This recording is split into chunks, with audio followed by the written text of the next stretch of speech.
Charles Paris is about to acquire a new pet murder case. And, most surprisingly, an acting job. Playing straight man to a veteran comedian on the comeback trail. Unfortunately for Charles the detective, the answer to who really knocked whom dead and why could be the most unfunny thing of all. And now, a comedian dies. Chapter 1. Feed. Did you have a nice holiday? Comic. Oh, yes. What a week it was. Only rained twice. Once for 3 days, once for 4. Sun and Fun Time at the Winter Gardens, Hunstanton, was, according to the posters that faded on bus shelter walls and the brochures that were shuffled onto boarding-house coffee tables, a summer tonic, music and laughter for all the family. The queue that Charles Paris and his wife Frances joined that wet Tuesday afternoon in September looked as though they could do with a tonic. In most cases, an oxygen mask would have been more appropriate. Their average age was about 79, and they had the washed-out look of torn bunting clinging to the grill of a drain. These were the dream realizers, enjoying either a seaside holiday or, in some cases, the life sentence of retirement by the sea. The Winter Gardens reflected their air of bewildered decay. Maybe once the iron framework had boasted brighter colours than the local council's chlorine blue paint, which fought a losing battle against the incrustations of salt and the eruptions of rust. Maybe once the white planks which filled in the lower parts of the frame had not been pitted and scratched and aerosoled with lewd invitations. Maybe once the windows had not been mended with flapping strips of polythene, and none had rattled, puttyless, like old teeth in shrunken gums. But in 1977, the Winter Gardens was a building which had given up the will to live. Perversely, Charles felt quite cheerful. The depressing nature of his surroundings seemed by counterpoint to enhance his sunny mood. It was nice being with Frances. That was the main thing. They were together in another attempt to mend their marriage, which had never quite been the same after Charles walked out 16 years previously. Since that time, there had been so many attempts to mend it that the marriage, like an old tea service, was bumpy with rivets. Each attempt started well, in an atmosphere of mutual tolerance, but soon degenerated into the old cycle of bickering. After each failure, Charles left again, depressed, convinced that an acting career was incompatible with a settled home life. And each time he drifted into some inferior affair which gave him even less than the flawed marriage. But this time it seemed to be working. At least after 3 days it was still working. Maybe it was just that they were older, with Charles turned 50. Maybe it was being in unfamiliar surroundings, in the anonymity and slippery nylon sheets of the Waves Crest guest house, Hunstanton. Whatever it was, Charles didn't want to analyse it or talk about it, in case it went away. They bought a programme and found their seats well in advance of the rest of the audience, who were delayed by wheelchairs, crutches, and other obstacles, such as their feet. "Well, what delights have they to offer our jaded intellects?" asked Charles as he opened the programme. It's a packed variety show, I see. Bill Peakey in the Sun and Fun Time. Since I haven't heard of the star above the title, I'm not very optimistic that I'll know any of the others." "I'm sure I've heard of Bill Peakey." Frances wrinkled her brow. "Seen him on television or something? Comedian with a guitar, isn't he?" "No idea. As you know, I don't watch television much. Only when I'm on, which means hardly ever." "There must be someone in the show you know, Charles. After all, you're in the same business." "Different ends of the same business, dear lady," in his best actor-laddie voice. "I am an actor in the legitimate theatre. These are mere variety artistes. Oh, things haven't been the same since Equity merged with that variety lot." "Comes to the same thing, really. It's just different forms of showing off." With that attitude to my art, it's hardly surprising that you weren't the ideal wife for me." It was said without malice, just teasing. How long was it since they'd been sufficiently relaxed together to tease each other? Anyway, who else is on the bill? Good God, programs these days get more and more advertisements and less about the show. Ah, here we are. Just between ladies for the very best in modern hairdressing go to Doritos, and after the show, why not enjoy the best tandoori chicken on the East Coast? Who is there? We start with These Foolish Things, whatever they may be. Then Caramba and Judy, Vita Maureen, accompanied by Norman Del Rosa, Mixed Bathing, Lenny Barber, and... Good God!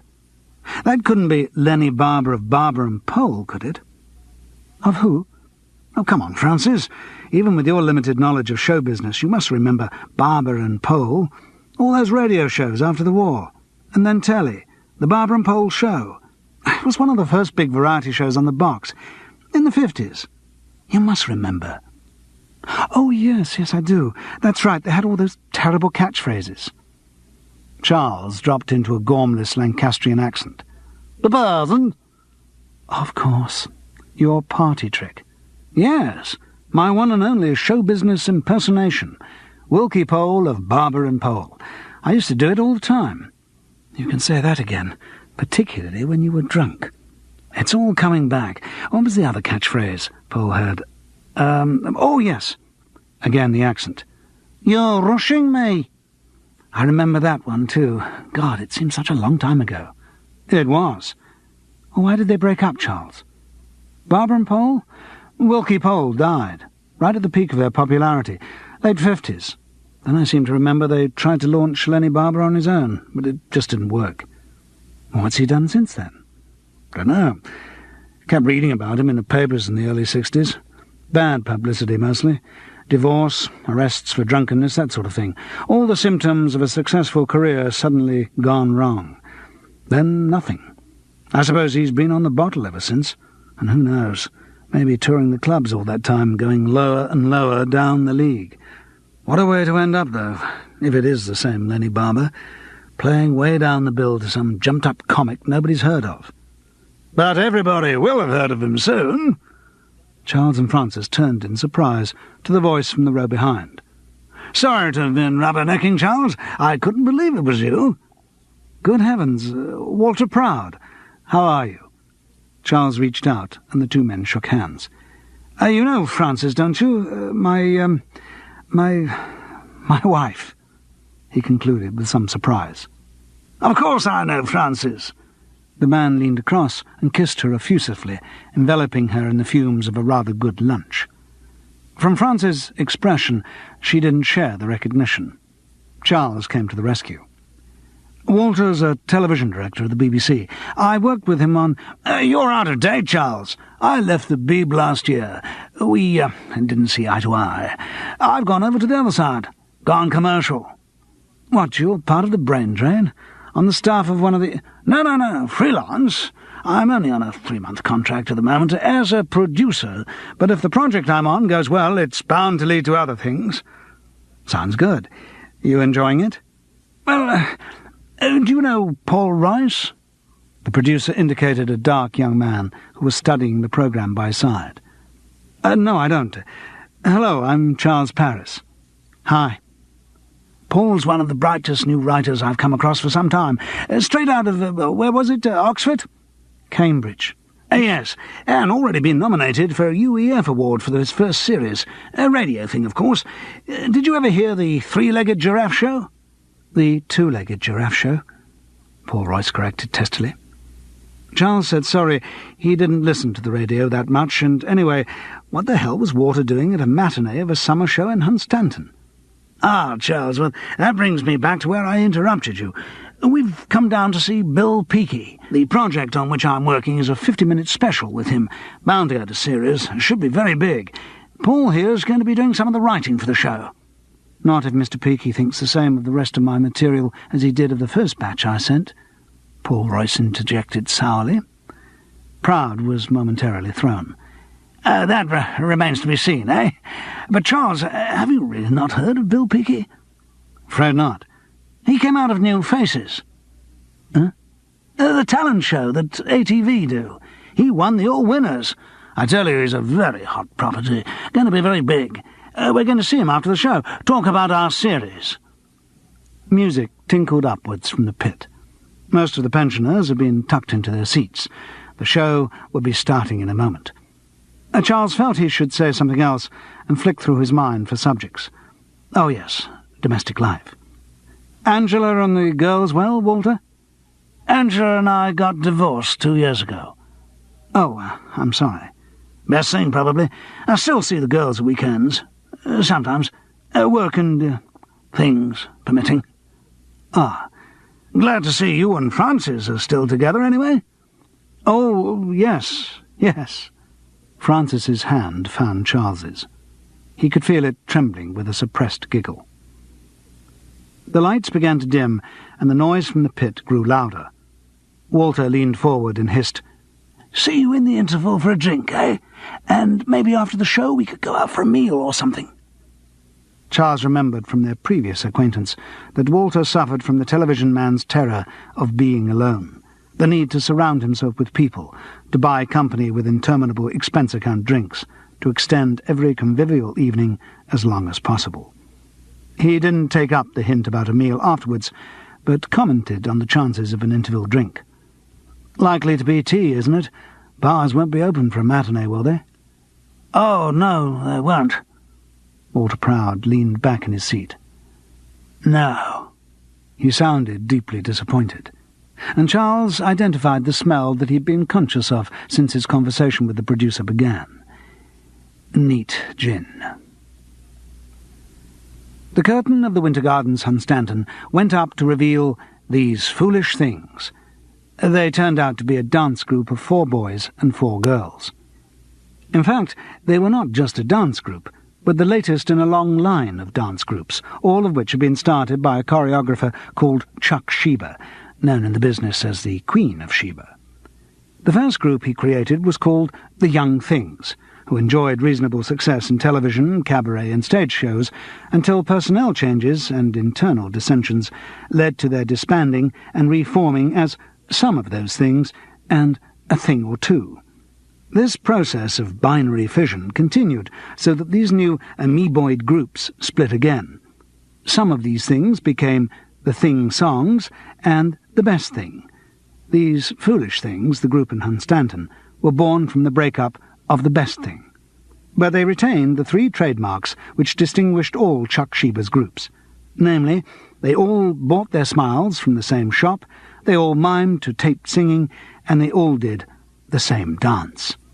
This dance consisted of kicking a bit, pointing quite a bit, turning round a lot, and gyrating the hips a great deal. And that was the dance for which the crumbling audience in the Winter Gardens Hunstanton was treated. On this particular occasion, it was done to music called Do the Shuffle, but that didn't make any difference. The over-amplified sound died as the 8 dancers froze into a human fan. The lights were doused, and the audience, against the odds, proved they were still alive by lurching into asthmatic applause. They then clutched their prescriptions in anticipation of the wonders of Caramba and Judy. Caramba should have been billed as, and in fact made quite a scene with the local entertainments officer because he wasn't billed as, Caramba, the international illusionist, and Judy. He appeared in a greening tailcoat and top hat, and with the help of Judy, an escaped traffic warden in darned fishnet tights, he amazed the audience until they could no longer trust the evidence of their own senses. The audience seemed in greater danger of losing the evidence of their senses in sleep than anything else. The tricks which Caramba performed were all right in their way, for people who like seeing coins disappearing into glasses of water, billiard balls passing through sheets of cardboard, and strings of bunting being produced from escaped traffic wardens' ears. But they were accompanied by patter of such stultifying banality that sleep was the only refuge. Everything Caramba said was delivered in the same relentless monotone, regardless of meaning or audience reaction.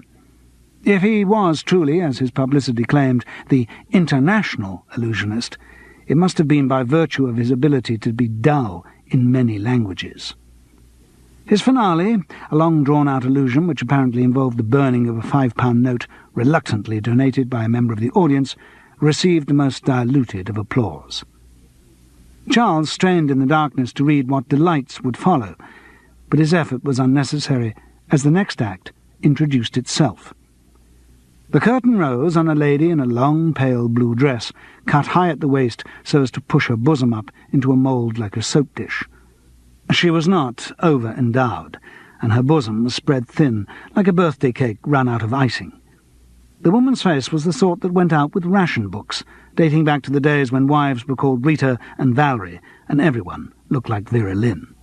Her modern, flowing hairstyle seemed only to heighten the anachronism. "Good afternoon, everybody," she trilled. "My name is Vita Maureen, and I would like to sing for you a little bundle of songs, some of your old favourites, some right up to date, accompanied, of course, by, on the piano, Norman Del Rosa." A tubby gentleman in a red smoking jacket and an auburn wig, 20 years younger than his face, looked up from the keyboard to acknowledge his applause. Since there was none, he returned busily to his piano.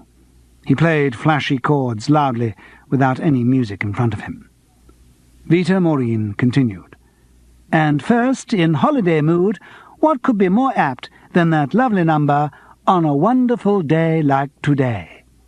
As the wind, which blew uninterrupted from the Urals, vented itself against the exterior of the Winter Gardens, Charles could think of quite a few tunes more apt, but Vita Maureen was not to be daunted, and burgeoned into song. It soon became apparent that she was one of those rare creatures who've gone out of fashion in popular music, a straight soprano. Not for her the transatlantic vowels and broken rhythms of pop. She sang everything like a teenager taking an Associated Board music exam. Every note was right, and the interpretation was unsullied by the elaborations of pace and understanding. Everything she sang sounded the same. Her finale, Bring on the Clowns, was indistinguishable from My Secret Love, which preceded it. She was frozen like a defunct insect in the amber of musical comedy. The warm applause of her superannuated audience suggested that they wanted to get back into the amber, too. The act which followed, the lovely Vita Maureen and Norman Del Rosa, came from the opposite end of the musical spectrum. First, there was a longish delay, filled with thumps and muffled curses from on stage, and then the curtain rose to reveal a pop group called Mixed Bathing. Mixed Bathing was obviously a group in search of an image, which had tried to cover all its options by dressing each member in a different style. The lead guitarist-vocalist affected electric green satin trousers and a silver lame string vest. The rhythm guitarist wore a striped blazer and white flannels. The keyboard player had on a black leotard and top hat, while the drummer wore a complete army combat kit. Musically, they suffered in the same way, and again had tried to deal with the problem by playing a very wide pop repertoire, in the hope that some of it must inevitably suit their styles. And to ensure that it should all sound indistinguishable anyway, they played at very high volume. The array of electrical equipment on stage explained the long delay before the group's appearance. They were walled in by banks of speakers and amplifiers.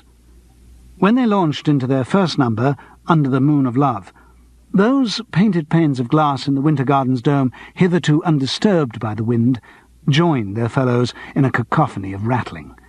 The waves of sound fluttered the old-age pensioners like sweet wrappers in a windy playground. It was a relief to most of the senses when Mixed Bathing reached their final earth-shaking chord, and the curtain fell. It next rose to reveal Lenny Barber, manhandling a small cart onto the stage. He was having difficulty in doing this, first because his hands were encumbered by giant mittens, and second because one of the cart's wheels had been caught by some off-stage obstruction. He gave a sharp tug, and it lurched on. A rattle of laughter came from the geriatric audience, uncertain whether or not this was part of the act. It was a shock for Charles to see Lenny Barber. He was unmistakably the one who had starred in Short Back and Sides on the radio and the Barber and Pole show on television. But the familiar contours of his face had shrunk with age. The cheeks, puffed out with the front in 1,000 publicity photographs, now hung slack, and deep furrows scored the old laugh lines around his mouth into a mask-like parody. But the greatest surprise was the hair. The old sleek outline of black, raked back from a parting, had now fluffed out into an aureole of springy white. It was only the lack of Brill-cream and the passage of time that had made the change, but perversely it gave the impression that the old Lenny Barber was dressed up, disguised as an old man for a comedy sketch. His costume also seemed wrong. Gone was the trademark of the white coat from Barber and Pole's famous barbershop sketch. In its place, the comedian wore a short red jacket over red and white striped waistcoat and trousers. On his head was a small red bowler hat. He looked like an old print of a comedian from a vanished age. The mittens added to the incongruity. They didn't fit the style of the rest of his costume, and their great size suggested that they hid some terrible swelling or deformity. Barber's material was also strange. He started on a sentimental note, with a little song about being the simple pie-man. The chorus was quite catchy. "Don't ask me why, man, it's just that I'm an ordinary simple pie-man." When he came out of the song, he changed gear abruptly. He was no longer recreating an old music hall act. He was modern, sharp, even sick. It was a great change from the old days. In the shows with Wilkie Pole, he had been robust, optimistic, slightly self-important, always ready to put down his gormless partner. But now he had tried to break out of the old mould and find a style of his own. Charles regretted the change. He knew he shouldn't, but he would have liked to wallow in nostalgia. However, the comedian's opening patter echoed Charles's mood, so it was not without appeal. "Hello. How are you all doing out there? Comfy? Right. I tell you, those seats out there are unbelievably comfy. Old girl we had in earlier in the year found them so comfy, she stayed in her seat for a fortnight." A pause. "Mind you, she was dead." Charles and Francis seemed to be the only members of the audience who laughed at that one. For the rest, it was too near the truth. "Matter of fact," Barber continued, "we get a lot of dead people coming to this show. Well, I assume that's why nobody laughs. Talking of death, did you hear about the Irishman who tried to commit suicide by jumping off the top of the Empire State Building? He missed the ground." The preoccupation with death was not going down well with the audience. The act was dying on its feet. Lenny Barber changed gear. "Actually, the place I'm staying here in Hunstanton, the landlady's a real character. First day I arrived, I said, 'Are the sheets clean?' She said, 'Yes, I washed them only this morning. If you don't believe me, feel 'em. They're still damp.'" From then on, he was into the familiar territory of your favourite seaside landlady jokes. The audience, which, like all audiences, felt more comfortable with jokes that they had heard before, began to respond. The restraint remained, but there were a good few wheezy chuckles. Charles found it strange. At the start, Lenny Barber had had something, a certain attack, in spite of the audience apathy. But he had gone into the seaside landlady routine with resignation, performing on automatic pilot. Though the audience preferred this identikit comedy, Charles, as a performer, could recognize that the comedian had opted out. His comic potential was being diluted to nothing. Just as age looked like disguise on the real Lenny Barber, so did this undistinguished style of performing. In fact, to call it a style was a misnomer. It was lack of style that made it so colourless. But through the drabness of the performance, Charles could still feel the power coming across the footlights. Lenny Barber's modest ovation was followed by the return of these foolish things to do their dance again. This time they were miming to "When You Need Me," though only an expert would have noticed. However, there was a more significant change. One of the unalterable precepts of the great Chuck Sheba was that all dance groups should comprise an equal number of boys and girls, and whereas in the opening routine there had been 4 of each, there were now 4 boys and only 3 girls. The 7 of them continued with their smiles screwed on as if nothing had happened, but one couldn't help noticing. Charles found it rather funny. 4 men would stand in wait. 3 girls would cavort across the stage and launch themselves into their arms. 3 men would twirl around with their burdens, and the 4th would also twirl around, trying to look as if he had a girl in his arms too. The absence of one of the girls was made the more obvious to Charles by the fact that the missing one was the prettiest. All of them had a kind of lacquered, manufactured beauty, but she had looked more authentically beautiful than the others. Long, bouncy blonde hair, sweet, childish face, trim figure. Charles had found his eyes constantly on her during the opening number, and now she wasn't there, he felt cheated.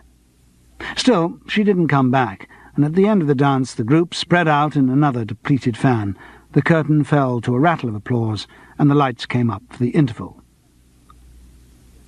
Walter Proud was leading the 4 of them to the bar in the hopeless quest of an interval drink, when he stopped and greeted a stocky man with a small bald head. "Dickie!" "Ah, hello, Walter." The man called Dickie spoke without enthusiasm.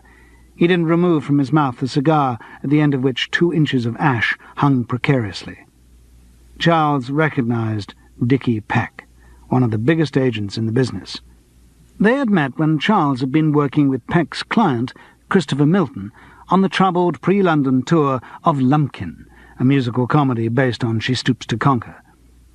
Dickie Peck had either forgotten this previous meeting or chose not to recognize Charles. He also seemed anxious to get away from Walter Proud, but the television producer was equally keen to keep him in conversation.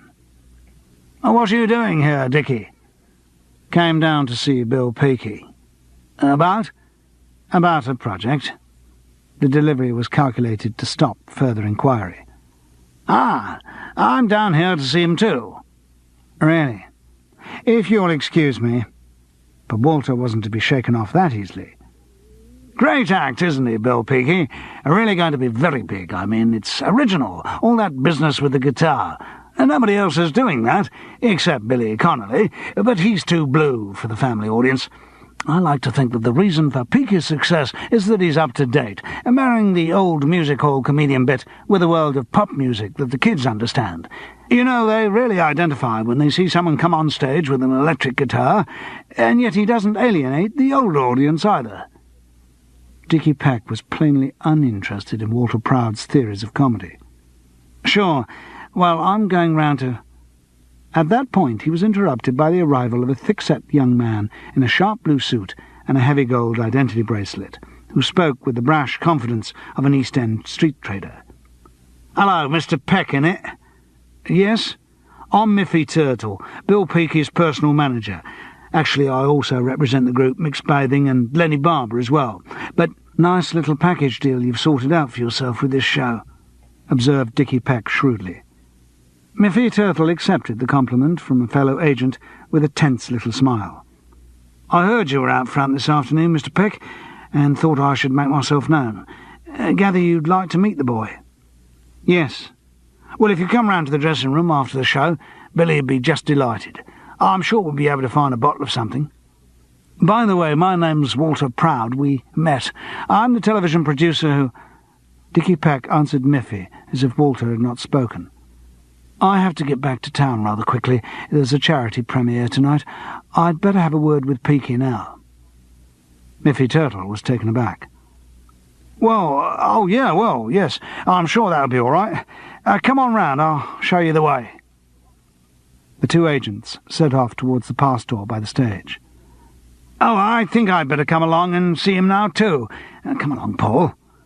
And Walter Proud, with his writer in tow, hurried along to join them, uninvited. "Actually," he continued when he caught up, "I was just off to the gents, but I know there's one backstage." "You'll find the lock doesn't work," said Miffy Turtle, in a tone of voice which implied that he didn't want the producer with them. "Never mind, I'm not proud. Well, I am, actually," quipped Walter, and he tagged along unabashed, drawing the scowling writer after him. Charles looked at Francis. "Seems we've lost our company. Let's go and join the geriatrics for weak tea and Nice biscuits." The second half of Sun and Fun Time opened with the Shannon sisters, who delivered a Muzak version of Don't Give Up on Us, Baby. They were genuine sisters, 4 of them, dressed in identical scarlet catsuits. They were similar to look at, and all of them not quite attractive, in a different way, as if somewhere there was a 5th sister, a missing matrix, who really was attractive, and of whom all the others were inferior copies. The audience loved them. If only their grandchildren were like that. Next came Los Realitos, a troupe of jugglers and contortionists who were about as interesting as jugglers and contortionists usually are. Now all that remained on the bill were Bill Peaky and yet another dose of these foolish things for the finale. Charles was hoping that Peaky would be worth seeing, otherwise the whole afternoon was going to be living proof that variety was dead. He felt a prod from the row behind and smelled the gin fumes as Walter Proud whispered in his ear. "This boy is good, really good. One of the most original acts around. Going to be very big." The curtain rose on an empty stage. Empty, that is, of human life. The tons of Mix Bathing's hardware remained in evidence, and an electric guitar on a stand in the middle. Then Bill Peaky entered in a follow spot. He had a cheeky face beneath a spray of ginger hair, and was dressed in a beige 3-piece suit and high-collared purple shirt. The audience immediately burst into applause. Charles, it seemed, was alone in his ignorance of the show business phenomenon that was Bill Peaky. The comedian picked the guitar up nonchalantly as he approached the front microphone. He was very self-possessed, confident that he would get the laughs when he opened his mouth. He grinned, and the audience tittered in anticipation. Then he leaned forward to the microphone to deliver his first line. As he did so, he struck an open chord on the guitar and took hold of the microphone stand with his left hand. There was a loud report and a flash from somewhere. Bill Peaky's body snapped rigid like a whip. For a second, his face registered surprise. Then, agonizing pain as he was flicked back from the microphone by the force of the electrical charge. He crashed into the pile of amplifiers, twitched violently, and crumpled down in a dead heap on the floor. Chapter 2. Feed. I heard on the radio this morning that the police are looking for a man with one eye. Comic. Typical inefficiency. At the inquest on the Friday, there were no surprises as to the cause of Peaky's death. He had had the full force of the mains going through his body, and the shock to his system had stopped his heart. How the accident had happened was rather more interesting to the technically minded. An extension lead from the plug box at the side of the stage to Mix Bathing's amplification had been wired incorrectly. Being cheap high-impedance equipment, it had joined not the neutral wire, but the live wire with the earth in the jack plug fitted into Peaky's guitar. This potentially dangerous setup need not have been lethal if Peaky had not touched the microphone stand. The microphones were part of the theatre's PA system, also high impedance, but correctly plugged. When Peaky touched his incorrectly wired guitar and the microphone stand at the same time, he became an unwilling link in a main circuit. The immediate question that this raised was, why hadn't the accident happened before? How was it that Mix Bathing string-vested guitarist-vocalist had gone through a whole act treating the microphone as an ice lolly and caused no shocks except to the audience's eardrums? The explanation was quickly forthcoming. After Mix Bathing's set, when Lenny Barber pushed on his pie cart, a wheel had caught in the lead and snatched the wires out of the plug. Rather than mending it in the middle of the show, the broken cable had been replaced during These Foolish Things' second appearance by another made-up extension lead which had been found in the theatre's electrical store. It was on this lead that the live and neutral wires had been incorrectly connected. So the blame for the accident, if any, lay with the person who had originally made up this lethal cable. According to the evidence of the local entertainments officer who managed the Winter Gardens, the lead had been lying around the electrical store for some time and had almost definitely been made up by the previous theatre electrician, who had retired 3 years previously and died within 6 months of retirement. He had not been well during his final months in the job, and this was not the first example of faulty workmanship dating from that period. For the sake of the man's widow, the entertainments officer hoped that the results of her late husband's carelessness would not have to be published. So that was it, really, Charles thought to himself as he sat in the cramped coroner's court. An unfortunate accident which no one could have foreseen. The coroner was bound to bring in a verdict of death by misadventure, with recommendations that safety precautions in the theatre should be tightened up. Charles had watched the inquest with interest. Since his involvement in the strange affair of Marius Steen, violent death had begun to exercise an almost unhealthy fascination on him. Frances disapproved of this new hobby with its inevitable byproduct of detective investigation, but that didn't stop her from following the inquest proceedings with consuming interest. It was a welcome diversion. Once you had exhausted sun and fun time and the amusement arcade, there was not a lot to do during a wet September in Hunstanton. The little coroner's court was full, with intrigued members of the Sun and Funtime Company and representatives of the nation's press, for whom the death of a momentarily popular comedian carried a brief news value. Bill Peaky's widow was also present, an attractive blonde girl in a black suede coat. Apart from the entertainments officer, evidence was given by the policeman who had first been called to the scene of the accident, by the police surgeon who had examined Peaky's body, by the resident theatre electrician, and by Charles, known as Chocs, Morton, who, as road manager for mixed bathing, was responsible for the group's equipment. Morton was an emaciated individual in dirty blue jeans and a colourless pullover. His pale, sunken face was curtained with long, straggly brown hair. He seemed to be in a state of high nervous tension, constantly interlocking and unwinding his fingers as he gave his evidence. No doubt he was in a blue funk in case he should be held responsible for the faulty equipment. The only other person to be questioned was Miffy Turtle, Peaky's manager, who was asked whether his client was usually careless with his electrical equipment. Turtle revealed that Peaky was most punctilious about safety and made a habit of checking out his guitar during the interval with a device known as a martingale ring-main tester. He could only assume that the arrival of the well-known agent Dickie Peck in his dressing room had led Peaky to omit his usual interval routine. As anticipated, the coroner brought in a verdict of death by misadventure, with recommendations that safety precautions in the theatre should be tightened up.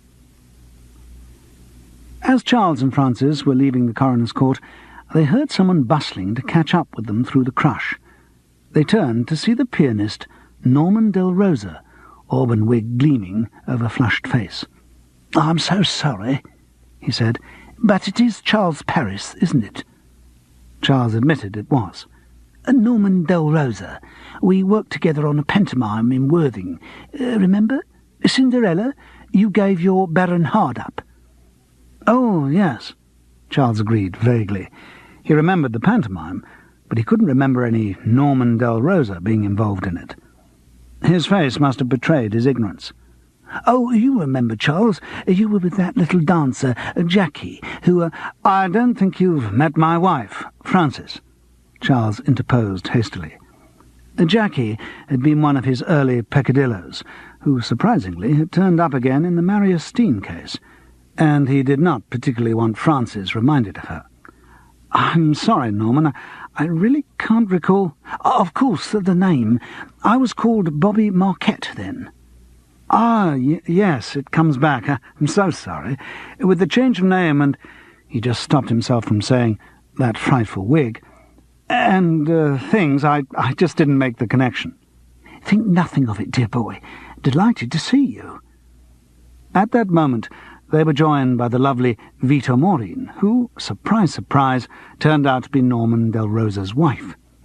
After exchanges of pleasantries, since the musical double act showed no signs of leaving, Charles commented conversationally, Nasty business, this. "Oh, my dear," cooed Vita Maureen tragically, "you have no idea, but no idea, what it's been like in the company for the last few days. Hell, darling, isn't the word." Everyone's pretty upset over Piggy's death, you mean? "But devastated, darling." He was popular in the company, was he? Charles's curiosity to find out the background to the death could not be contained. "Oh, everyone loves a star, don't they, darling?"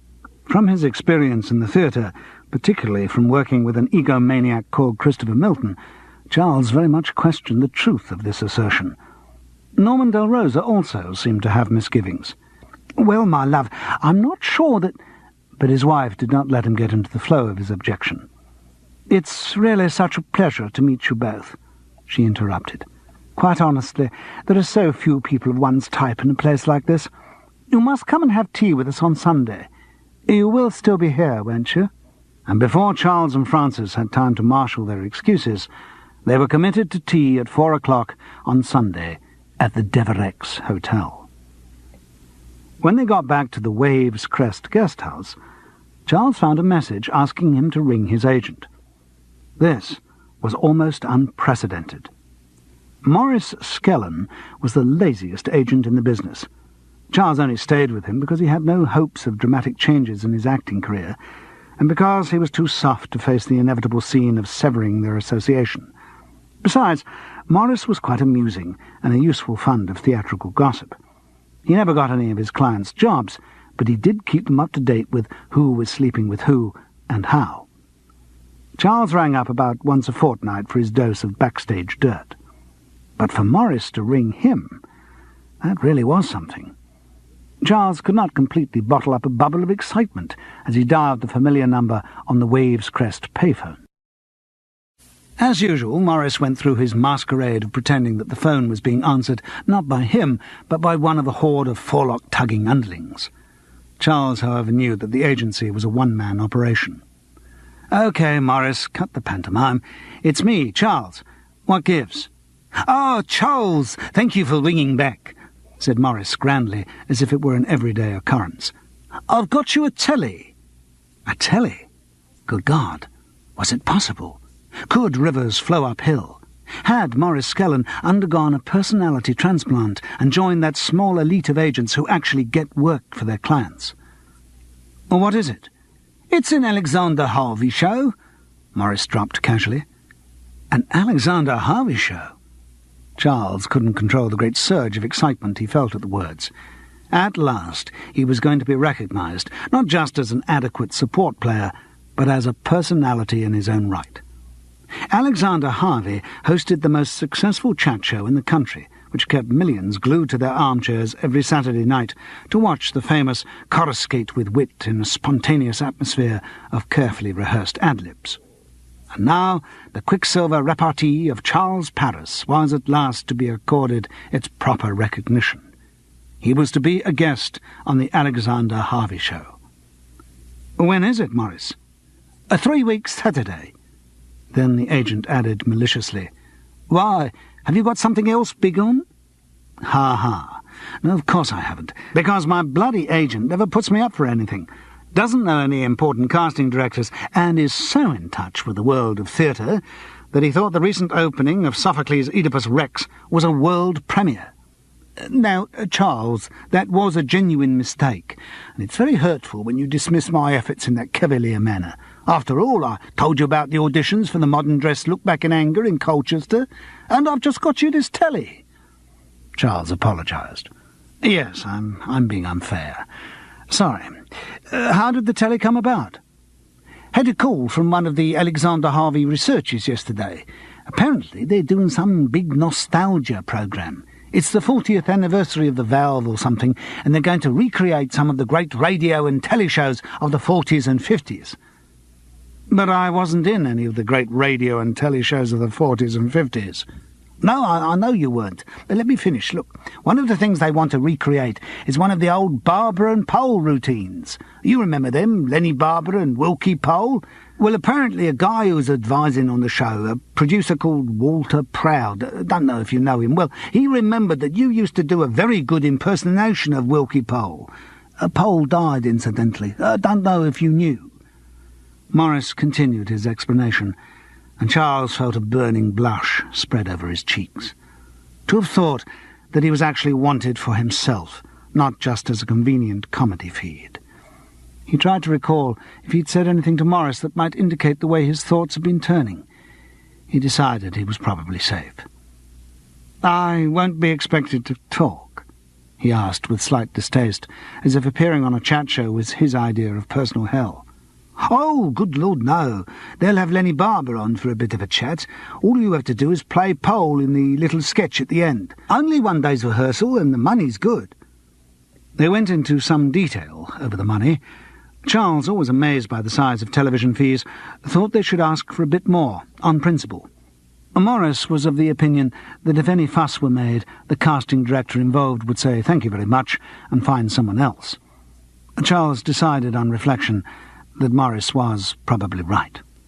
Then they talked a bit about Bill Peaky's death, and Charles asked if Morris had any form on the comedian. "Not a lot, only got big recently. I've heard he had a bit of a reputation for the ladies. Put it about a bit as far as I can gather, but that's all. Think a lot was going to happen for him, though. Big talent. You seen his act?" "Not enough of it to make any meaningful judgment."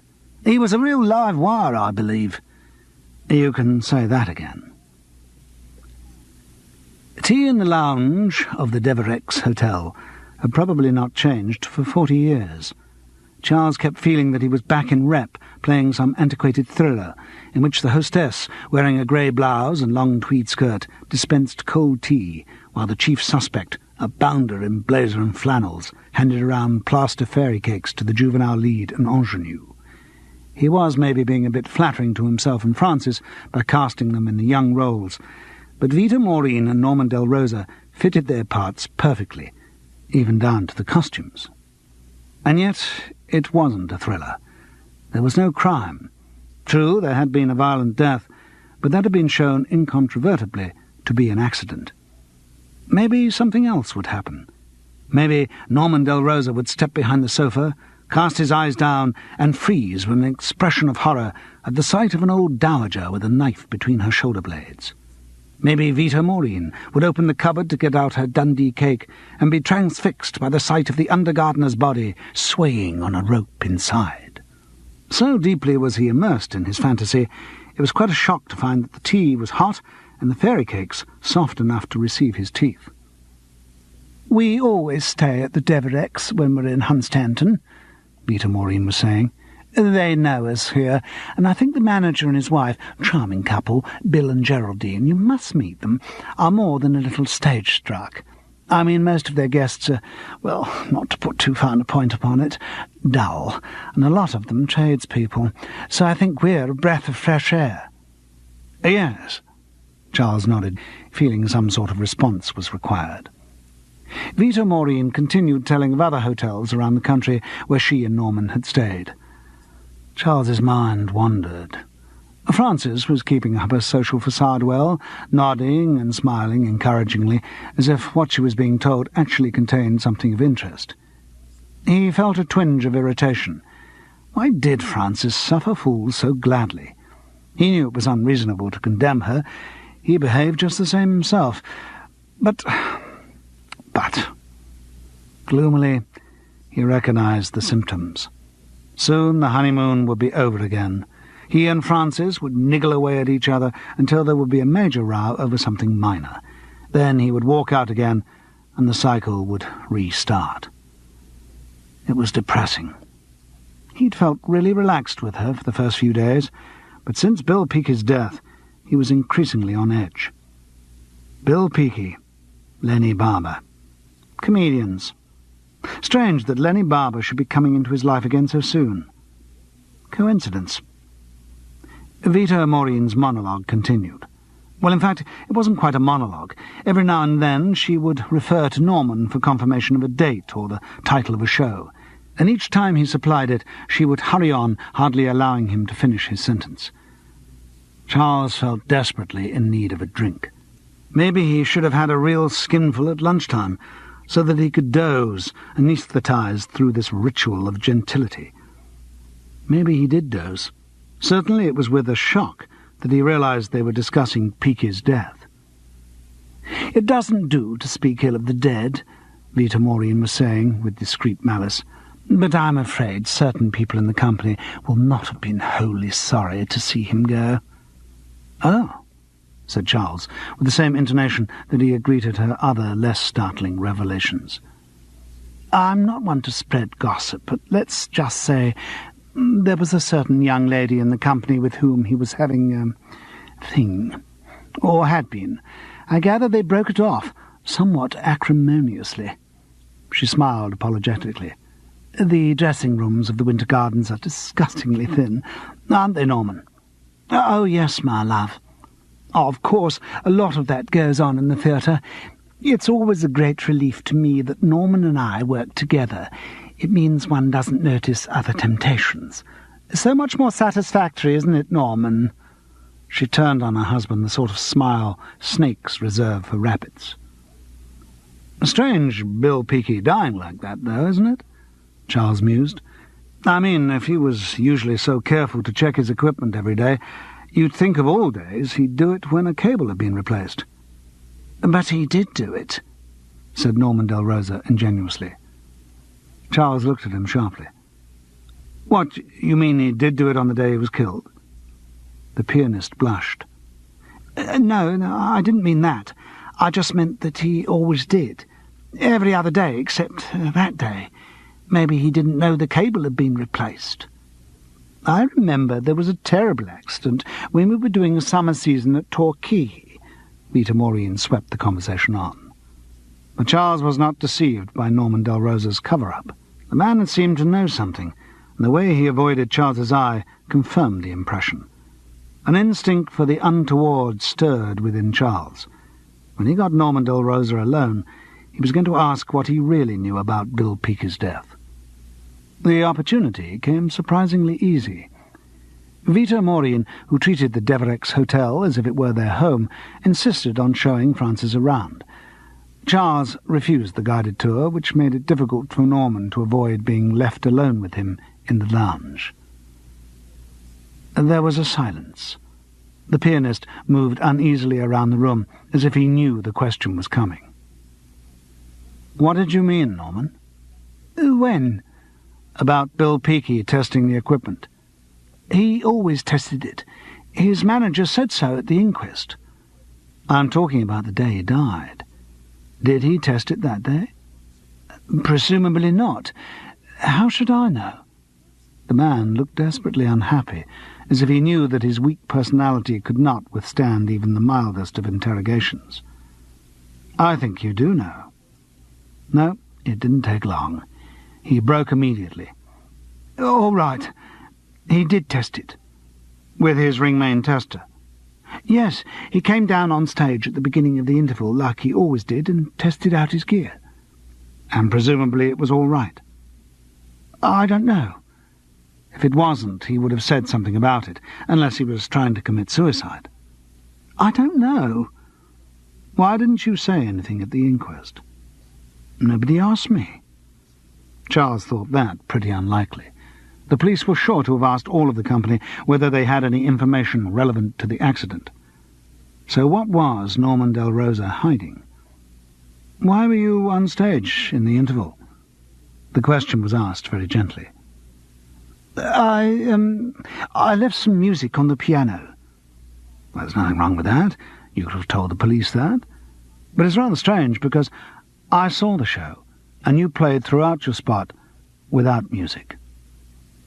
Norman Del Rosa looked even unhappier, and yet Charles sensed that he did want to tell, that it would be a relief to get it off his chest. "Well, the fact is, I didn't want Vita to know I was on stage. The fact is, there's a place in the wings where there's a sort of crack in the wall. It's just by the dressing room where the dancers—" He halted in embarrassment. "I see," said Charles softly. "The fact is, Vita had once caught me looking through this crack, and you must promise you won't tell her." "Of course not," he reassured. Norman Del Rosa looked relieved. The confession had made him feel easier. Charles felt a wave of pity for the little man in his ridiculous wig. A peeping Tom. The fact that he was spying on dancers made it even more ironic, since most of them were totally without shame, used to anyone and everyone wandering through their dressing rooms while they were changing. Still, in a way, he could understand. Somehow, he couldn't imagine Norman having much of a sex life with the fastidious Vita Maureen. A man who had been married to her for a few years could be excused worse deviations. "I'm glad I've told you, actually, Charles. A weight off my mind. You won't tell anyone, will you?" "Of course not. You know what this means." "Well, I suppose it means that whatever was wrong with the cable didn't go wrong until after Bill Peakey had tested it." That was a rather naive way of putting it, but it was typical of Norman Del Rosa's timorous nature not to follow the logic through to its unpalatable conclusion. Cables don't just go wrong. The cable which killed Bill Peakey had been incorrectly wired. The live terminal had been attached where the neutral should have been, and vice versa. If the mains tester had not revealed this fault in the interval after the new cable had been installed, then it was a reasonable supposition that at that moment the wiring was correct. So it was a reasonable supposition that the wires had been subsequently reversed by a person or persons unknown, which made it a reasonable supposition that Bill Peakey had been murdered. Chapter 3. Comic. I say, what's the best way to serve turkey? Feed. I don't know. What is the best way to serve turkey? Comic. Join the Turkish army. Polly, the solicitor's husky-voiced secretary, connected Charles with Gerald Venables. "Hello," the actor said buoyantly. "I think I've got another one." "Another what?" asked Gerald cautiously. In the office he was all solicitor, very formal. "Another murder." "Really? OK, spill the beans." The interest was instantaneous, signalled as ever by Gerald's descent into American slang. "Oh, I thought you'd gone off murder." "No, it's still more fun than contract fiddling." "I mean, you didn't give me much help when Charlotte Mecken was murdered." "No, but damn it, her husband was a friend of mine." "True. Have you seen Hugo Mecken recently?" "Couple of weeks ago. Met in a restaurant." "What's he doing these days?" "Drinking himself to death, so far as I could tell." "Yes, I was afraid that's what would happen." Charles paused, swamped by a wave of depression. What was the point in his dabbling in detection when his efforts brought so little happiness to the people involved? But Gerald wouldn't let him brood. Come on. What is it this time? Spear carrier impaled on his spear? Stripper garroted with a G-string?" "No. Did you read about Bill Peakey?" "That comedian who got electrocuted out at Great Yarmouth?" "Hun Stanton. Yes. I was there with Francis." "Ah, you two back together again? That's good." "We're back together. I'm afraid we had another row." "Oh, God!"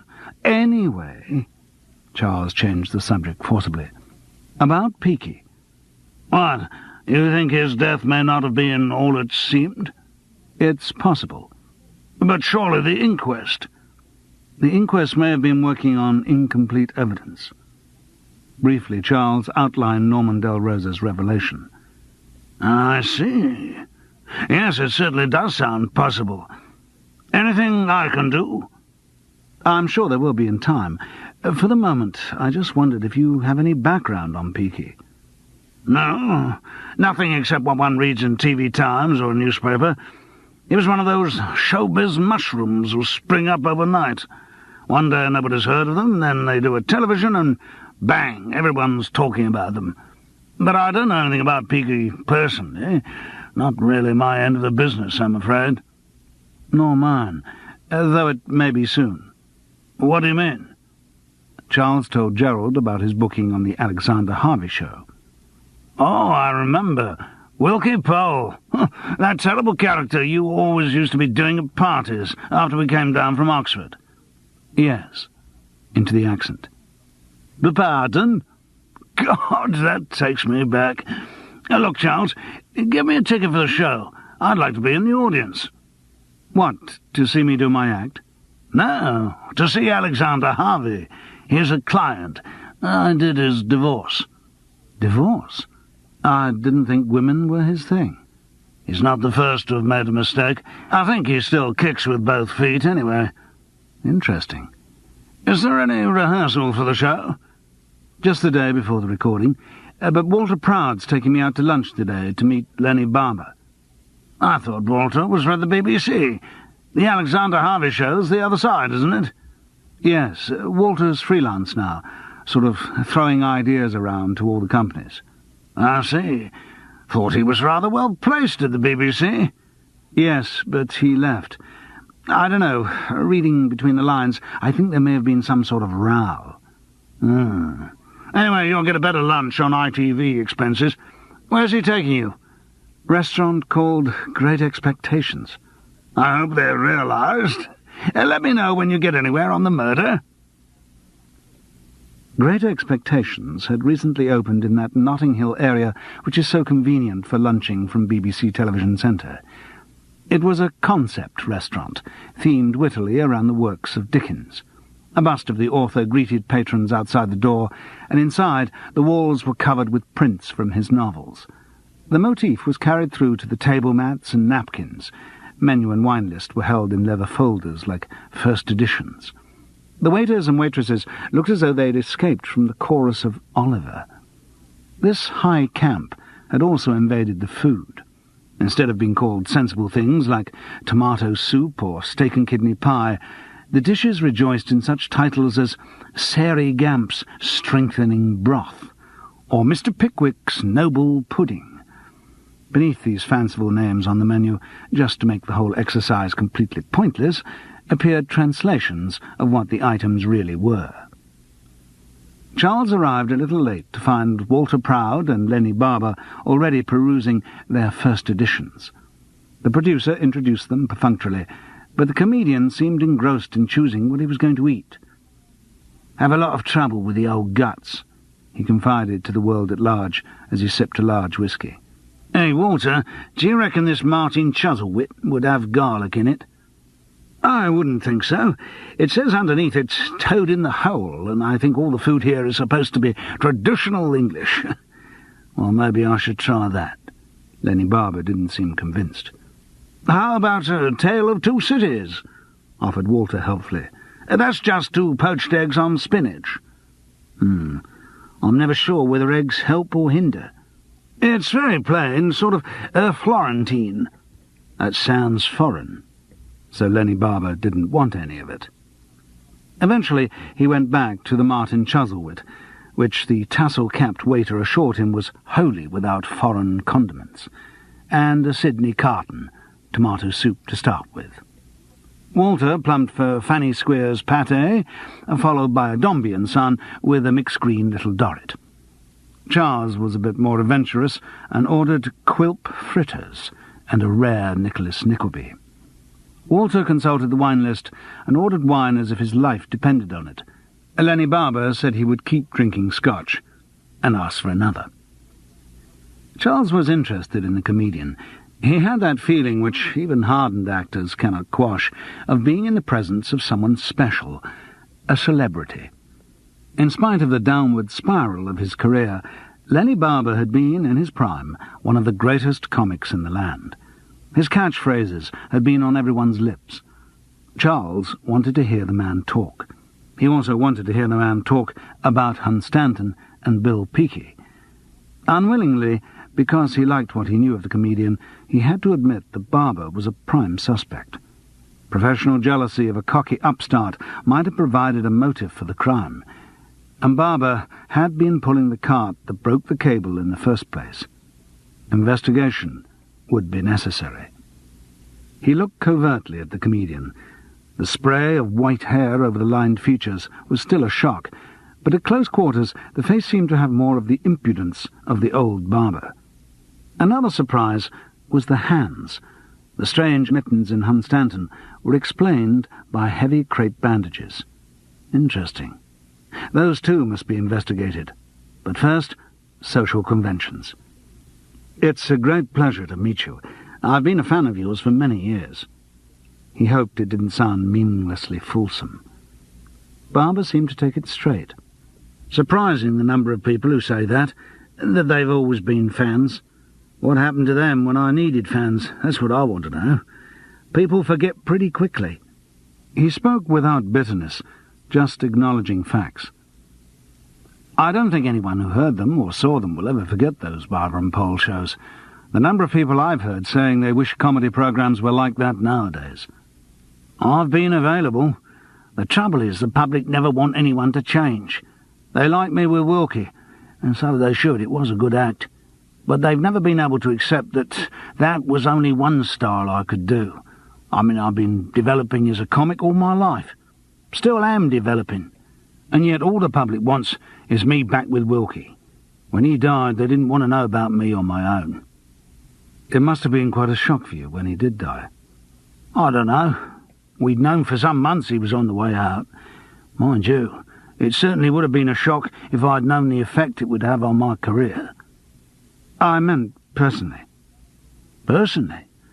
Wilkie and I weren't very close.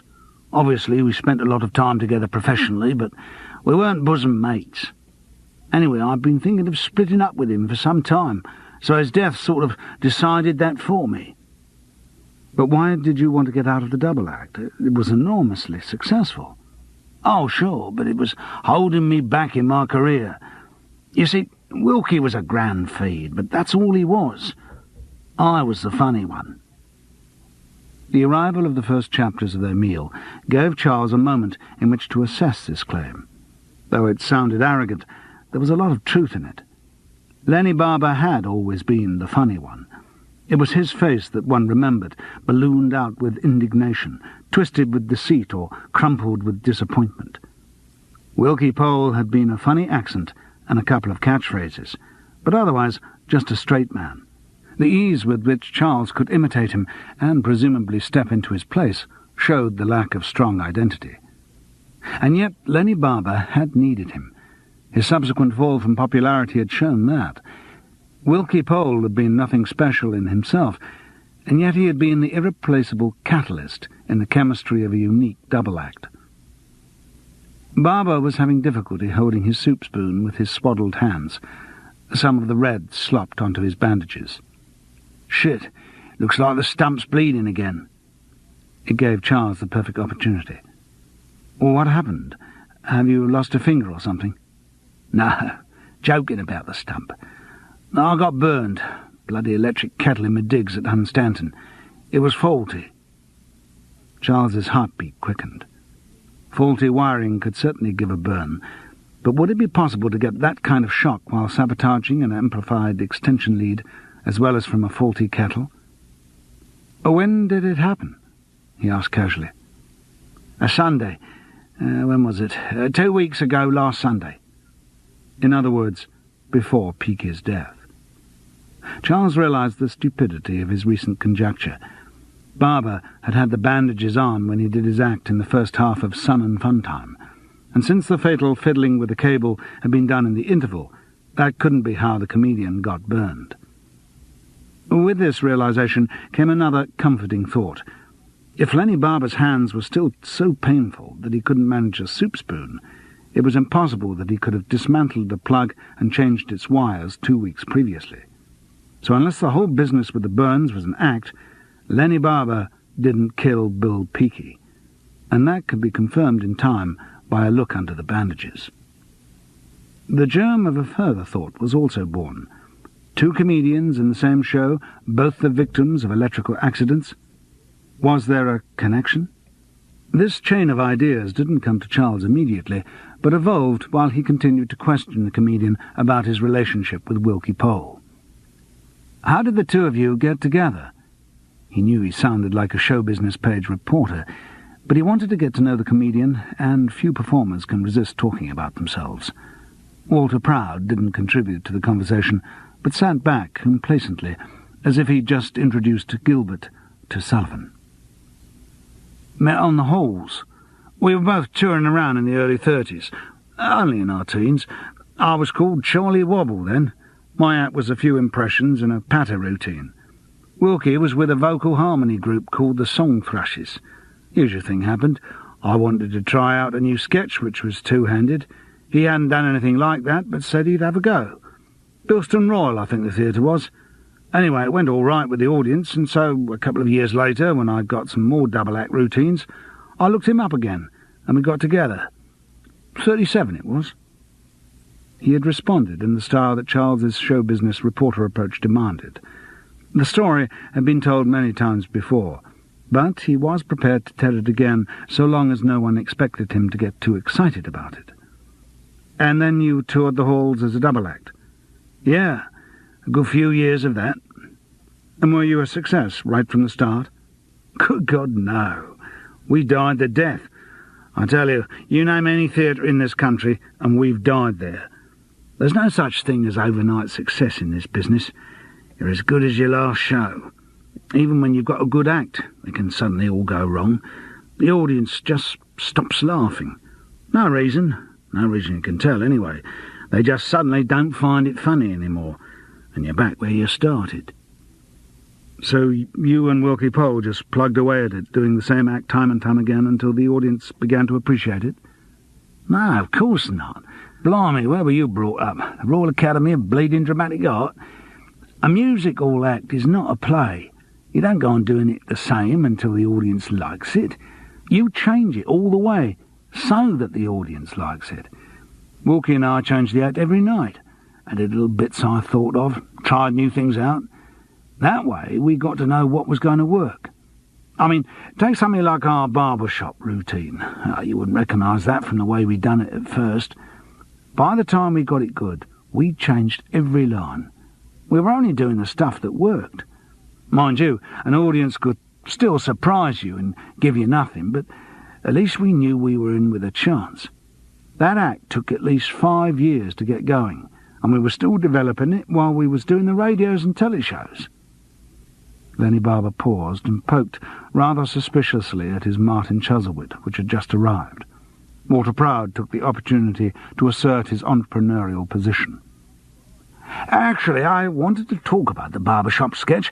I think that's the one we should do for the Alexander Harvey show. I knew it bloody would be. Morosely, Lenny Barber speared one of the sausages in his Martin Chuzzlewit. I've done more routines than most people have had hot shits, and all they ever bloody want is the barbershop sketch. Well, it is a classic. Oh, yeah. He sounded resigned. I feel like bloody Elgar must have felt. Wrote all this acres and acres of music, and all anyone remembers is Land of Hope and Bleeding Glory. Whoever he met, I bet they all said, "Show us your Land of Hope and Glory. Go on." He must have got blooming cheesed off with it. It was an unexpected parallel for the comedian to draw. Lenny Barber was more cultured than he might appear. For Charles, it offered a new insight to the man's character, which was beginning to exercise a strong fascination. However, what Barber said did raise immediate worries for him as a performer. Lenny, if it took you all those years of doing the sketch, presumably twice nightly, to get it right, how on earth do you reckon I'm going to be able to learn it up in 1 day of rehearsal? No problem. It's because we've done all that work that it'll be easy. I know exactly how that sketch works. Wilkie was only the feed anyway. I had all the lines. No, so long as you can get the voice right, and I presume you can, otherwise Walter wouldn't have booked you, it'll be all right. I give you the timing. You just do exactly as I say, and it'll work. I don't look a lot like Wilkie Pole. You will in the costume, don't worry. He had the special wig so I could cut his hair, and then that big moustache and the pasty face. Under that lot, anyone who got 2 eyes, a nose and a mouth would look like Wilkie Pole.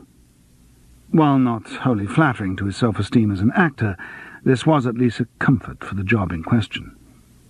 But Lenny, if it was so easy to get someone to look like Pole, why didn't you take on a new feed after he died? Any number of comics have done that. Jimmy James kept on changing his stooges. Why couldn't you do that? Bloody hell, Charles, haven't I told you? Lenny Barber now sounded quite annoyed. Other people munching through the complete works of Dickens looked over to their table. I wanted to do something else. I've been trying to get out of that Barber and Poe thing for years. Look, I'm a comedian. That's my profession. And like anyone in any other profession, I want to get better at it. I've been on the boards for 56 years and I'm still improving my act. I started in 1921. 6 years old I was, did a comic song and dance. Harry, what you doing with a hammer? That was the number. On the same bill as my dad. His tone softened with pride. Did you ever see my dad? Freddie Darville, he was called. Darville's my real name. He was on the halls all his life. Billed as a simple pie man. Didn't act with a barrow of hot pies. Sang, danced, did a lovely clog dance. Not that he'd come from the north. Londoner, born and bred, like me. He could do it all, my dad. Taught me the lot. I'm afraid I don't think I ever saw him. No, I suppose you wouldn't have done. Too young. He died 1936, backstage at the Derby Hippodrome. Perforated ulcer. The memory abstracted him for a moment, and the watery eyes fixed in space. Then he turned to Charles with a gleam of malice. Still, I'm sure you weren't traipsing around the halls at that age, getting your dose of culture down the bleeding old Vic, I dare say. Charles smiled indulgently, hoping to disguise the fact that Lenny Barber was absolutely right. I still got all my dad's old gear, all his props and that. Look after him very carefully. In fact, I used his old pie cart in the summer season I just finished. Hun Stanton. Right. I saw it. Ah? Did you? For the first time in the conversation, the comedian looked embarrassed. Well, I can only apologise. Not my greatest performance. No, I wanted to work up a new act there, using some of my dad's routines with the pies. But the audience up there, Jesus. Like I said, you've got to give the audience what they want. And that lot of old biddies just wanted jokes they knew so well they could join in the punchlines. I'm afraid I'll give up on that lot. But you're still going to work up the new act, are you? Walter Proud asked with professional interest. Oh, sure. I'll do it.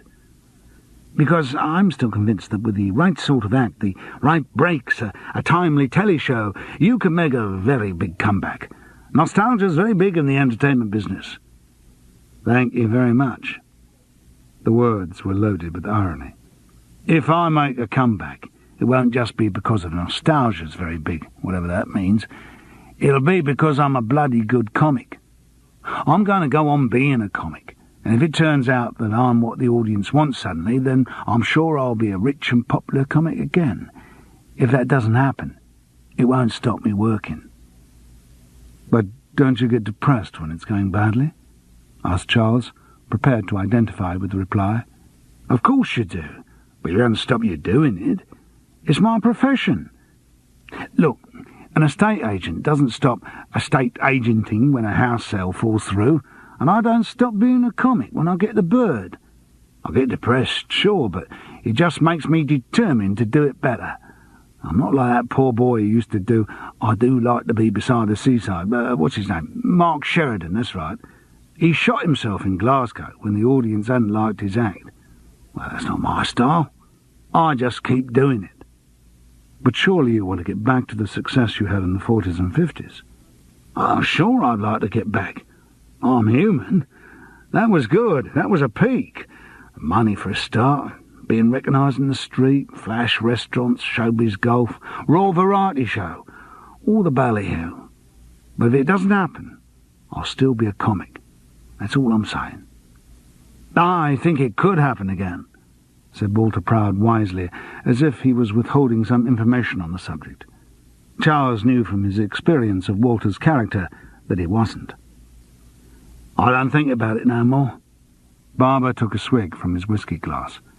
I've heard too many agents and producers saying this is going to be the big one. This time it'll really take off. I tell you, I've been discovered so often that I'm only glad all the discoverers didn't plant flags on me.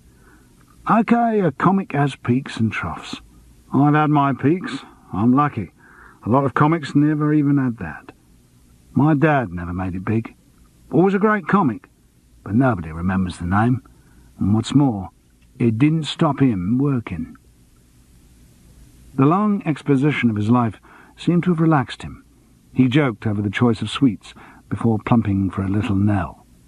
I shouldn't really, but the old guts don't seem to have taken the first course too badly. Charles thought it might be a good time to find out a little background to the death of Bill Peakey. Interesting, the Hunstanton show, he began. Lenny Barber quickly showed up the fatuity of that as an opening gambit. Interesting? I would have thought it was anything but bloody interesting. Now, if you said boring or dull or terrible, I'd be right with you, but interesting? No. Summer season's always hell. Even pantomime's better. But Hunstanton was the bottom. Nothing happened there. Except the death of a comedian, Charles offered gently. Like I said, comedians have died in every... I didn't mean that. Bill Peakey. Oh, him. From his intonation, it sounded as if he had genuinely forgotten the incident. Was he a comedian? Walter Proud couldn't forget that he had actually been trying to set up a programme with the dead man. Oh, yes, I think he was enormously talented. Would have developed into something really big. Jesus. Walter, ever since I've known you, you've always wanted everything to be big. Back in the alley-pally days when you were just a technical boffin with all that sound recording stuff, you were always talking about things being big. I don't know whether Bill Peakey was going to be big or not. Personally, I couldn't see anything in his act. He had no technique, no experience. But I'm prepared to believe from the money they were paying him that somebody thought he had a future. But a short one, surely. The public will be fooled by novelty for a bit, but they soon get tired of it. They didn't get much of a chance to get tired of Bill Peakey, observed Charles. No, mind you, the rest of the company did. A little of him went a very long way. Not popular, you mean? Charles overlaid his interest with casualness. You could say that. About as popular as a mosquito in a sleeping bag. Always going on about how great he was, how much money he was making, what a big star he was going to be. Fair got up everyone's hooter. No, he was riding for a fall. Just as well he snuffed it before someone helped him on the way. It shouldn't have been, but it was a shock to Charles to realise that most people still thought of the death as an accident. The presumption of murder had become so much a part of his thinking. Anyone in particular out to get him? He asked with the same casualness. Like I say, no one liked him. Big-headed little runt. He was so rude to everyone. My God, the things he said to that poor little pianist Norman Del Rosa. But not just him. Everyone. We were all crap, and he was God's gift to the entertainment business. What about the girls? Did they like him? If you mean was he shafting any of them, the answer was yes. I think he was trying to work his way through all the dancers. These foolish things? Yeah, maybe he thought when he had them all, he could send off for a free badge or something. How far had he got when he died? He'd made it with a couple of them, I know. But I think he may have come unstuck with one called Janine. What, she wasn't having any? Oh, no, not that. But she got a bit serious about him. He'd seen it as a wham-bam thank-you-man, but I think she had something more permanent in mind. They had a fairly major bust-up about it, lots of shouting in the dressing rooms and slamming doors. That confirmed what Vita Morian had hinted at so decorously. And suddenly something else slotted into place.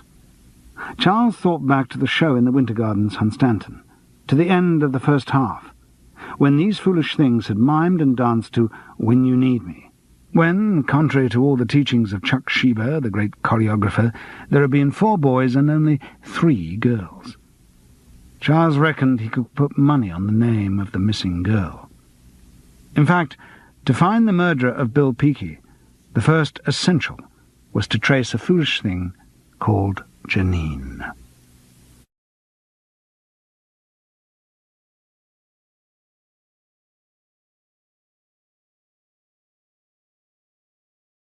A comedian dies, Cassette 2. Chapter 4. Comic. An out-of-work actor came home one day and found his wife in a hysterical state, her clothes torn, her face and arms scratched to pieces. "My God," he cried, "what's happened?" "It were terrible," his wife replied. "This man came round and raped me." "Who was it?" shouted the actor in fury. "Who was it?" "Your agent." "My agent? Did he leave a message?" There was only one member of the Sun and Funtime Company over whom Charles had any hold, and fortunately Vita Maureen, anticipating a reciprocal genteel tea party, had given him their phone number in Dollis Hill. Norman sounded guilty when he answered the phone, as if he'd been caught in the lavatory with a dirty book. From what Charles knew of the pianist's character, it was quite possible that he had been caught in the lavatory with a dirty book. "I'm sorry, Vita's out." He didn't entertain the possibility of anyone wanting to speak to him rather than to his lovely wife. "She's doing an audition for a new rock musical about the Boston Strangler." While Charles's mind strove to digest this incongruity, his voice said he didn't wish to speak to Vita anyway. "Oh?" Norman sounded desperately unhappy. "It's about the dancers in the Hunstanton show." Of course, Norman took it wrong. "Look, you said you'd never mention that. Are you trying to blackmail me because I daren't let Vita find out about—" No, Charles soothed. "I wouldn't dream of breaking your confidence." "Ah." Norman sounded appeased, but still suspicious. "Then what do you want?" "I'm trying to trace one of the dancers. Janine. She was the one who was having an affair with Peaky, wasn't she?" "Everyone reckons so. Mind you, I don't think she was the first in the company." This was said with a kind of wistful relish. Maybe Norman Del Rosa didn't confine his voyeurism to peeking at girls changing. "And she had a row with Peaky on the day he died?" "Yes." "When he broke off the affair?" "Oh, that's what everyone reckoned." Norman Del Rosa was unwilling to answer anything off his own bat. He needed the support of majority opinion. "And then she went off in the middle of the show?" "Yes, she wasn't well. Gastric trouble." Fairly easy to fake. Lots of visits to the lavatory, and nobody would question their authenticity. "So, what, she went home?"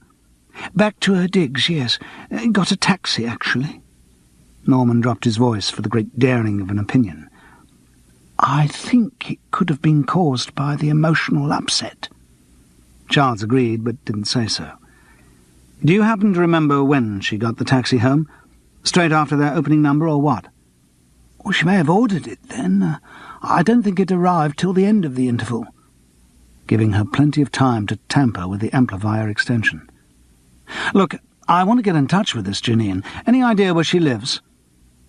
Anyone would have asked why Charles wanted to contact the girl, but Norman Del Rosa wasn't going to get involved. "I don't know, Charles.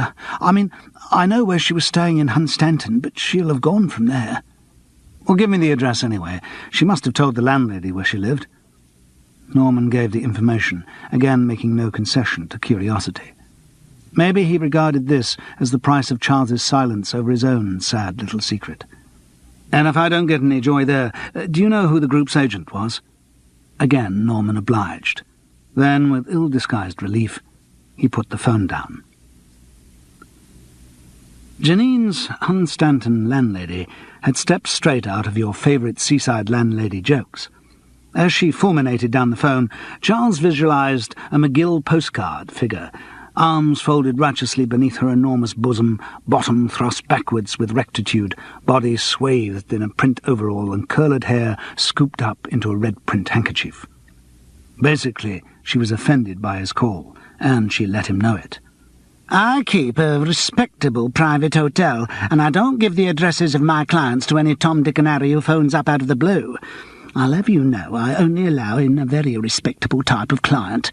I don't want you to think that I'm prepared to act as a mere convenience.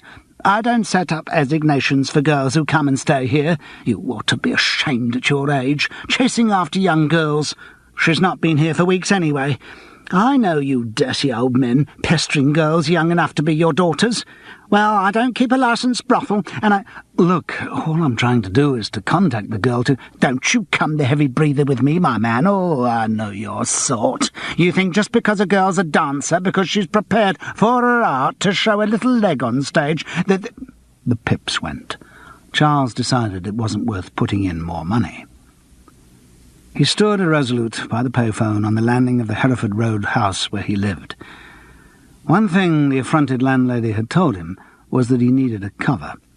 Unless he found some story to explain why he wanted to find the girl, all his inquiries were going to meet with the same suspicion. Maybe he even needed another identity to help him out. With a little bubble of schoolboy excitement, he went into his bedsitter to look at his range of clothes.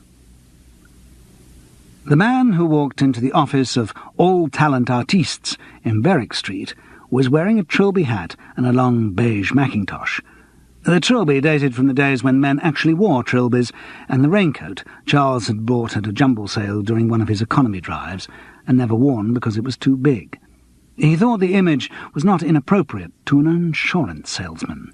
The potential shabbiness of the garb was offset, he felt, by a rather distinguished pair of silver-rimmed half-glasses and a slim black briefcase.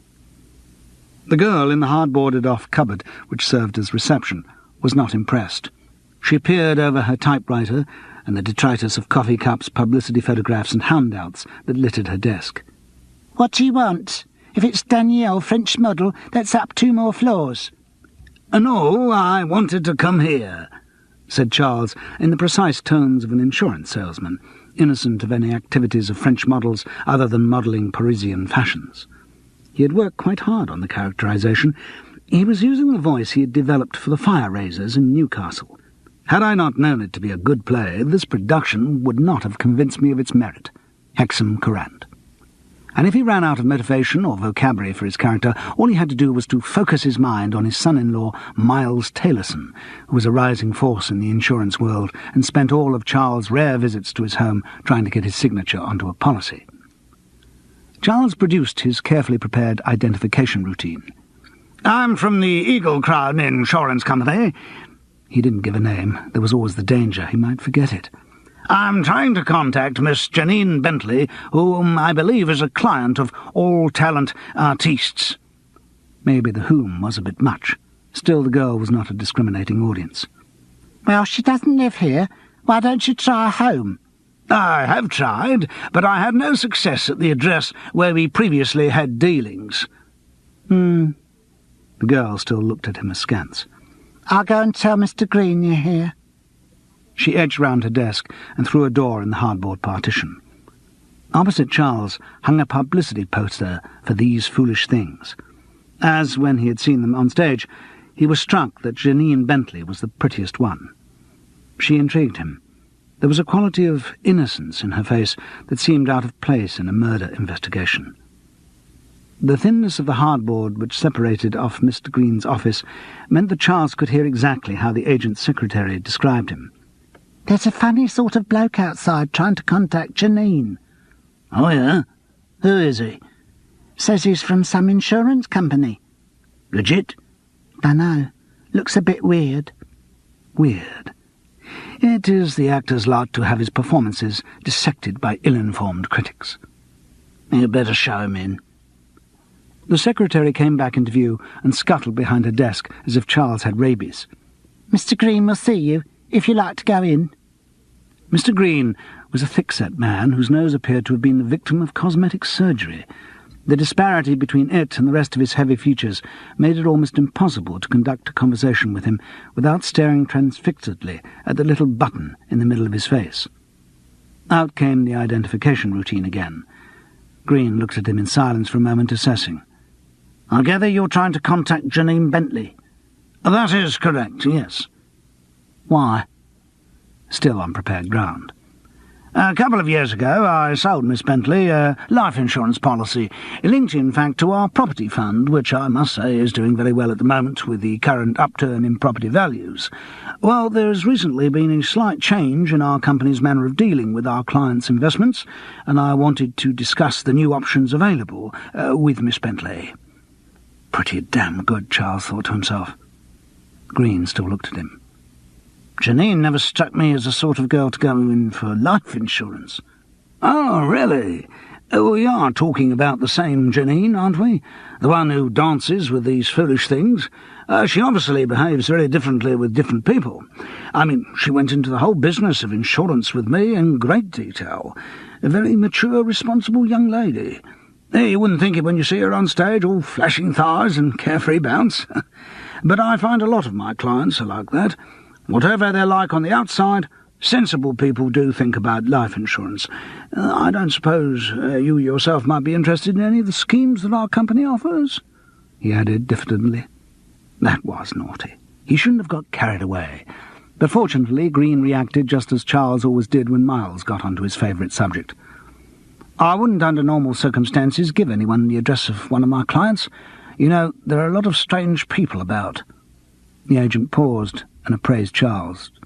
"Middle-aged men, possibly not very happy in their private lives, who are often anxious to get in touch with my girls. They are, after all, attractive girls." "Oh, very attractive." "Yes, and I have to protect them. But in the case of Janine, any moral decision I might have to make about putting her in touch with you is made for me." "What do you mean?" "I can't put you in touch with her. I don't know where she is." "But you must know where the group's working." "Janine is no longer a member of the group." "When did she leave?" "Rang me about a week ago.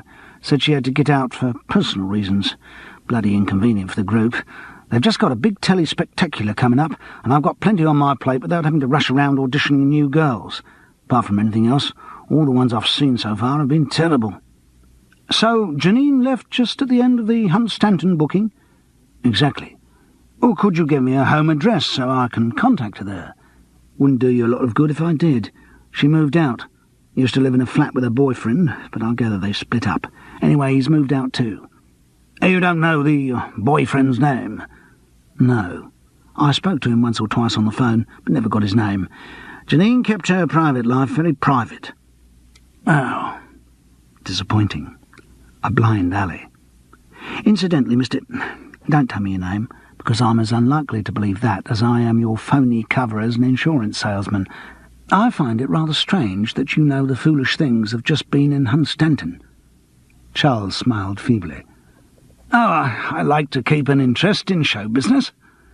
"I also find it strange that you asked me for Janine's private address when you told my secretary you'd tried her home. She's lived in the same place for 3 years." "Ah." The cover was definitely blown.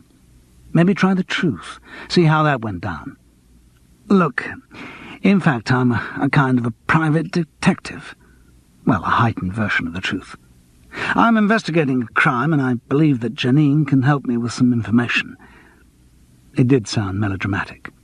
Green looked at Charles for a long time, weighing the likelihood of this new story. He appeared to make up his mind. "I see. Well, I suppose society has a duty to help people like you. Yours is a rather unpleasant business." He tore a piece of paper off a pad on his desk and wrote something on it. He sealed it in an envelope and wrote on that, "Go to this address. They may be able to give you what you're looking for." Green, and his secretary's fascinated stares, followed Charles out of the office. The address was not far away, in Old Compton Street. It was a strip club. Photographs bulged either side of the curtained doorway. It didn't look a likely place to find a missing dancer, but that was where he'd been directed. Inside the doorway, Charles was met by a stocky gentleman who looked very familiar. Mr. Green without a nose job. Must be a brother. "Can I help you, sir?" Charles handed over the note. The man tore it open and read it. "Fine, sir. Well, it may be rather expensive, but I'm sure you'll find it well worth the money. Now, in fact, there isn't any film in the cameras, but I think that only adds to the excitement. The girls will move about and pose for you, but I'm afraid we do have to insist on the rule of no touching. Now, if you'd like to—" "What the hell are you talking about? I'm just trying to find Janine." You can call the girls whatever you like. They won't mind. Call one Janine if you—" "What the hell did it say in that note?" Charles snatched it back and read. "Dear Joe, this kink was coming round sniffing after one of my dancers. Seems more your line. Well, it's business. Love to Myra and the kids. Mike." Oh dear. He shouldn't have worn that raincoat. Chapter 5. Comic. I say, why did the film Mad Chicken cross the road? Feed. I don't know. Why did the film Mad Chicken cross the road? Comic. To see Gregory Peck. As you can imagine, Gerald, I felt quite a fool. Yes, of course. If you're going to turn funny, you're about the right age for it. I mean, if you do feel you want to start flashing in the park, it's only to be expected. Ha. You're condemning yourself, too. You're the same age as me, and smooth solicitors aren't immune from developing embarrassing habits, so watch it. Gerald chuckled uneasily down the phone. He was worried that his secretary Polly might be listening. In spite of her obvious maturity and worldly eye, he had an old-fashioned view of what she should be allowed to hear or see. Charles continued. One thing was interesting. Even though he did think I was some kind of pervert, the information he gave me was true. Janine and her boyfriend have recently moved out of their flat. I've checked. Where did you get the address? Amazingly, from Morris. You know, Morris Skellen, my agent. The theatrical Who's Sleeping with Who. He knew somebody who knew somebody who'd once known Janine. Rang me back within half an hour. He's impressively efficient about everything except being an agent. He didn't know who Janine's boyfriend was? No, nobody seems to know that. But they've certainly both moved out. Well, if you went to the flat, surely you could have checked with the landlord. I didn't go to the flat. I just rang up and spoke to the new tenants. They didn't know who'd been living there before, but I got the landlord's name and rang him. He was, to put it mildly, unhelpful. To put it less mildly, bloody abusive. That's why I rang you. I don't follow. I thought maybe you could use your professional position.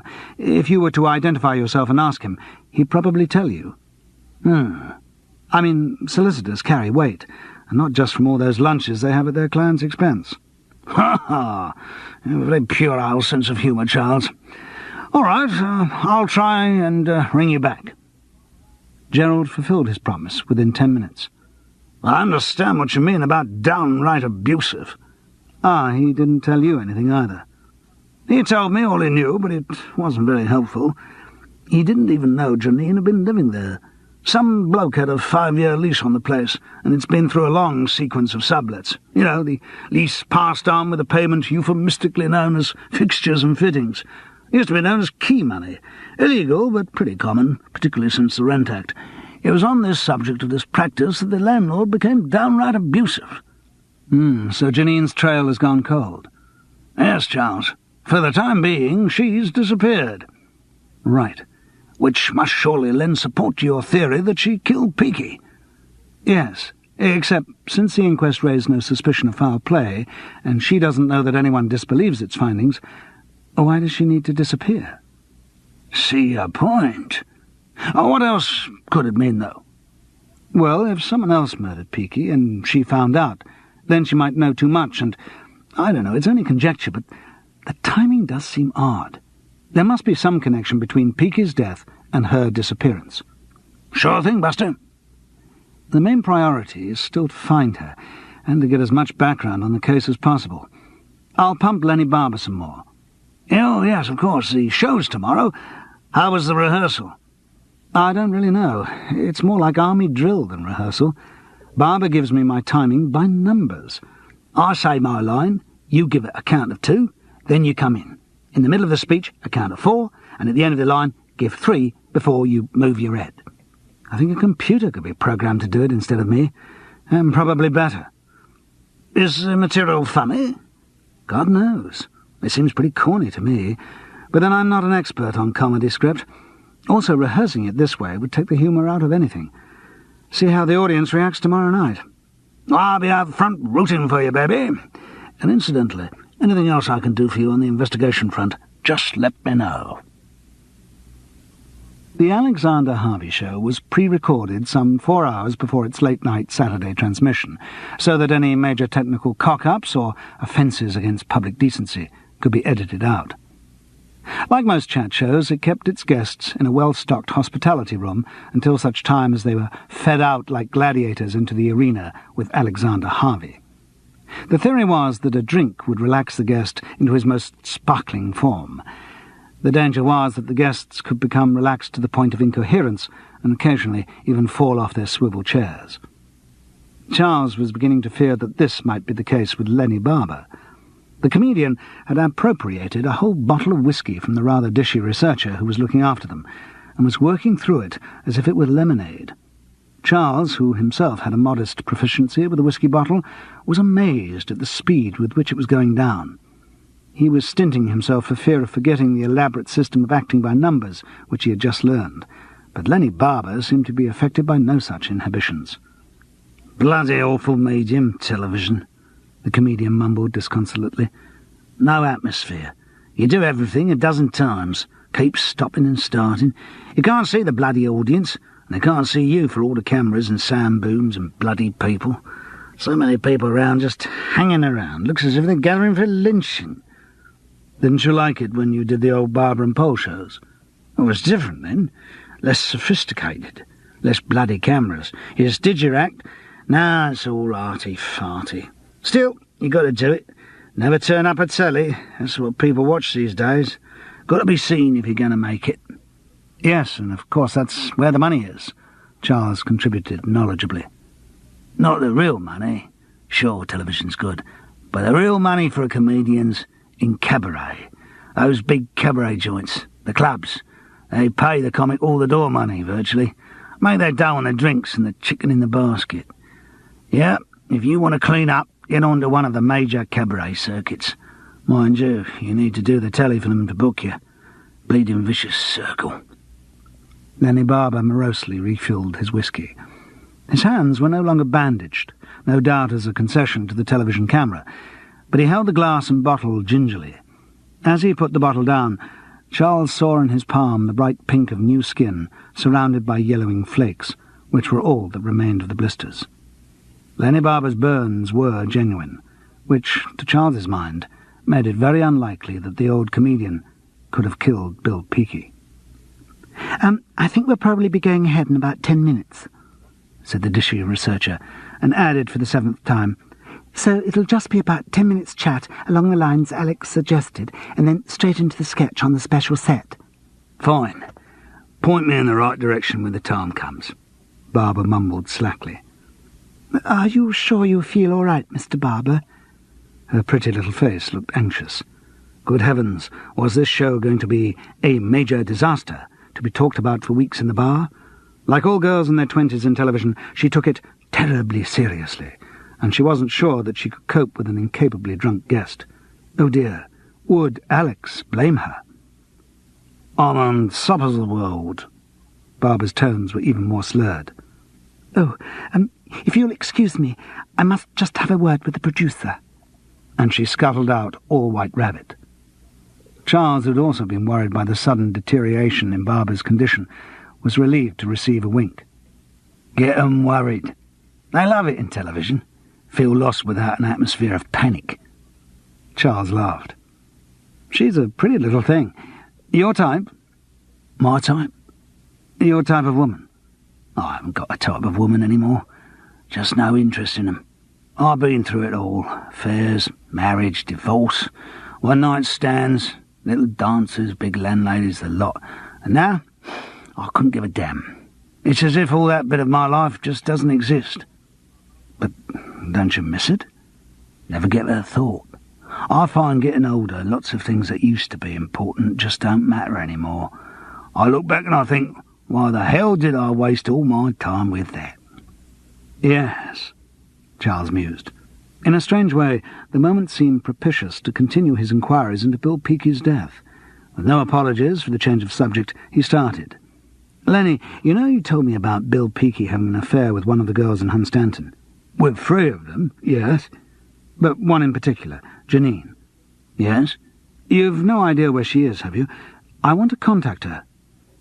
So far the comedian had not seemed to notice the change in direction of the conversation, but at this he looked up. "Now, why do you want to contact her?" "Ah, just a minute. Walter told me something about you being a bit of an amateur detective on the quiet. Is that it? You think there may have been something funny about his death?" "It's possible." A coroner didn't seem to think so. No, but I happen to know that Peaky did test out his equipment as usual that day. Barbara registered genuine surprise at that. How on earth did you find that out? Norman Del Rosa saw him. For reasons of his own, he didn't want to tell the police. I can guess the reasons of his own. He was off stealing the dancers' knickers. Not far off. So, what, you reckon someone fiddled with the electrics after Peaky had tested them? Again, it's possible. But how? I haven't got that far yet. I think you may be on a wild goose chase. That theatre's electrics were so ropey, nothing would surprise me about them. I would imagine whatever the fault was just came and went. Maybe. But anyway, your suspicions are heading towards Janine at the moment. As she had been having an affair with him, and had a major row on the day of his death, she would seem to have some sort of motive. Yeah, mind you, who didn't? I don't think there was a single person in that company whose back he hadn't got up at some point. He was bloody rude to everyone, all the dancers, the pop group lot, that miserable little pianist, even poor old Walter. He'd been hanging around for some time trying to get a telly show going, but Peaky treated him like dirt. Kept saying he was getting better offers from other companies, that sort of line. Oh, so Walter had been down to see the show before that day? Oh, yeah, 3 or 4 times. I see. But going back to Janine. Sorry, I don't think I can help you. Never even knew her address. She's moved anyway, but I thought you might know some of her friends, or don't know if she had any. You could try the rest of the group, I suppose. No, she was a funny little thing. Very quiet. Apparently lived with his boyfriend in London, but nobody ever knew his name. I gather the entry of Prince Bloody Charming Bill Peaky into her life really confused her. Should she give up boyfriend? Should she even tell boyfriend? You know how screwed up kids get about that sort of thing. He spoke as if people who got upset over sexual matters belonged to an alien race. The whisky glass was filled again and emptied. Charles was back where he started. Barbara's comments had told him nothing new about Janine. They had opened up possibilities for investigation of other characters involved in Sun and Funtime, but Charles found it difficult to concentrate on more than one suspect at a time. Until he had seen Janine, any other course of inquiry seemed a bit futile. Once she'd been eliminated, even as he thought the word eliminated took on sinister overtones. What had happened to Janine Bentley? The producer of the show arrived with a dishy researcher. Lenny Barber slumped back into his posture of glazed incapacity. "All set?" asked the producer with imposed joviality. Incidentally, the producer was not Walter Proud, who, though responsible for the original idea of recreating the Barber and Pole routine, seems since to have been pushed into the background. "Set? I'm as set as a bloody blancmange, thank you." Lenny Barber rose to his feet expansively, then seemed to lose his balance and sank back, arms windmilling, onto the side of his chair. Chair and comedian collapsed in a sprawling heap on the floor. The producer and the dishy researcher hastened forward to scoop Barber up. "Are you going to be all right for the show?" The acid in the producer's tone was trickling straight down to his stomach to feed his incipient ulcer. "No problem." Lenny Barber oriented himself towards the door and got through it, hardly hitting the frame at all. Ignoring Charles, the producer and the dishy researcher scuttled after. As they passed, he heard them muttering, "Thank God we keep that interview with Greg Robson in reserve. Just need a quick announcement from continuity about a change to the scheduled programme." Alexander Harvey's high viewing figures did not exactly reflect his personal popularity. Indeed, many of the people who watched the programme did so merely to confirm how much they disliked him. Being the host on a chat show is by its nature a thankless task, because everyone tunes in to see the guests rather than the presenter anyway, and the host has the options of either keeping a low profile to the point of anonymity or high to the point of irritation. Alexander Harvey had chosen the latter course. Sometimes this paid handsome dividends. He was very good at stimulating the reticent and cutting short the long-winded, and often his guests, in sheer exasperation at the manner of his questioning, made newsworthy indiscretions.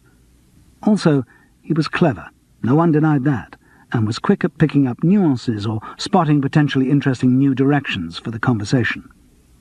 His approach also had disadvantages.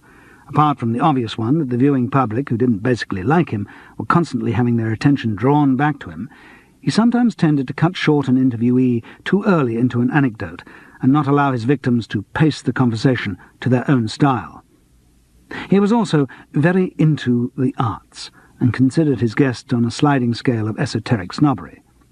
Opera stars he held in highest esteem, breathing adulation over them with every word. Other classical musicians got a fairly high rating. Theatrical knights and dames scored well, though the rest of the acting profession came rather lower down the scale.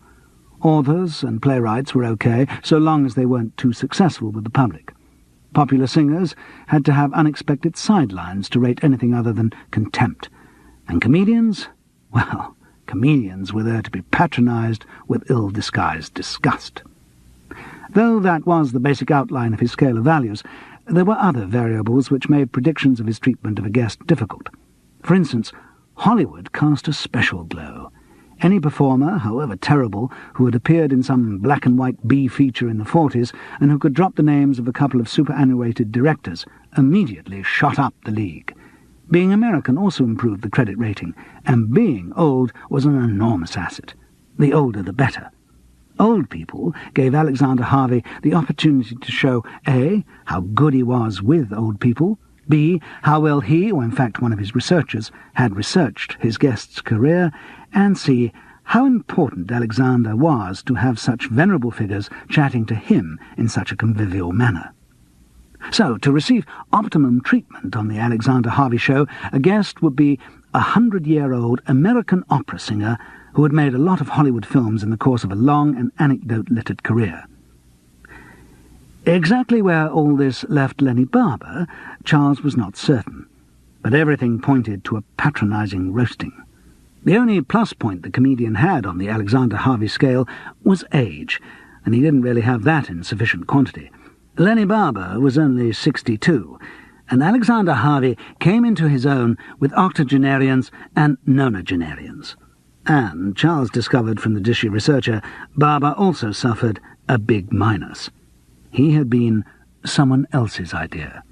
It should have been mentioned that the ideal 100-year-old opera singer must have been suggested for the show by Alexander Harvey himself. Charles lurked round the back of the set as the interview started and watched events on a black-and-white monitor.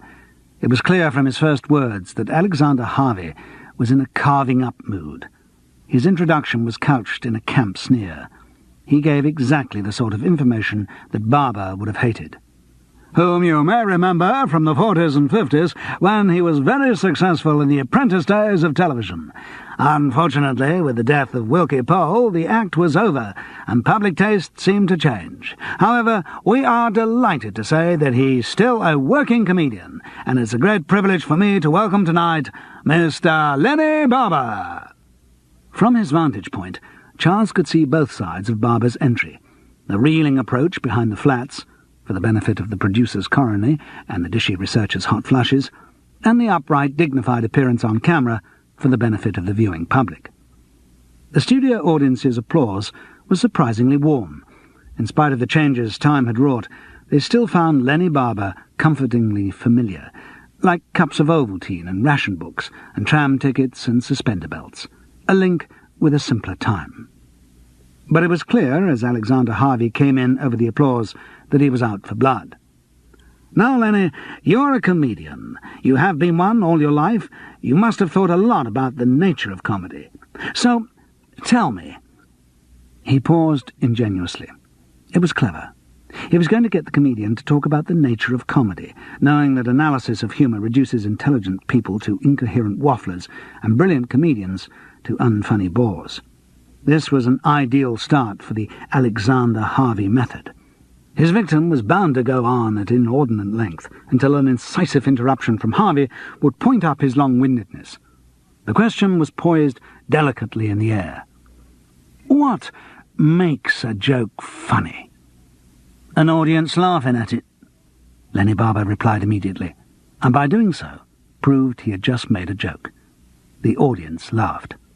The line itself wasn't funny, but Barber's speed of delivery and obvious contempt for the question, coupled with Harvey's expression of surprise, made it a very funny moment. Alexander Harvey was disconcerted to the point of looking at the notes on his clipboard, something which usually happened much later into one of his interviews. He had to come in quickly with another question. The longer the break after Barber's reply, the longer the comedian's triumph. But Harvey was a professional, and he shaped his next question skillfully. He asked something which would make Barber define his own success or failure. "You've been a comedian all your life, and comedy is a notoriously insecure profession. One day you're on top, the next nobody wants to know about you. When in your career did you feel really confident that you'd made it?" "Tuesday nights, mostly."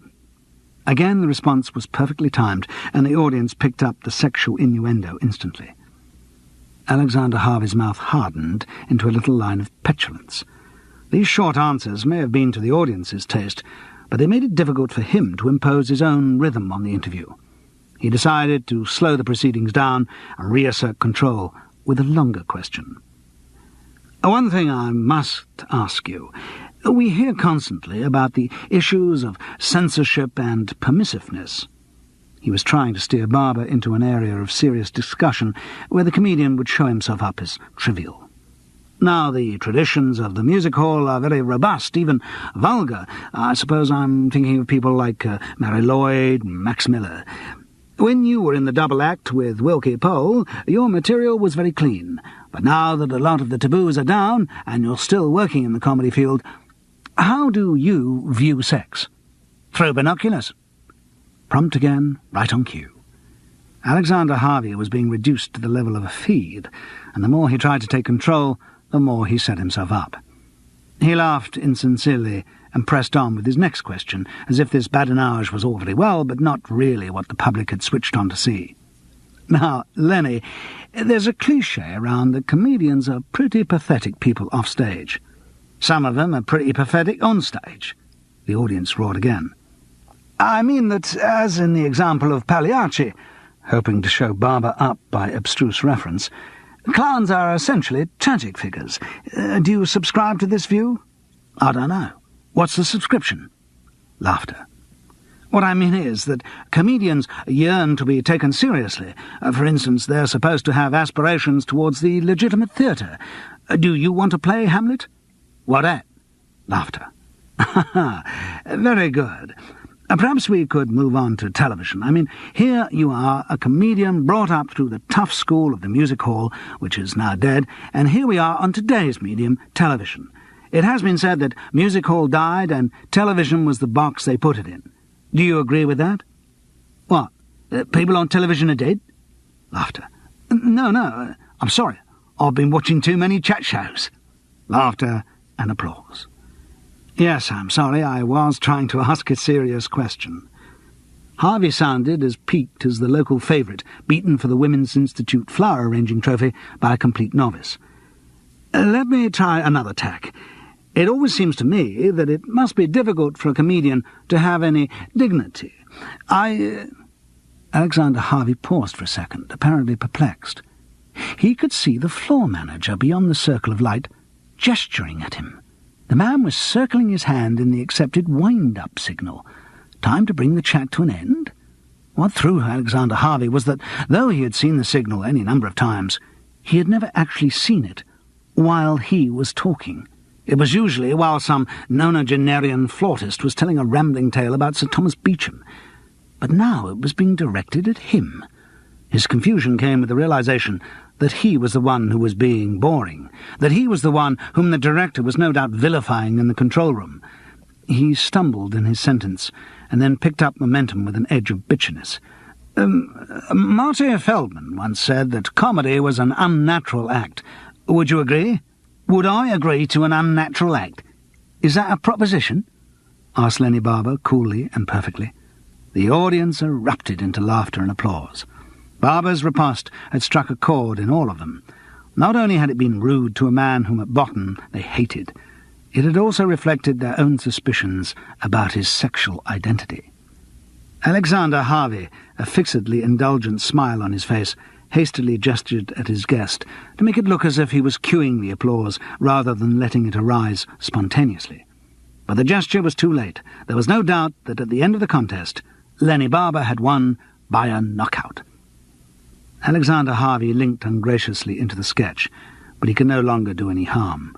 Snide remarks about the sort of comedy that used to be popular in the late 30s could not weaken Barber's hold on his audience, and the omission of Charles Paris's name from his introduction was unlikely to worry anyone except Francis, bound to be watching, Maurice Skellen, possibly ill with excitement at the thought of one of his clients actually being in work, and, of course, Charles himself.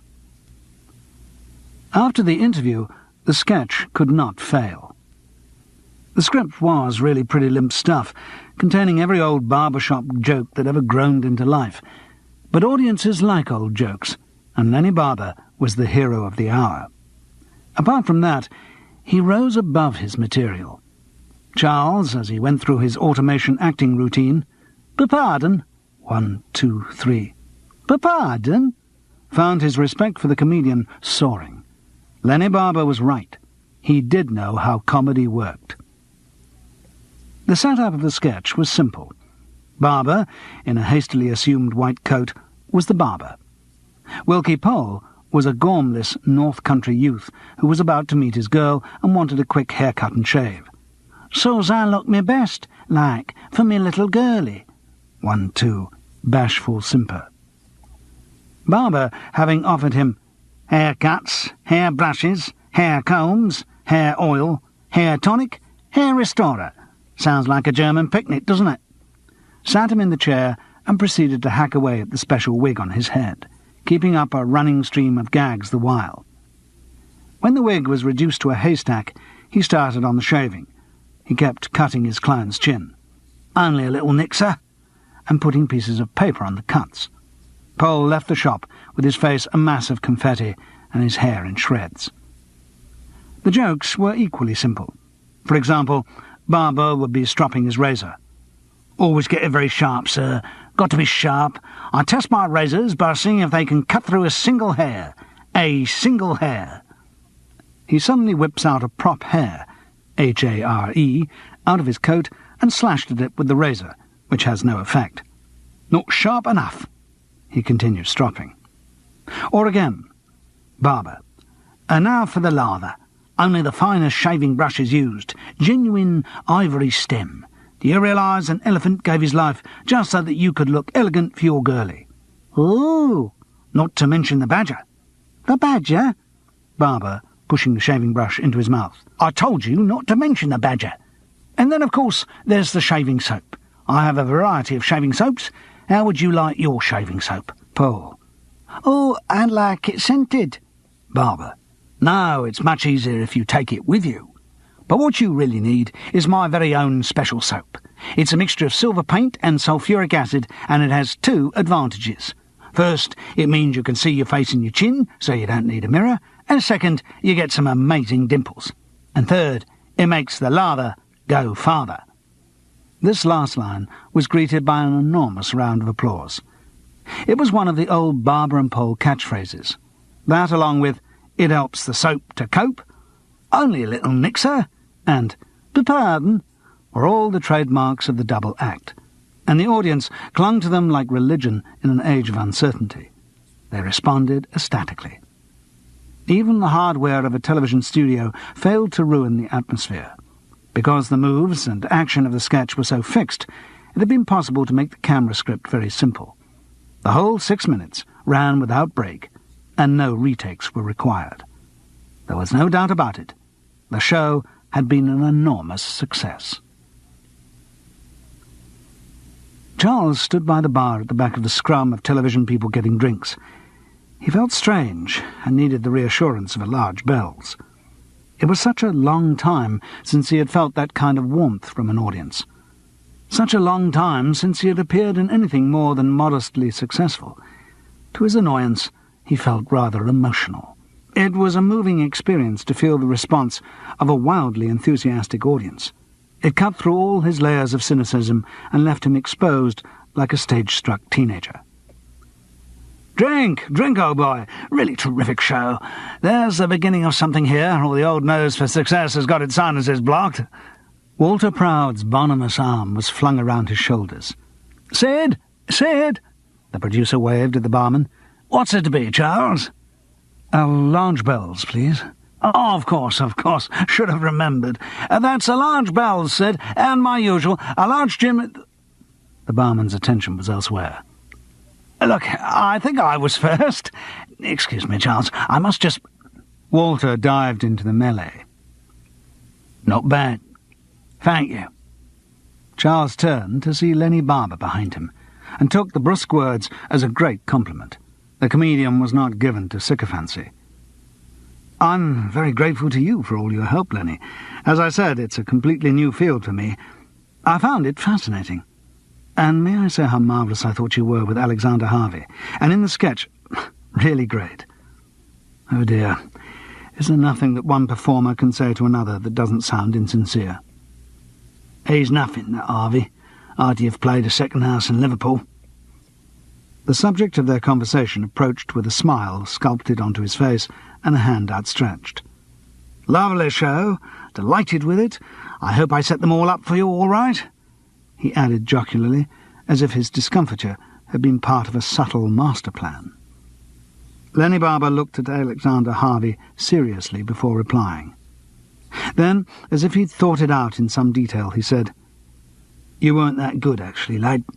Tell you what, you do 3 or more years round the clubs, and you might turn into a reasonable feed.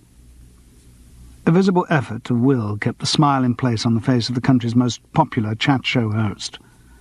While he searched his mental quiver for a barb with sufficient poison on it to use in reply, he was interrupted by the arrival behind him of a neat 40-year-old man in a grey suit. Very nice show, Alex, congratulated the newcomer. Thought it went very well. Oh, thanks, said a rather deflated Alexander Harvey. At that moment, Walter Proud bustled up with Charles's bells and his own gin. He greeted the man in the grey suit effusively. Nigel, great to see you. How goes it? Fine, said the man in the grey suit. You haven't got a drink. What is it? Still Campari? That'd be very nice, thank you. What about you, Alex? Lenny? Actually, Nigel, when I've got the drinks, I'd like to bend your ear for a moment about a couple of ideas. Fine. The man grinned vaguely as Walter disappeared into the bar scrum, then turned sharply to Alexander Harvey. Who is that? Walter Proud. Used to be at the BBC. Oh, yes. I've met him somewhere. He's not with us at the moment, is he? Yes. 3 months contract. Meant to be coming up with ideas. Tonight was one of his. Alexander Harvey grimaced. I see. I've got to go and talk to Paul over there. Excuse me. The man in the grey suit flicked Charles and Barber a professional smile and moved away with Alexander Harvey in tow. Charles looked to the comedian quizzically. He's Nigel Frisch, Director of Programmes here, and one very important person. Walter emerged from the scrum of drinks. Oh, where do they go to? He handed a very large scotch to Barber, who pointed to the other side of the bar. I'll take the drinks over. You know, Lenny, I'm really excited by what happened tonight. I think we're onto something. I think we can get a show going, build round the old Barber and Pole routines. I mean, not just old stuff. Get in some young writers, give it a bit of edge, kind of review format. We'd be onto a winner. It wouldn't be just the nostalgia appeal, though that's there. I reckon if you can present the public with a package that's got nostalgia and is modern at the same time, then you've got to be onto a winner. Lenny Barber, I think you could be on the verge of the biggest comeback there ever was. Well, what do you say? Lenny Barber shrugged without changing his expression. I say, oh, yeah? Yeah, certainly. Show me the contract, and I might believe you. Well, at least sound a bit excited about it. If I got excited every time I heard a producer say I was on the verge of a comeback, I'd have dropped dead years ago. Once you've been an overnight success more than a couple of dozen times, the novelty wears off. Or this time it's for real. This one's going to be big. Yeah, sure. Barber spoke as to a child. You go and take those drinks over to your important friends. As Walter moved away, the comedian downed his scotch in a single gulp. Get you another one, Lenny? No, Charles. I haven't got the cash with me to buy you one. Well, I can get it now, or lend you the money, or... Don't like being in debt. Sorry. No, I'll go and join that little group over there round the director. Since I'm going to appear on the bugger's expense claim, whether he buys me a drink or not, I think he can get me one. Charles stood alone and drank. His mind kept coming back to Janine Bentley. Pretty girl, long golden hair, not an intelligent face but a sweet one. Appealing, childish, really. Where was she? Look, I do want to talk about the serious potential in this thing, Charles, old man.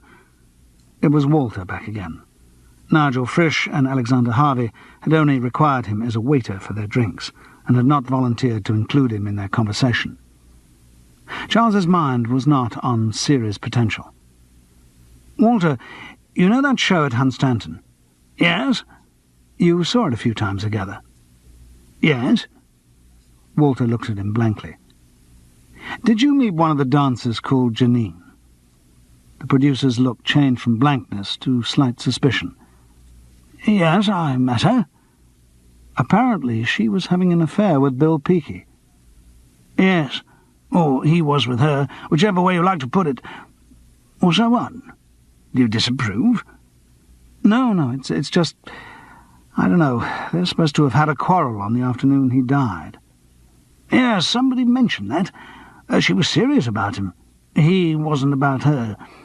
Apparently, Janine had been in touch with Peakey's wife and told her what was going on, imagining, I think, that the wife would give up her claims and allow the course of true love to run smooth. Really? And that's what annoyed Peakey? I gather so. It'd annoy most men. I'd have been pretty damn annoyed if any of my little bits on the side had told Angela. Somehow the sexual bravado in his tone didn't carry conviction. Do you know what Peakey's relationship with his wife was? Well, they were married. Sorry, being facetious. I don't know, I think okay, but Bill used to put it about a bit. So I heard. Incidentally, Walter, do you know Peakey's wife? Widow, I should say. I've met her. Carla, pretty girl, lives out towards Epping Forest somewhere. Wouldn't say I know her, really. Walter Proud drained his gin reflectively. Pissy about Bill Peakey. Really talented boy. I thought I'd get some kind of show going there. Still, it's an ill wind. If I hadn't gone to Hunstanton to see him, I wouldn't have made contact with old Lenny Barber again, and tonight wouldn't have happened. Gerald Venables, who had been ensconced in a corner of the bar with the head of the television company's contract department, offered to drive Charles home. "So, where do you go now, big boy?" he asked as the Mercedes purred along. "I reckon finding Janine is still the first priority." "Cherchez la femme!" "But still the trail seems to have gone cold there at the moment. I think I might chercher the family instead for a bit." "Whose family?" "Peakey's family. I think I'll get in touch with his widow." Chapter 6. Comic. "You know, I'm going to marry a widow." Feed. "Are you? Oh, I wouldn't fancy being the second husband of a widow." Comic. "I'd sooner be the second than the first." Charles rang the phone number Walter Proud had given him the next morning. He asked to speak to Mrs. Peakey, and was told he was speaking to Mrs. Pratt, who was Bill Peakey's widow. He should have realized that Peakey was too good a name for a comedian to be genuine. He decided that when he spoke to her, he would not attempt any subterfuge. Since she had not been in Hunstanton at the time, she could not possibly have been implicated in her husband's death, and she was likely to be interested to hear of any suspicious circumstances. She spoke slowly, treading her accent with caution, like a tightrope walker, all right at her own pace, but at speed in danger of falling into the cockney below. "What's it about?" "You don't know me, Mrs. Pratt, and I hope you don't mind my calling you. My name's Charles Paris. I was present in Hunstanton when your husband died." "Yes?" "I'm sorry, I don't want to upset you, but I've since heard things that make me wonder whether his death was in fact an accident." "Whether it was... What do you mean? That someone might have... that he might have been murdered? I believe it's possible. There was a long pause from the other end of the phone. When it came back, her voice was strained, less at pains to hide its origins. Do you have any suspicions as to who might have murdered him? Suspicions, vague thoughts, nothing concrete. I wanted to talk to you about it. Me? But I'm sorry, please don't misunderstand me. Of course I'm not wishing to imply any suspicion of you. I just wanted to talk to you about your husband, ask if you know of anyone with a sufficiently strong grudge against him to... I'm sorry, I thought you would be interested. Yes, of course I am. It's just a bit of a shock. I mean, it never occurred to me that... You're convinced that it was murder? Fairly convinced, yes. As I say, it's a shock. Oh, of course. Can we meet? I think we should. Or just say where and when. Do you mind coming out here? I'm sorry, it's difficult to park the children at short notice. Can you come today? Charles's professional calendar was as empty as usual. Certainly. Tell me how to get to you. There was no evidence of the children when he arrived at the house. Presumably, Carla Pratt had managed to park them at short notice after all. The house was in Chigwell, a nice area for an East End boy like Bill Peakey to aspire to when he started to make a bit of money. No doubt all the neighbours were company directors, professional footballers and minor racketeers. The building was a bungalow that seemed to have sprawled out of control, with a double garage and hacienda-style archways that had been added to take the curse off its 30s red brick lines. The frontage was all wrought iron, black wrought iron gates relieving black wrought iron railings. This motif was continued inside the sitting room, where black wrought iron supported glass shelves, plant pots, light fittings, marble-top tables, and a series of photographs of Bill Peakey's triumphs. The curled black metal gave the room a coldness, a newness, as if the decor were for show, not for living in. Carla Pratt was also dressed in black, but she had a higher cuddlability rating than the wrought iron. Her curves were less machined and warmer. Charles had seen her distantly at the inquest, but never without a coat, and so had not appreciated her splendid contours. He recalled Walter Proud saying she'd been a dancer, and childbearing had not slackened the athleticism of her figure. Nor did the black glazed cotton dress, worn presumably as a token of mourning, do anything to disguise her shape. Indeed, it offered fascinating grounds for conjecture as to whether she was wearing one of those negligible bras made of flimsy stuff like they wrap supermarket chickens in, or none at all. Her blonde hair had been recently and expensively cut, and she looked fit and lively. If she was suffering from the pains of widowhood, she disguised it well. Having sat Charles down and provided him with a cup of coffee, instant but one of the more expensive blends, she asked him to give his grounds for suspicion, and he ran through the business of Norman Delrosa's revelation again. "Well, that doesn't prove murder," she said, with what sounded like relief. Presumably someone who had just reconciled herself to her husband's death is not anxious to have to change her whole pattern of thinking on the subject. "Doesn't prove it, but it does make the death seem rather odd.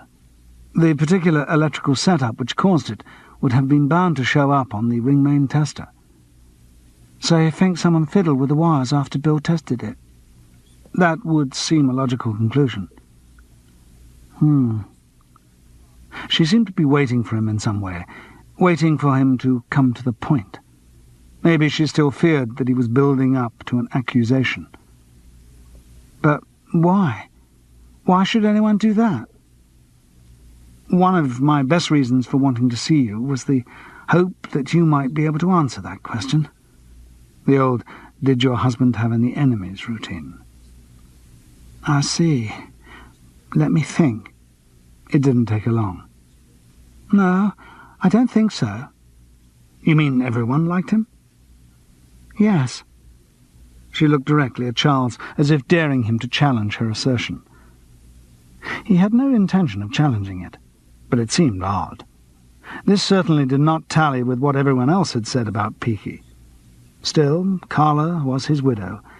Maybe in her eyes he could do no wrong, and of course she had not been in the company with him to hear his slights against fellow performers. But, Mrs. Pratt, someone who has as much success as your husband, and so quickly, is likely to cause jealousy among other people in the business.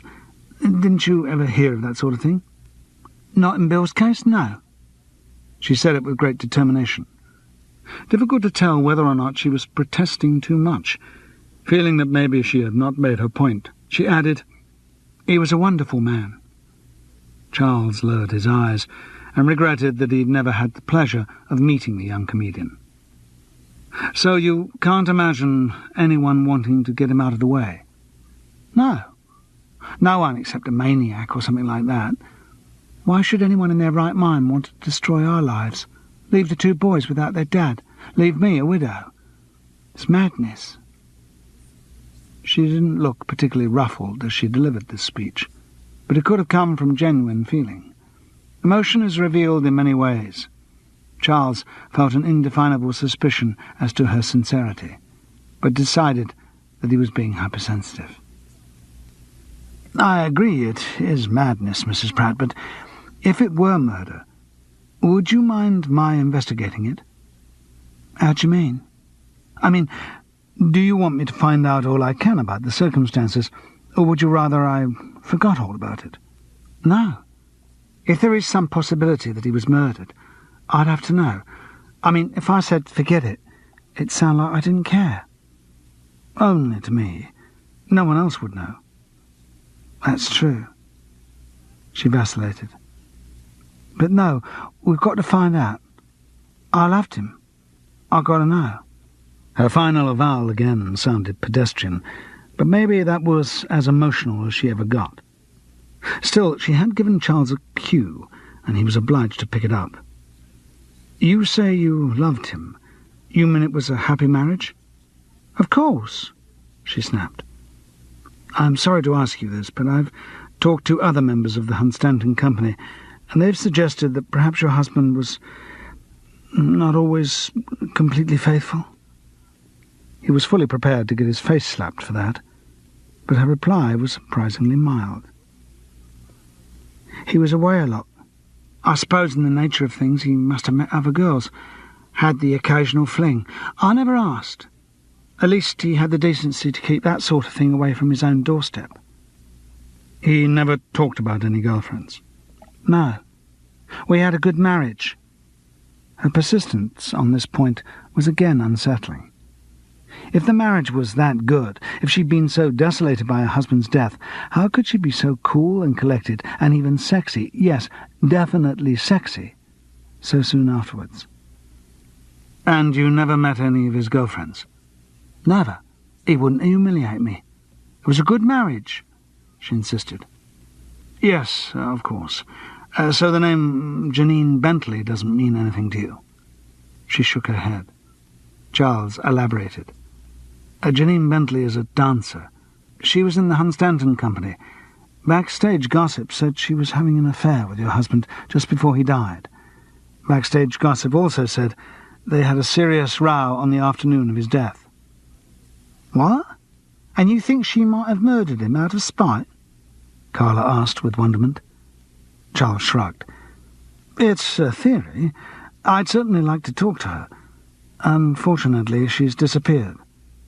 But she's your main suspect."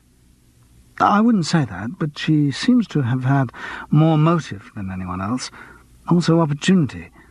If I found out something more which pointed to her guilt, I'd be prepared to be very suspicious." "I see." Carla Pratt seemed to be thinking something out. When she spoke again, it was with much greater fluency. Maybe now, for the first time, she felt that she was not under suspicion and could speak freely.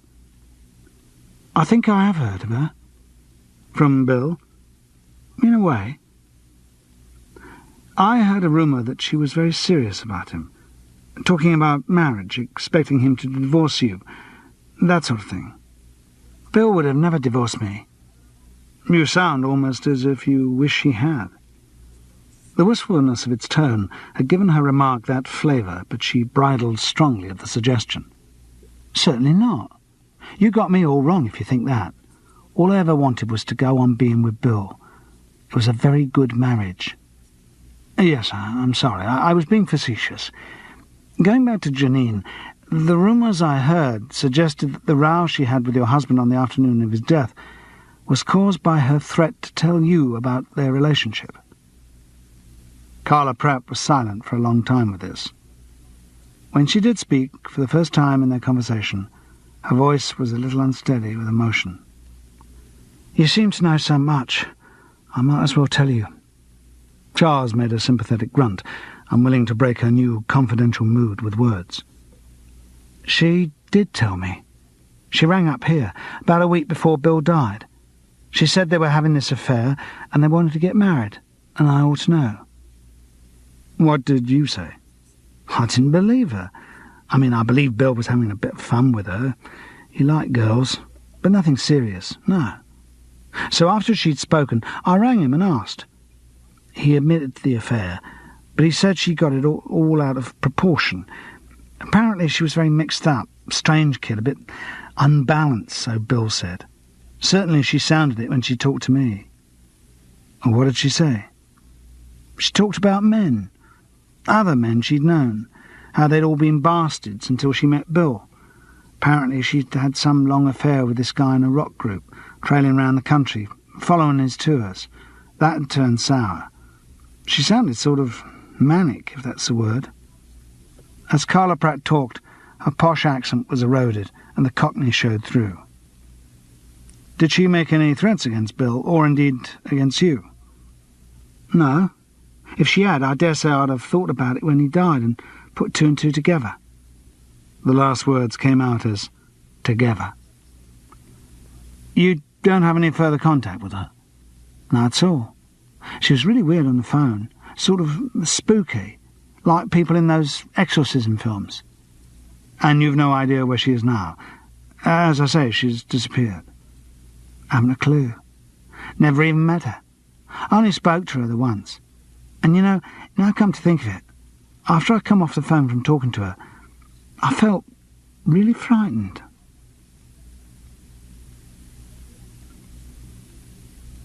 As the Underground slowly took him back into central London, Charles went through the interview in his mind. It was full of strange inconsistencies. Carla's image of her husband seemed so at variance with everyone else's. Still, marriage must involve a degree of blindness to the partner's faults. Perhaps it was natural enough. So, come to think of it, was her initial fear that Charles was suspicious of her as her husband's killer. However illogical, everyone's first instinct is to feel guilty, and no doubt her poised, sexy exterior was just a carefully built-up bastion against uncontrollable emotion. More emotion than the contradiction in Carla Pratt's character was the illumination she had given into the character of Janine Bentley. He had had difficulty visualizing the girl as a calculating killer. Other descriptions had suggested a rather anonymous, quiet little thing. But a girl who sounded unbalanced, indeed a girl who would make the kind of phone call described, was a much more disturbing proposition. And there was another important detail. A girl who had spent a lot of time trailing round after a rock group would pick up some sort of knowledge of how their equipment worked, and might well know how to stage a fatal accident. A Comedian Dies, Cassette 3. Chapter 7. Comic. "Did you hear about the Irish tap dancer?" Feed. "No." Comic. "He fell in the sink." Charles thought it would be tempting Providence to approach Mr. Mike Green, he who conducted business under an assumed nose, in another disguise.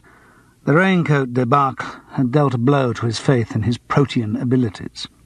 Vocally, though, he retained his confidence, and it was the perky voice he had used in "Things Ain't What They Used to Be." The boldness of choosing this piece was not justified by the company's abilities. Leamington Spa Courier, that was transferred through by the suspicious secretary to Mr. Green. "Hello? You say you're from the Sun?" That's right, Bob Cherry of Photographic Features Department. Oops, silly choice of name. But fortunately, Mr. Green did not seem to be a reader of the Billy Bunter stories. I see. What can I do for you? Idea came up at an editorial meeting for doing a series of features on dance groups, and gather you represent These Foolish Things. I wonder if I could contact the group, have a bit of a chat, background stuff, then if the idea seems to be working, send along a photographer, take a few pics. Any objection in principle? No, not in principle, no. When would you want to do this? Afraid it's a bit of a rush job. I want to get something rough mapped out today so the editor can run his peepers over it. Give us the go-ahead on the series. Might be difficult today. The boys and girls are in rehearsal at the moment. Charles took a risk. Oh, well, if it's not convenient, never mind. I've got a long list of other dance groups drawn up. Thank you for your time. No, just a minute. As Charles had hoped, the lure of publicity in the national press was too strong. Look, I'm sure they could take a break for a quick chat. Wouldn't be long, would it? Quarter of an hour, top weight. Fine. Then I'll tell you where they're rehearsing. It's... just a minute, there is one thing. Yes? About these photographs. I know your paper has a reputation for rather frank pictures. I hope that wasn't the sort of thing you had in mind. I mean, they're lovely girls and that, but the appeal of the group has to be universal. Family audience stuff. They've been booked for kids' telly shows, that sort of thing. Don't want the image let down. They're not your topless go-go dancers. It's a more artistic thing altogether. Of course, Charles soothed. No, this isn't a page 3 feature. Sort of a lightweight serious piece on how groups start and get formed and so on. If you're going to ask them that sort of thing, perhaps I ought to be there. Boobed again. No, I don't think that'll be necessary. Very straightforward stuff. Not trying to get any angle. I see. Oh, that should be all right. When's it likely to be in the paper? Can't say exactly, I'm afraid, chum. As I say, just a mock-up we're working on at the moment. Editor's bound to give the go-ahead, though. Next couple of weeks, I should think. OK. Mr. Green gave the address of the rehearsal room, a police gymnasium in Herne Hill. I'll give them a buzz to say you're coming. Oh, you needn't, said Charles hastily, seeing himself committed to continuing his inquiries in the same identity. But there was no escape. Yes, I'd better. And then there'll be no problem about their letting you in. Get some funny types hanging around the girls, you know. Bob Cherry, did you say the name was? Charles confirmed it, blushing on 2 counts.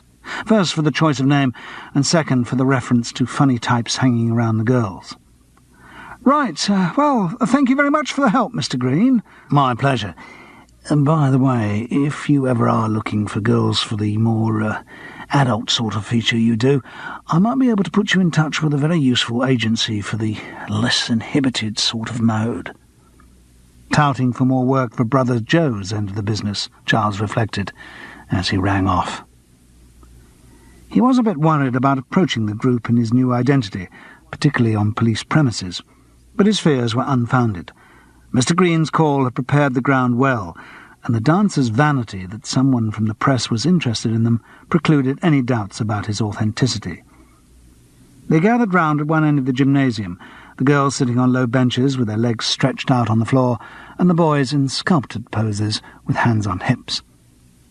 The girls were a great disappointment in rehearsal clothes. On stage in Hunstanton, even in the publicity photographs he'd seen, he wouldn't have kicked any of them out of bed. But seeing them here, he felt that his feet might be more actively employed. Their leotards and bulky leg-warmers didn't do a lot for their figures, creating the impression of a randomly lagged water system in the loft of an old house. Their faces were testimonials to the skill of modern makeup and hairdressing.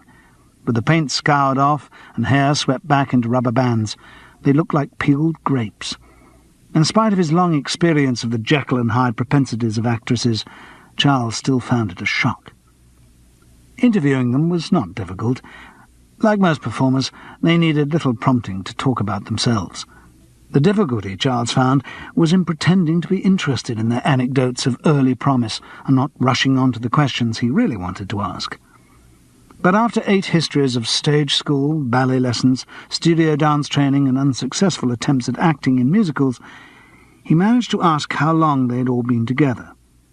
The tallest boy, who posed like a pampas grass in a fireplace and acted as spokesman, replied, "Oh, about 18 months now. Leonie and I came from the Best Thing. Wayne and Darrow were with the Black and White Minstrels. Polly, Boots and Cookie were from a little set-up called the Tootsies, and Barbie is straight out of Italia Conti." The last name looked less like a poulterer's wares than the other girls. She was probably only 17, but the dark circles under her eyes bespoke more than a nodding acquaintance with the endless rounds of rehearsals and performances. She was the one unfamiliar face in the group, obviously Janine Bentley's replacement. "Have you had your hair done differently?" Bob Cherry asked ingenuously. "I've seen publicity photos of the group, and I'm sure you used to look different." "Wasn't me. I've only just joined last week." "What happened to the other girl?" Bob Cherry asked casually. "She left for personal reasons," supplied the tallest boy. "What does that mean?" "Just what it says. Nothing to do with the group. No quarrel or anything." "I think she'd been having boyfriend trouble," supplied the girl called Cookie. "Been having a rough time for a few months. I think she left because she wanted a bit of time to get her head together." "Ah." Charles wouldn't like to have defined exactly what that meant, but he thought he got the gist of it. "Any idea how I can contact her?" "She's left the group. Not much point in contacting her, really," the tallest boy insisted, seeing the available publicity about to be divided 9 ways instead of 8. "Sure, but as I say, this article's about how groups are made up. It would be a great help if I could find her and have a chat." "Well, she won't tell you anything shocking or awful. As I say, there wasn't any quarrel." No, it's not a muck-raking article. I'm not after that sort of thing. When did she leave you?" "Just after we finished our summer season in Hunstanton, a couple of weeks back." "Be a pity if I couldn't contact her. Talking to an ex-member of the group would add that little something to the article, sort of extra dimension the editor always wants. Without something different, who knows, he might not give the go-ahead to the series." The threat of withdrawal of publicity had the desired effect, or rather one desired effect, in that the tallest boy gave Janine's address. Since it was the old one, the effect was also undesired, and left Charles no further forward.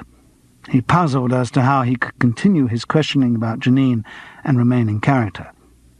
But he was saved by the intervention of the girl called Polly. "No, that's no good. Mike said she had moved from there." "Any idea where she might have gone?" They all shook their heads blankly.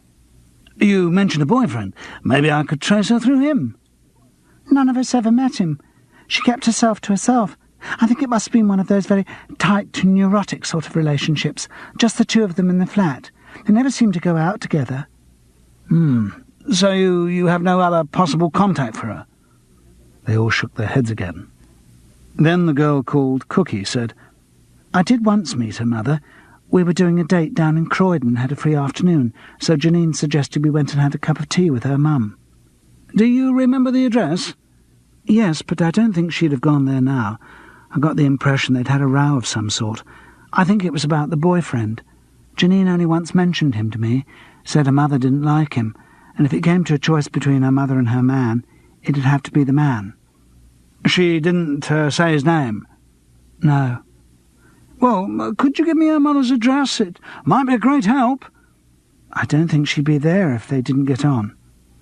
"If she's broken off with the boyfriend, they might be friends again, she and her mum." "Possible." Cookie gave the address. The tallest boy and the others were getting restless. "Look, what's all this about Janine? I thought your article was meant to be about the group, as it is now." "Oh, yes, of course," Bob Cherry assured them. "Now tell me, what are your ambitions for the group over the next year?" And to allay their suspicions, Charles Paris condemned himself to another half-hour of corybantic aspirations. He caught a bus from East Croydon Station. The investigation was beginning to get rather costly in travel. After paying off a few debts and building up his stock of Bell's whisky, the fee for the Alexander Harvey show was almost gone. Soon he'd have to get some more work. He'd call Morris. It wouldn't get him a job, but it would make him feel he was doing something about it. On the bus, he thought about Janine Bentley. Strange how different people's views of her were. From almost everyone there came this picture of the quiet little girl, possibly rather repressed, living in a claustrophobic and private relationship with the unknown boyfriend. But how did that tally with Carla Pratt's description of the phone call to her, of this unbalanced, spooky character? Maybe Janine did have a split personality, her quiet manner hiding the seethings of a sick mind. That would make her motivation for murdering Bill Peakey much more comprehensible. But Charles still had difficulty in relating this image of her with her appearance. He'd only seen her on stage and in the publicity photographs, and had recent cause to remember how much the skills of makeup and hairdressing could falsify in such circumstances. But he got an impression of a certain honesty in her, something that made a direct appeal to him. Not just a sexual attraction, but a warmth. He also got the feeling that she was naturally beautiful. Though hairdressing had helped her long blonde hair to its bounce and sparkle, its luxurious abundance owed nothing to artifice, and her large blue eyes could not have been faked. They were God-given. Yet he was looking for this girl as a murderer. All the evidence and logic pointed towards her guilt. Well, he was too old to be sidetracked by a pretty face. The face, when he saw it, was not pretty. He had rung the door chimes of the suburban semi where Mrs. Bentley lived, and been greeted by a voice from the other side of the door. A young voice, frightened, strained. "What do you want?" "Hello, I've come to see Mrs. Bentley." "What about?" "About her daughter, Janine." There was a pause for some reaction, which he could not see. Then, "Mrs. Bentley's out. What was it about exactly?" Time for a risk, or at least a shock tactic. "It's about Bill Peakey." This time the sound of the reaction was unmistakable. A little whimper of fear. Another silence. Then the door opened a crack. It was held inside with a chain. Charles could not see the face of the person who opened it. "I don't recognize you." There was still an undercurrent of fear, but a new note of fatalism flattened the tone. "May I come in and talk?" "I suppose it was only a matter of time before someone came," the voice went on. "I couldn't hope to hide here forever." "May I come in?" "Why not? You can't do any worse." The door nearly closed as the chain was released, then opened. And Charles saw the face. It was Janine. He could recognize that.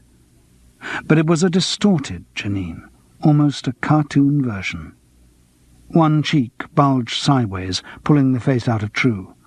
The memorable blue eyes glinted pinkly through the slits, which were all the bruised eyelids left to open. The lips, puffy and cut, were slightly parted, stiff with pain, revealing the stump of a broken front tooth. Scratches carved straight roads over the irregular terrain of bruises. But worst of all was the hair. The splendid opulence he remembered was gone. In some places it was bare to the scalp where it had been pulled out. In others straight edges showed where scissors had been enlisted to complete the destruction. "Good God," said Charles. "Whatever happened to you?" "There's no need to make it worse by pretending you don't know. Come inside. My mother will be back in half an hour, so you won't have long." Charles stepped inside the door, and the girl closed it quickly. Then she stood back. He couldn't take his eyes off the ruin of her face. "All right," she said defiantly. "Do your worst. I can't believe that anything can hurt me more than I've been hurt already." "What do you mean?" "He said he would kill me. Is that why you've come? If it is, just make it quick." "What are you talking about? I haven't come to hurt you." "Don't play with me." "Listen, my name is Charles Paris. I was in Hunstanton when Bill Peakey died. I have reason to believe that his death was not as straightforward as it may have appeared." Then you haven't come to hurt me?" Charles shook his head gently. Slowly the girl sagged as the fierce tension left her. Then the first wave of crying struck, and her body shook as the emotion took over. Charles took her gently by the shoulders and led her into the sitting room. After about 5 minutes, the weeping subsided, and she lay back in her chair, limp as a rag doll. Charles felt an enormous weight of pity for the girl, but at the same time he knew that while she was weak and relaxed, was a good time to tackle her about Peaky's death. "Janine, I think someone tampered with the wiring of Bill Peaky's guitar and killed him deliberately." "Oh?" The inflated face looked at him vaguely. "You mean he was murdered?" Charles nodded. "I never thought of that," said the girl, still bemused. But then she seemed to see some logical consequence of the premise and became animated. "No, he couldn't have been. You must be wrong." "I don't think so." Charles didn't like bullying this poor ruined child, but having started, he pressed on. Made the conclusion swift. "I know quite a lot about you, Janine. I know you were having an affair with Bill Peaky, and I know he broke it off the day he died. I also know that you were ill, or pretended to be ill, after that scene with him. I'm suggesting that you took your revenge on him by changing the wiring on his amplifier lead, and thus causing his death." The girl's expression had altered subtly. Now it looked as if a smile might be on the broken lips. Charles knew that his speech didn't have the rhetorical force he had hoped for, and he added, rather feebly, "Well, what do you say?" "I've no idea what you're talking about." Her surprise sounded genuine. "I changed the wires on his amplifier. I don't know what an amplifier looks like, and I can't even change a plug. I think you're giving me credit for technical abilities I just don't possess. Where am I supposed to have picked up all this electrical knowledge?" "You learned it from your guitarist boyfriend." "Who, Bill?" "No, the one before, the one in the rock group." "I never had a boyfriend in a rock group." He felt an enormous desire to believe her. She looked so vulnerable, poised gingerly on the armchair. But he knew he mustn't be swayed by sentiment. If the girl were really mentally ill, with homicidal tendencies, then he must take no risks. "Listen, Janine, I've been through it all, and the evidence against you is pretty convincing. Unless you can persuade me that you have an alibi for the time when the wiring was tampered with, then I think you'd better start explaining a few things." "An alibi? What is this?" "Let me refresh your memory about that afternoon. You danced with the rest of the group in the opening number of the show. Then you went to see Bill Peaky, who told you he didn't want to marry you. You had a row, and then started to feel ill, either genuinely or for tactical reasons. As a result, you didn't dance in the first half closer. A taxi was summoned to take you home, but I happen to know that it didn't arrive until the second half had started. That gave you plenty of time to fix the wiring. The old cable had been broken during Lenny Barber's act, but the new one was checked out at the beginning of the interval, so during the interval you crept backstage and changed the wiring." She leaned back, all tension gone, exhausted. "I think you must be mad. Or is this another of his elaborate games?" "Whose?" She looked piercingly at him for a moment. "Never mind. So you're asking me for an alibi, are you? For the interval?" "That's right." "Well, as it happens, by coincidence, I have one." The words were spoken without irony, just with infinite weariness. "I sat with the Theatre St. John's ambulance man right through the interval until my taxi arrived. His name's Harry. You can check with him. He's at the theatre for most performances. So many old bods go to the shows there, they need someone standing by with the oxygen mask." "Oh, I will check," said Charles assertively. But even as he said it, he knew she was telling the truth. As so often in his detective career, he felt his paper house tumbling around him at the first seismic tremor of logic. There was a pause. Then he asked, "Who beat you up?" "It's not your business." "Was it your boyfriend?" A tremble of her features betrayed the truth, but she repeated, "I told you it's none of your business." "And that's why you left the group so suddenly?" "I could hardly turn up and dance sexily like this, could I? Assuming I could even move at the time, which I couldn't." Her retort had a spark of character that suggested a warmer, livelier Janine, who would be nice to know in happier times. "And you thought your boyfriend had sent me to duff you up some more?" "He said he'd kill me." In her fear, she forgot to deny that the beating up was her boyfriend's work. "When he found out about you and Peaky?" "Yes." "Oh, it was all such a mess. I'd been with him for 2 years, and I don't know, I suppose I thought all relationships were like that. All the anger and the silences, seeing no one else when we were together, all that.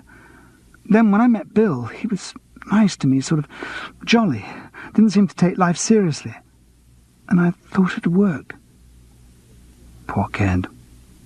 She was one of those girls doomed from the cradle only to get mixed up with men who were bastards. Gently, Charles asked, "How old are you, Janine?" 19. As she said it, she looked 10 years younger, a child who'd fallen over in the playground. He felt a surge of anger. Good God, what kind of bastard does that to a girl? "You don't know him. He can be so kind, so gentle. He gets these black moods, though, and, well, he's got problems." "He certainly has." She looked at him puzzled, then seemed suddenly to see an implication of his remark that worried her. "Mr. Paris, are you sure Bill was murdered?" "Pretty sure." "I see. I think you'd better go." She rose painfully to her feet. Charles's reasoning was a few seconds behind hers, but now he understood what had caused her anxiety. "I suppose," he began casually, "that your boyfriend's revenge might not have stopped with you." "I said I think you'd better go." "He might see Peaky as equally guilty? Possibly more guilty?" "My mother will be back soon." "And the kind of guy who'll beat you up like that's not going to be too squeamish about murder." "I said go." "No. You tell me who he is. Who is your boyfriend?" She stood before him, battered but defiant. "I'll never tell you, and you won't find out from anyone else because nobody knew."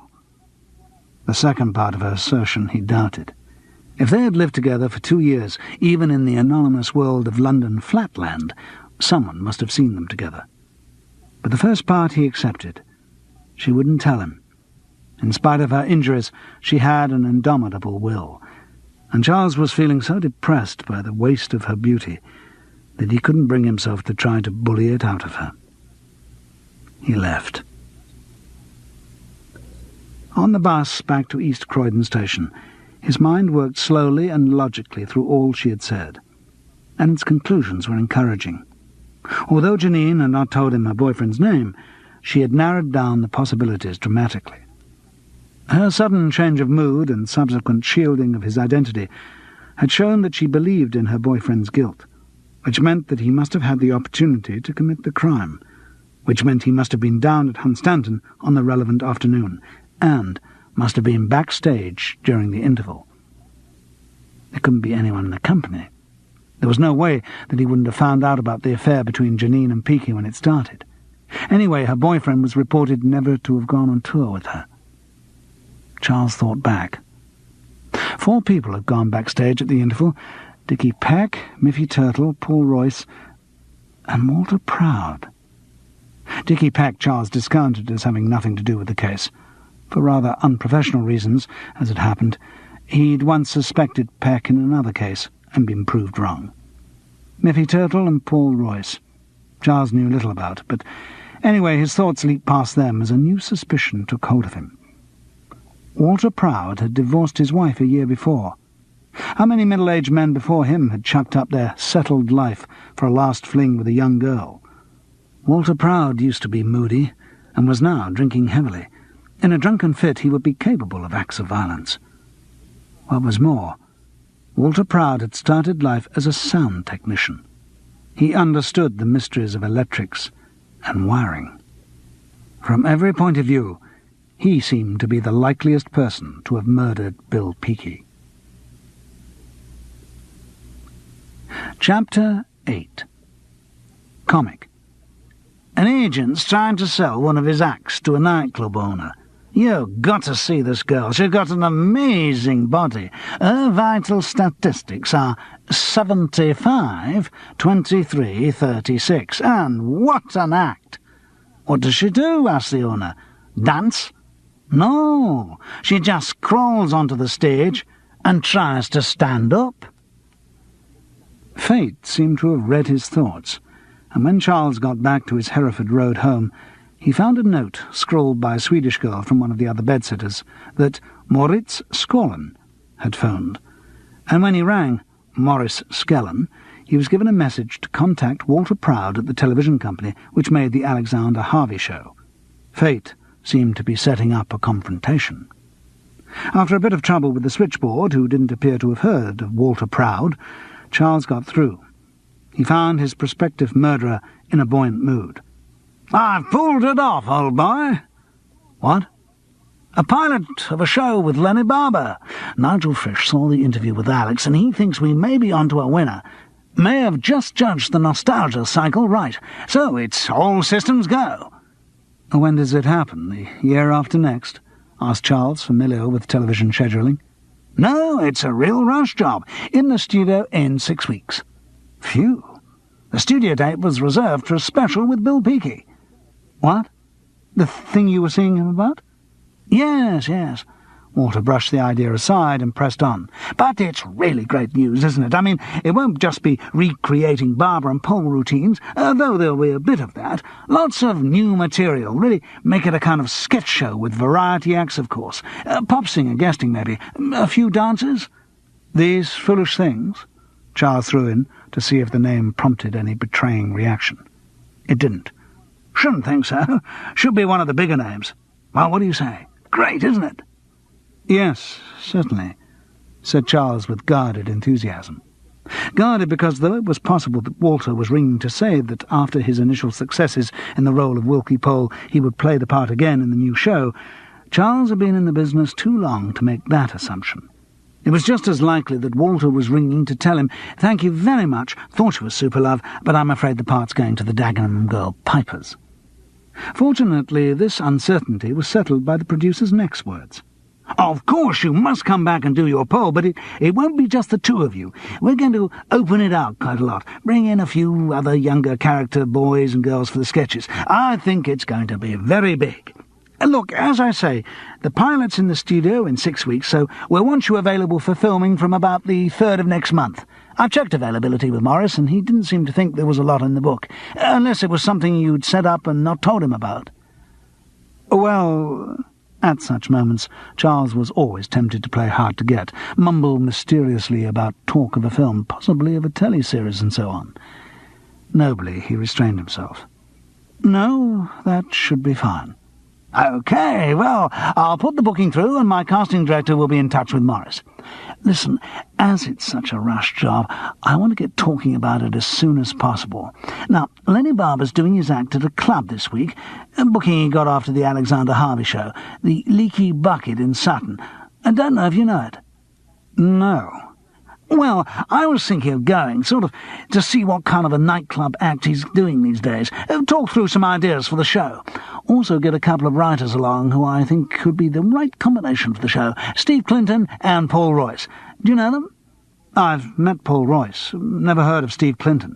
"Dear, oh dear, where do you hide yourself? Steve's one of the biggest names in the comedy field. Writer for Phil O'Neill, for a start. And he did that sitcom for Thames, the one set on a cross-channel ferry called A Bit on Each Side." "Sorry, I've never heard of it. And what's a sitcom? Is it one of those chairs with a chamber pot incorporated?" "No.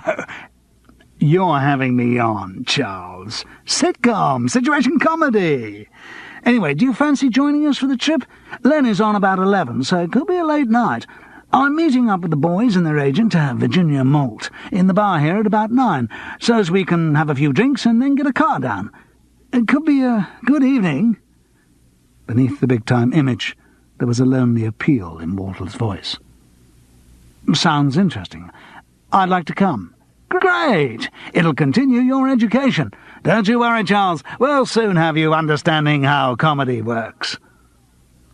After the conversation, Charles was conscious of the opposing pools of his two careers, as an actor and as a detective. He knew that the mild elation he felt was because Walter had offered him a job, not because his suspicions about the producer as a murderer were hardening into certainties. Oh well, time enough to check out his theories of Bill Peaky's death. The main thing was, it was work.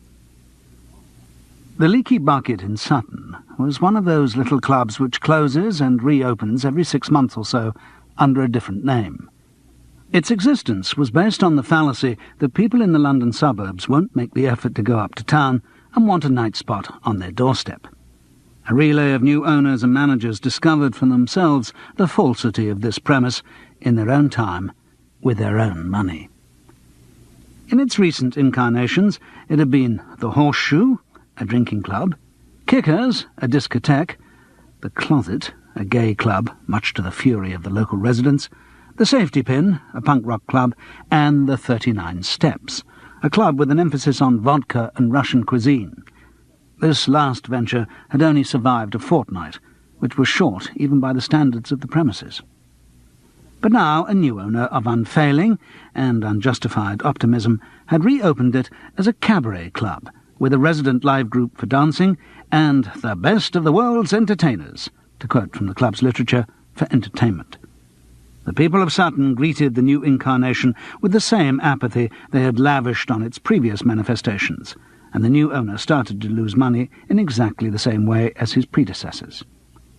However, it was a Friday night when Walter Proud and party entered the premises, and there was a reasonably good turnout. As they swam down into the smoky and red-lit interior, most of those present were dancing vigorously to the pounding of the live group, which, to Charles's surprise, turned out to be none other than those stars of the Hunt Stanton bill, Mixed Bathing. The intervening weeks had given them nothing more in the way of style, though their trademark, volume, was more noticeable in the confined space. The club was not so full that a table couldn't be found for them, and the club's new and soon-to-be impoverished owner, who'd been tipped off about their coming by a phone call from Walter, greeted them and presented a bottle of indifferent champagne, with the compliments of the management. At least Charles gathered from his fulsome face that that was what he was saying. The noise of the group made the words completely inaudible. It also precluded the possibility of much conversation among the new arrivals, and, to Charles's relief, even silenced Steve Clinton. It had become apparent in the television company bar, and in the car on the way down, that he was one of those writers who was a performer manqué, and made up for this by telling jokes all the time. Steve Clinton could be guaranteed to be the life and soul of any party, a characteristic which Charles found about as appealing as a slug in a salad. Paul Royce, by contrast, was very quiet. All the ideas went on in his head, and were only given life by being written down. This, Walter Proud had confided in Charles, was why he thought they were going to be very big, writing together. All the great writing teams, he asserted, were made up of an extrovert and an introvert. Walter also had theories about the combination of experience and youth, which he thought would be ideal to produce the right material for Lenny Barber. Virginia Moult, the agent who represented both writers, Clinton for some years, Royce as of very recently, also thought it would make a very good team, and was confident that the coupling would pull up Paul Royce from the beginner's rates to a much more reasonable level of script payment. In fact, she announced, she always tried to start new writers in tandem with more experienced ones, because this confused the television company's copyright departments in discussions of money. Charles found Virginia Moult interesting. He looked at her as they sat silent amid the thundering music of the club. Short hair, had been all black, now streaked with grey, prominent, determined nose, hard set of mouth, belied by unexpectedly full lips. Shortish, large bust, probably just turned 40. A wedding ring, very tough, but not unfeminine. Interesting. Walter Proud had entered the club with a self-important air and looked around as if he expected to be recognised all the time. He liked the big showbiz bit, television producer appearing in little-known venue, researching entertainment at grassroots level. The manager's obsequious gesture with the champagne coincided exactly with his self-image. Walter's craning round was eventually rewarded by the sight of someone he knew. At a small table near the group speakers sat Miffy Turtle, deep in conversation with an emaciated figure whom Charles recognised with some shock. It was Chox Morton from the Hunstanton inquest. The initial reaction of amazement at this coincidence was tempered when Charles considered that, as the group's manager and roadie, respectively, Miffy and Chox were quite likely to be seen at mixed bathing's venues. And also, when he thought about it, since Miffy also handled Lenny Barber's bookings, it made sense that here, as at Hunstanton, the comedian and the group should appear on the same bill. No doubt Miffy Turtle had arranged some sort of package deal with the club. The agent caught Walter Proud's eye and waved vaguely. The producer sat back with satisfaction at having registered his identity and looked round for others to impress. But the boppers of the Leaky Bucket manifested no interest in the media mogul. They were far too involved in their partners on the dance floor. The space was so small that, though most of mixed bathing's music was up-tempo, the only possible dance was a close-contact pelvic wiggle. The dancers had all been there drinking for some time, and their only interests were carnal. Their plans for the rest of the evening appeared to be to dance a bit more and then get their partners as quickly as possible onto beds, sofas, or back seats of cars, according to domestic circumstances. It was onto this schedule that Lenny Barber was imposed. Not ideal circumstances. Introducing cabaret, particularly comedy, into an evening's entertainment is a difficult skill to master, but a comedian starts at a disadvantage if his appearance interferes with the customer's eating, conversation, or, in this case, foreplay. There was an old threat that used to be used by comperes of nude girly shows to rowdy audiences. "If you don't keep quiet, I'll bring the comic back on again." And it was with this kind of resentment that Lenny Barber's appearance was greeted. Mixed bathing concluded another of their musical demolition jobs, and while the room still shuddered in the shockwaves, the manager came to the microphone. After blowing into it and tapping it to see that it was working, he made an announcement. Over the grumbling of the couples who had to prize themselves apart, the noisy exit of the group and the vocal rush to the bar, the words "cabaret," "great old comedian," and "barber" could be heard by those who were trying hard. Without further ceremony, Lenny Barber came to the microphone. He was wearing a dark blue dinner jacket with satin lapels and a light blue frilled shirt. A large navy velvet butterfly had settled on his throat. The image seemed wrong. An old mutton joint dressed as a crown of lamb. It gave no impression of the sharpness of his wit. He was just another gift-wrapped entertainer with all the individuality of a stereo music centre. "Good evening, ladies and gentlemen," he bawled over the chaos. A diluted spotlight picked him out in the prevailing red murk. "I must say, before tonight, I'd never been to Sutton, but I'd heard about it, and I still came. Actually, as I came into the club tonight, I said to the doorman, 'I hear that Sutton is the arsehole of the world.' 'Oh,' says the doorman, 'and you're just passing through?' Actually, I got here a bit early and had some time to kill. Feeling a bit randy, I was. Met this old girl in the street. I said, 'Hey, darling, where's the nightlife of Sutton?' She said, 'I am.' Mind you, the tarts here are nothing. Best tarts I know are in Manchester. Up there they cross the tart with a gorilla, got one who swings from lampposts and does it for peanuts. Talking of tarts, bloke went to a prostitute and he said, 'Look, I'm not going to pay you unless you guarantee that you're going to give me a dose of clap.' 'It's all right,' says the prostitute, 'you're bound to get it.' 'Why, though? You trying to get even with your wife?' 'No,' says the bloke. 'But if she catches it, the milkman will catch it, which means that Mrs. Brown at number 47 will catch it, which means that the grocer will catch it, which means that girl in the off-licence will catch it, which means Fred Smith will catch it. He's the one I'm trying to get even with.' It was rapidly becoming apparent that, like most comedians, Lenny Barber kept a special blue act for the clubs. It was also apparent to Charles that the style suited him as badly as the costume. The individuality was gone, and Lenny Barber was reduced to a stereotype of a club comedian. But he was getting through to the audience. A few had left for carnal purposes as soon as he came on, and his first few lines were almost drowned in catcalls and conversation. But he persevered, slamming his jokes down with sledgehammer subtlety, cowing the audience into submission with the force of his personality. That certainly came through, even with the inappropriate image and the unwholesome material. Charles felt again what he had in Hunstanton. Not that he was watching the greatest act in the world, but that the man's potential was enormous. In the most uncongenial of circumstances, you had to watch him. From being cowed, the audience began to be amused. The material remained unattractive, tales of sex and scatology, but it seemed to be what they wanted. Each punchline was greeted with the right shout of shocked laughter. More and more faces turned to the spotlit figure, sweaty faces with mouths slightly open in anticipation of the next crudity.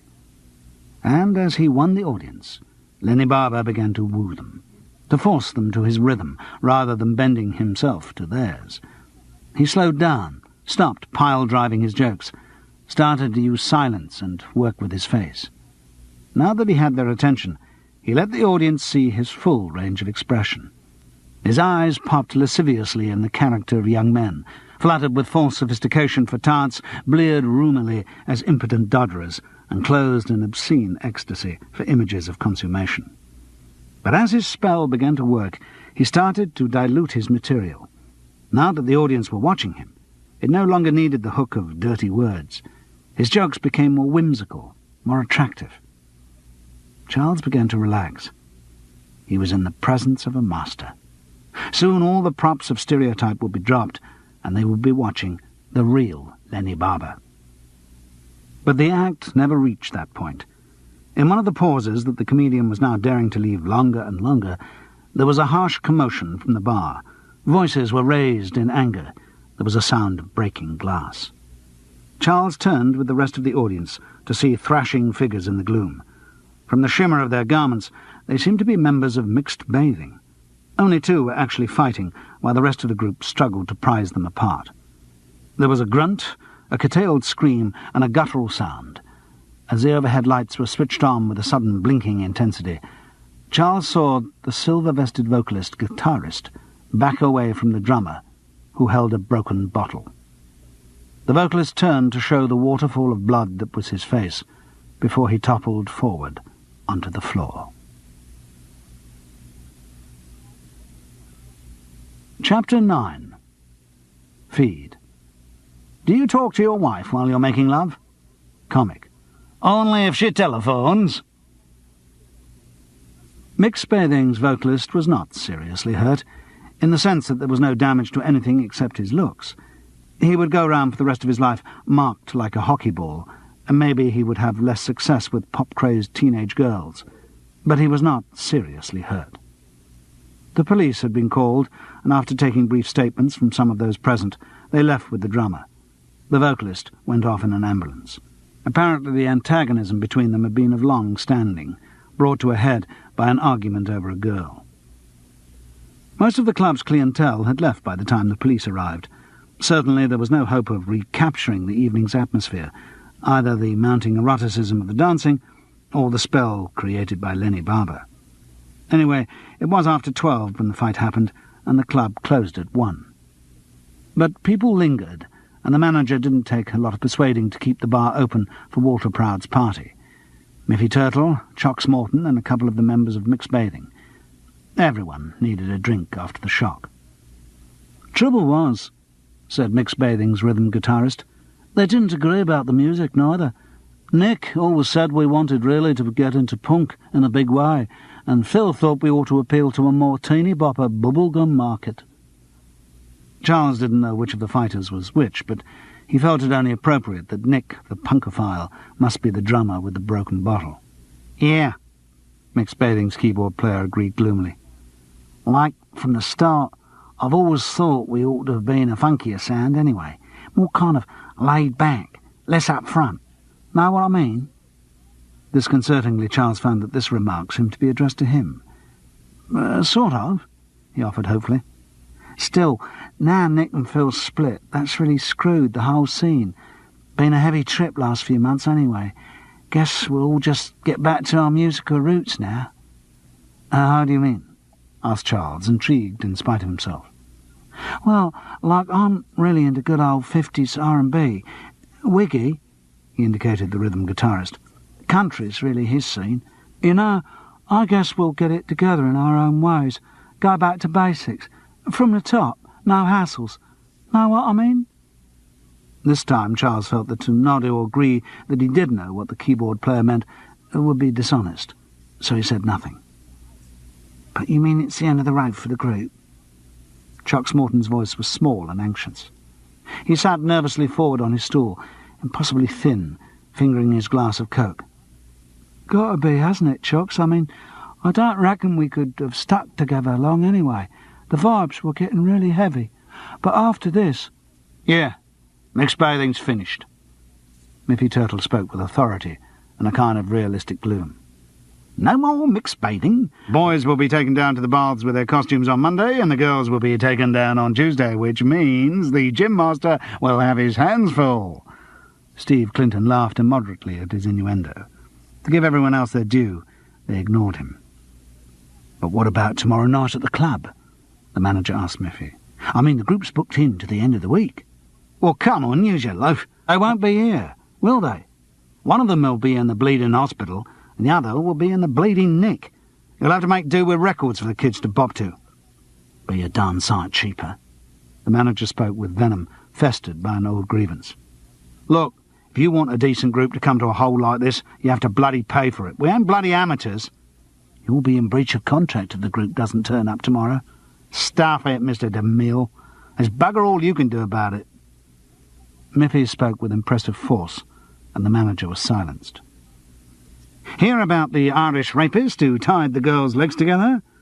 Asked Steve Clinton, incapable of leaving silence unfilled, and equally incapable of filling it with anything but a joke. Again, company solidarity prevailed, and nobody took any notice of him. Charles looked across at Paul Royce, who was gazing morosely into his scotch. The young man seemed even less amused by Steve Clinton than the rest of them. Maybe it was the prospect of writing with this walking bumper fun book that depressed him. Walter Proud may have had his theories about introverts and extroverts complementing each other, but Charles couldn't see it working out for long with such extremes of facetiousness and gloom. As he looked across at Paul Royce, he caught Virginia Molt's eye. She was staring at him hard, appraisingly. He felt an uneasy excitement.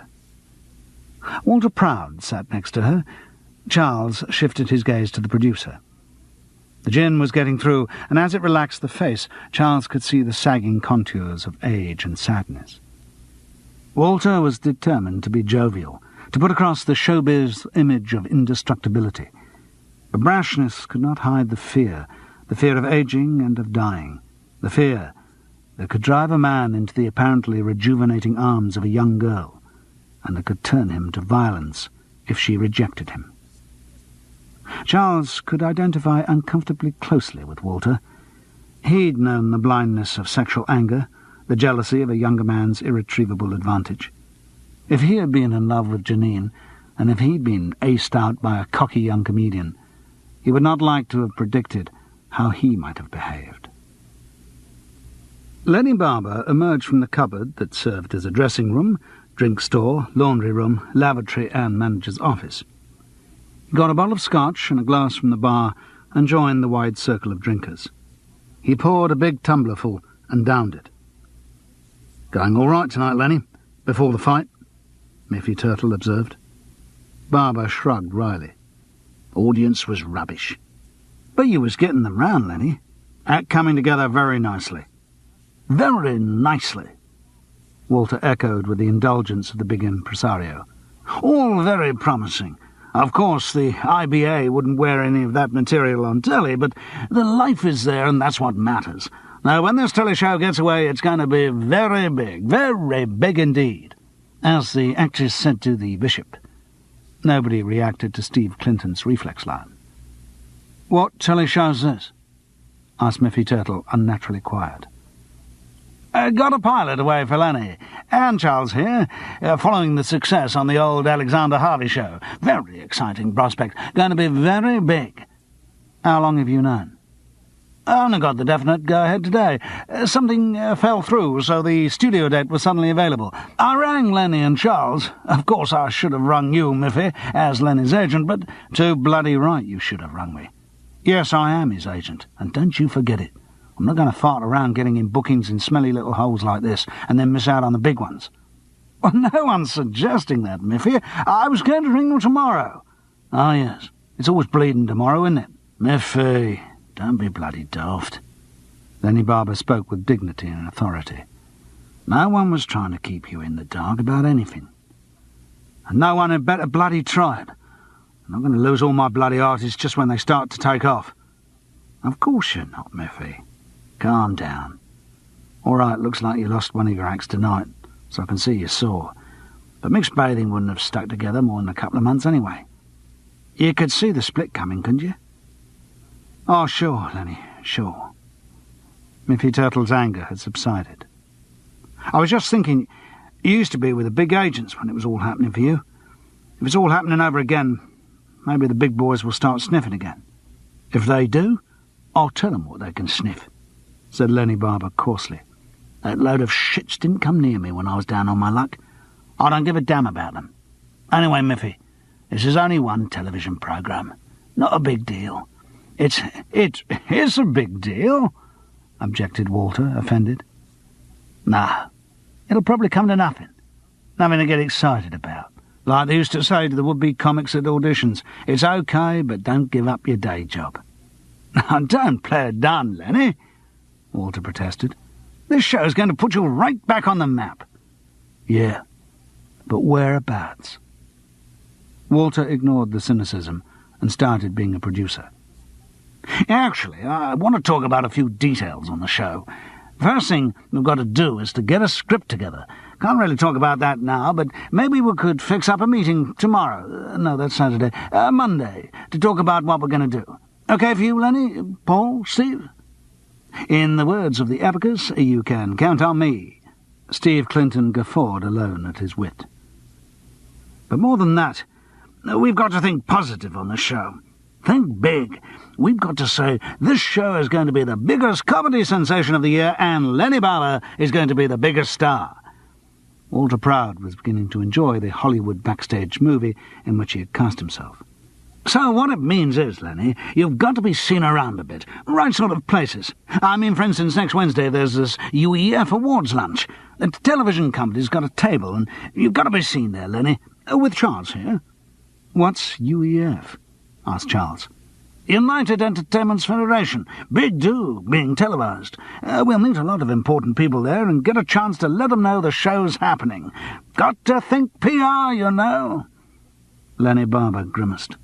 Jesus, I can do without all that show business schmaltz. That's not the point. It's important. I'll see you there, Walter, said Miffy. Ah, I didn't know that was your scene. What'll you be doing there? Picking up an award? Asked Steve Clinton. Best supporting role, won by Miffy Turtle's Truss. In fact, I will be there to pick up an award. Most promising newcomer. Most promising newcomer?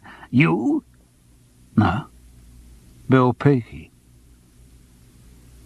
The mention of the dead comedian's name caused a long silence, as the collective memory recalled the shock of his death. Charles suddenly realized how many of those present had been in Hunstanton for that terrible matinee. Everyone except the manager of the Leaky Bucket, Steve Clinton, and Virginia Malt. Surprisingly, it was Chox Morton who voiced their common thought. It was horrible, that. Tonight was horrible, too, but not like that. I still see it sometimes in my dreams. He paused, his thin face trembling. I won't ever forget what I saw that day. Charles looked quickly round to see if any of his potential suspects gave anything away. Predictably, according to his latest theory of the murder, Walter Proud seemed the most flustered. Well, we don't want to dwell on that, do we? Terrible tragedy, of course, but in this business you've got to look to the future. Doesn't do to get maudlin. Funny, though. Chox Morton's voice went on. It was distant, musing. Funny that Bill should have been electrocuted after we'd been discussing it so recently. Discussing electrocution so recently? Asked Charles, with what he hoped was the appearance of diffident inquiry. Yes. I forgot how we got round to the subject, but one day in Hunstanton, between a matinee and an evening show, somebody asked me about it, how that kind of accident happens. Got me to explain it all. Surely you remember that? Yeah, I remember, said Lenny Barber, unconcerned. In the green room, wasn't it? After Lenny had admitted remembering the incident, Miffy Turtle granted agreement. So surprisingly did Walter Proud. Catching Charles' quizzical eye, he said, Yes, I was down that day. Funny, observed Charles, hoping again that he sounded nonchalant. So it was just the four of you who talked about it? No, one of the dancers was there too, said Miffy. Kid called Janine. Damn, it was getting impossible to eliminate anyone from this inquiry, except Paul Royce. He hadn't been there, so he wouldn't have heard Chox's advice on how to commit electrocution. Charles longed to ask who had first raised the question, but feared that he couldn't make that sound like idle interest. Maybe he could get Chox on his own at some point and ask. The roadie continued speaking in the same abstracted way. We went through it in some detail, how the wires would have to get changed round for it to happen. Didn't realise at the time. It all seemed quite funny. Not funny in retrospect, though. I don't think I'll ever forget what I saw that day. He mesmerised them into silence. Needless to say, it was Steve Clinton who broke it. I don't know. Sounds like the annual meeting of the Trappists' Debating Society. For once, people seemed to take notice of him, or at least his words had the effect of breaking the rather eerie mood Chox had created. Come along, gents. Got to be closing soon, said the manager. Yeah, I better go and get my gear together. Chox disappeared behind the curtain that led to the box room and lavatory. Now, anyone fancy coming back to my place in town for a quick nightcap? Asked Walter Proud heartily, but his forehead was glistening with sweat, and Charles could see in his eye the glint of fear. Was it just the fear of being left on his own, or was there more to it? Charles waited to see how the others reacted to the offer before he answered. A little plan was forming in his head, a plan that had absolutely nothing to do with detective work. He had noticed that Virginia Moult had come in her own car. He also noticed with satisfaction that she declined Walter's invitation, and with growing satisfaction that Miffy Turtle, Paul Royce and Steve Clinton accepted it. He looked at Lenny Barber, urging acceptance on him. I may come, Walter, the comedian grimaced. Sorry, got a touch of the old gut. I'll be back in a minute. Just got to go to the Kazi. He moved with some pain towards the lavatory. Charles stood in front of Virginia Moult. Where the hell's Sutton? He asked. What do you mean? Which tube line is it on? Which rail line? Is it near an airport? How does one get from it to anything like a civilised part of London? God, I wish I had your subtlety. Yes, all right, I'll give you a lift. Thank you very much. Where do you live? Bayswaterish. I live in Chiswick. Well, that sounds very nice. Bless you, Arthur Bell and Sons, for the silver tongue your whisky gives me. Why the hell can't I chat women up when I'm sober? I couldn't help noticing, he continued while the mood was on him, that you seem to be wearing a wedding ring. Funny that. Must be because I'm married. Ah, that would explain it. Yes. He's in Rome for a month. Ah. Car's parked just round the back of this place. Great. Then, with a sudden access of detective conscience, must just go and have a quick word with someone. See you out there? Don't be long. It's late. As Charles pushed through the curtain to the back of the club, he met Lenny Barber emerging. Better? Yeah. Bloody guts. Still can't complain. My usual trouble's constipation, so I suppose this is a step in the right direction. Wish it was only a step rather than a bloody trot, though. You going back to Walter's? Yeah, never sleep too good straight after the act. How considerately everyone was playing into his hands, Charles thought. Chunks Morton was packing up a small bag of electrical equipment. He jumped like a rabbit when Charles approached. What do you want? Chunks, you know you were talking about Hun Stanton. What about it? Saying how you discussed electrocution from guitar amplifiers. So what? Well, can you remember who actually raised the subject? Who first asked about electrocution? Hey, what is this? Chunks moved suddenly to get past, but Charles reached out quickly and grabbed the boy's wrist. The reaction was incredibly fast. Chunks's free hand shot out and karate-chopped at Charles's forearm, numbing it and freeing him. The roadie nursed his wrist. His thin face was tight with emotion. The sunken eyes glared feverishly. Don't you ever touch me like that. What do you mean? I just wanted to ask you a question. This seemed to relax him. Yes, of course. I'm sorry, I overreacted. The boy fought for coherence. I've had some trouble in the past. With homos, you know what I mean? Sorry, I just don't like people touching me. Okay, sorry to grab you like that. Forget it.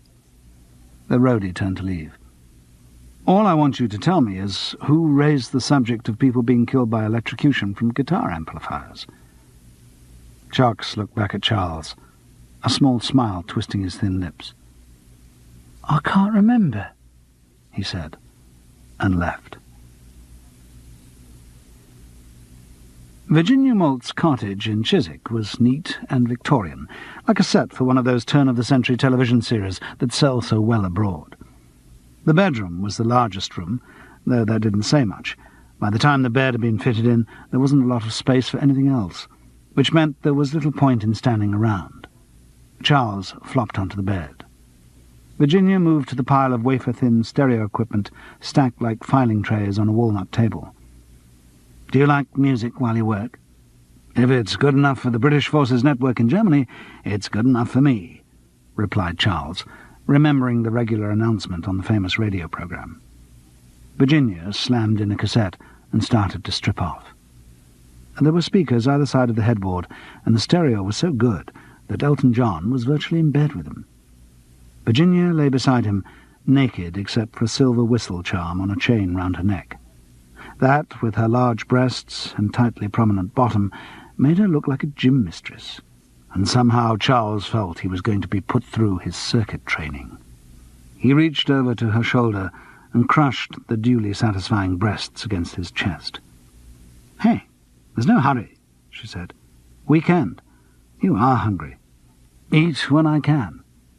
I, on the other hand, have regular meals." "Well, come on. You said your husband was in Rome for a month." "Yes, but he only left this morning."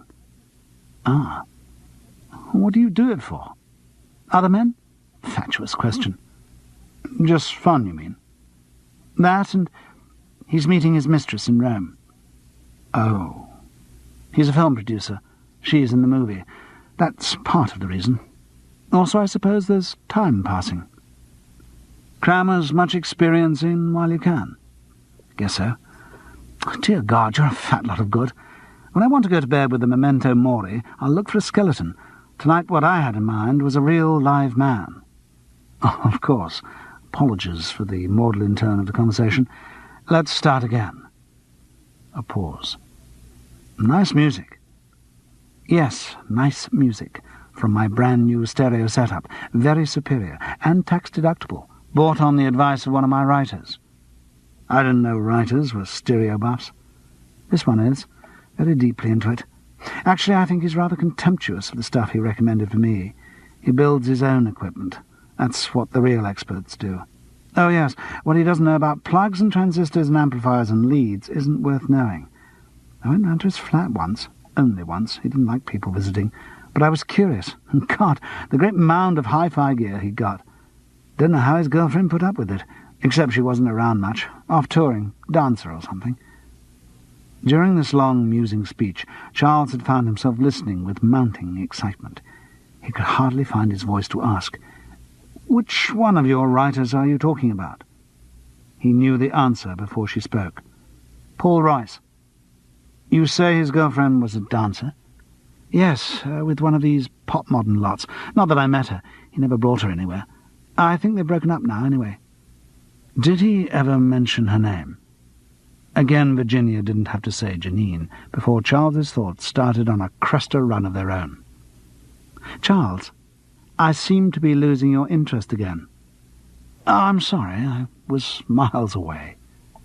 With a great effort of will, he brought his mind to bear on the matters in hand, and very soon his concentration was rewarded. Chapter 10. Feed. What do you think of this idea of pay-as-you-view television? Comic. It depends how much they're going to pay us. Gerald, it must have been him. It all fits. He had the motive, the fact that Peaky was screwing his girl. He certainly had the violent temperament. Having seen what he did to Janine, I can vouch for that.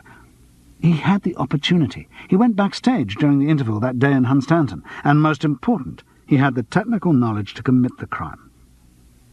Who did you say you found this out from, Charles? The solicitor's voice down the phone was tinged with suspicion. His agent, Virginia Moult. Something in your voice tells me you've been tomcatting again. I don't know how you keep it up, Charles. Nor do I, Gerald. Charles picked up the innuendo with feeling. His body still ached from his protracted gym lesson. Don't be crude, Charles. Sorry, it comes of mixing with all these comedians. I think you should get back to Frances. Really organise yourself. I must ring her. Anyway, what are you going to do about Royce? I'll have to talk to him, confront him. There's no way I'm going to get any proof in this case, unless there's a missing eyewitness who's yet to come forward. What about Janine? What do you mean? Well, suppose she saw Royce fiddling with the wires, and he beat her up to make her keep her mouth shut. It's a possibility. She said she was with the theatre St. John's ambulance man during the interval. Have you checked that? No. Well, it would be an easy lie so that she could claim ignorance of what her lover-boy did. With lovers like that poor girl doesn't need enemies. Gerald's idea was a good one. The speed with which Janine had covered up her boyfriend's identity when Charles questioned her suggested that she at least thought him capable of murder. If she had actually seen him setting up the crime, her behaviour made even more sense. You don't fancy doing that, do you, Gerald? Doing what? Checking the alibi. When you say you're a solicitor, people will tell you anything. Then why don't you get on the phone and say you're a solicitor? Wouldn't be the first time. Come on, aren't you supposed to be a master of disguise? My confidence in my abilities in that direction have been rudely shaken recently. Oh, all right. I'll have a go. Gerald was, in fact, glad of any crumbs of investigation which fell off the detective's table. Pursuing the image for a moment, Charles reckoned he was currently proving to be a rather messy eater. Meanwhile, I'll have a word with Royce. I suppose you're likely to see him once you start rehearsal for this Lenny Barber pilot. I think I'll see him before that. He's up for some script-writing award at this UEF lunch. And you're going to be there? Yes. Doesn't sound your end of show business. No, it isn't. Some mad idea of Walter Proud's. Get me and Lenny Barber seen about together. He reckons this'll ensure that the telly show is very big. Not such a mad idea, actually, Charles. Subliminal effect. You know the award show's being televised, don't you? Yes. Well, don't wave at the camera, Charles. It's very unprofessional. Gerald was right. It wasn't Charles's end of show business. As he sat in the tartan ballroom of the Nelson Hotel, a new egg-box development in Park Lane, he began to realize just how far from his end of show business it was.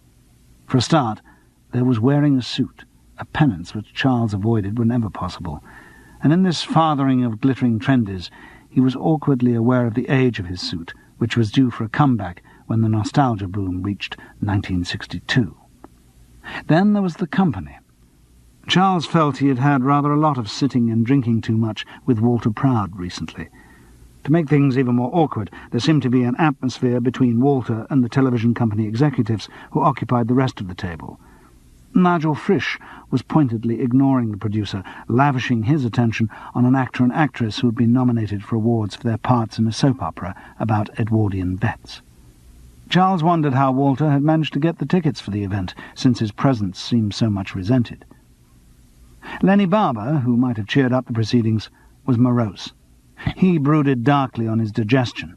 When they sat down, he drew Charles towards him and said, "You know, what I always try to do is, every morning before I go out, have a good long sit on the lavatory.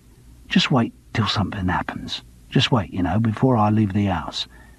Doesn't always work." If that was going to be the standard of the comedian's repartee right through the meal, Charles could do without it.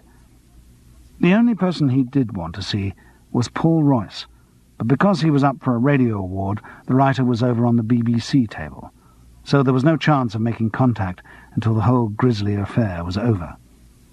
The artificiality of the occasion depressed Charles.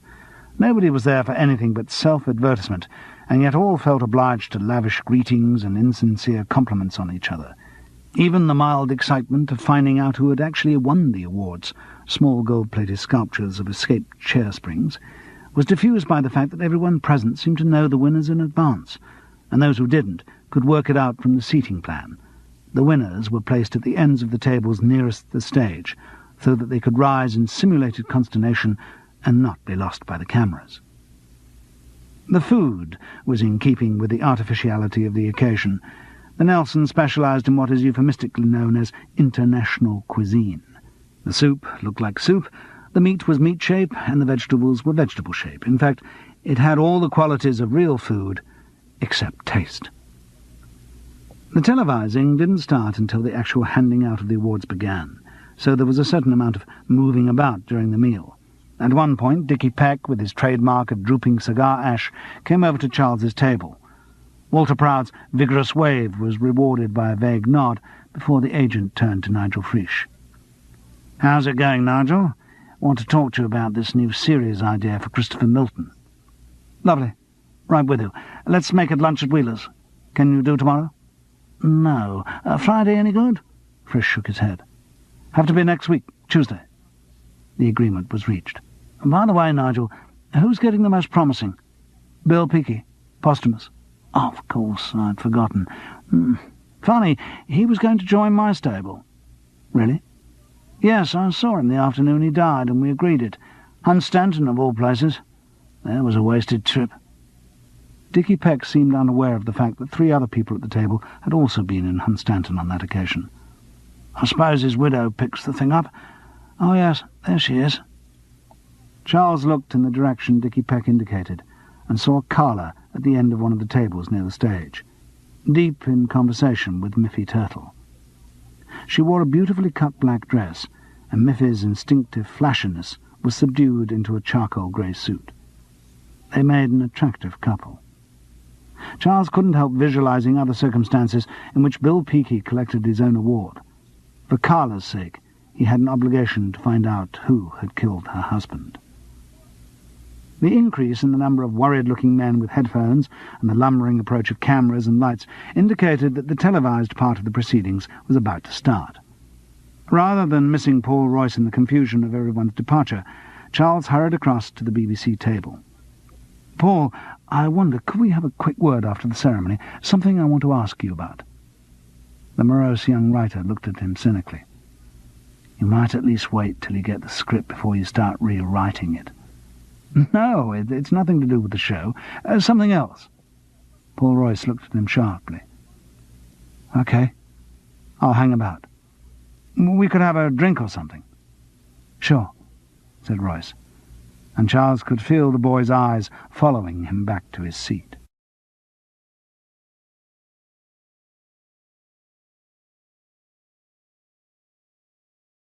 A Comedian Dies, Cassette 4.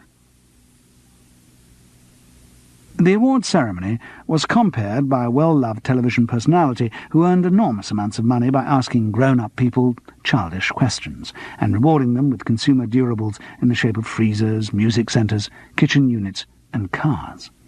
The show on which he regularly performed this repellent function was called The Takeaway Show, So he opened the award ceremony with a coy little joke, including his catchphrase, "Take it away." This was greeted by a round of applause and sycophantic laughter.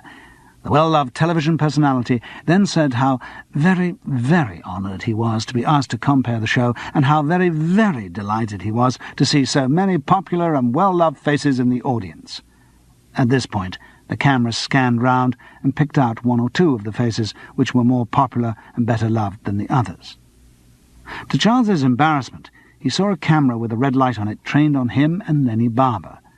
Well, it was no doubt trained on Lenny Barber, but the angle was such that Charles was bound to figure in the shot. He gave a watery smile, hoping that he looked popular and well-loved. After a few merry quips about some of the senior executives of the television companies and the committee members of the UEF, a bunch of accountants and actuaries tickled pink at mixing with the world of showbiz, the well-loved television personality started to introduce the actual awards. The ceremony followed the mindless pattern that was fixed for such occasions in Jurassic times, and which has not changed since. The well-loved television personality would introduce another well-loved television personality who had nothing to do with the awards. This new well-loved television personality would then deliver a couple of scripted jokes and receive an envelope in which were the names of the 3 nominations for the award. He would then read out these names in reverse order, whereupon a third well-loved television personality, the one who had won the award, would rise from his convenient seat in well-feigned amazement and go forward to receive his chair spring. If he were a man, he would then make a very boring little speech thanking all of the production team who had made it possible. If she were a woman, she would start to make a boring little speech thanking all of the production team who had made it possible, but after a few words, dissolve in tears. At this point, the audience would go, "Ah!" It was a time-honoured, unchanging ritual, and incidentally, a very cheap way of making a television programme. The ideal at these ceremonies is to present an award to a figure so old and so legendary in the business that everyone thought he was dead, and indeed, ideally, he should die very soon after the ceremony. But when this perfect climax cannot be achieved, a posthumous award to a very young performer is a good second best. So, though those present were constantly reminded of the very wonderful and very heartwarming nature of the occasion, the pinnacle of schmaltz was achieved with the announcement of the award for the most promising newcomer. Carla's approach to the stage was suitably affecting. So was her little speech. After the trained voices of the other winners, her thin Cockney sounded almost sincere. And she didn't let the audience's expectations down. There were real tears on her cheeks.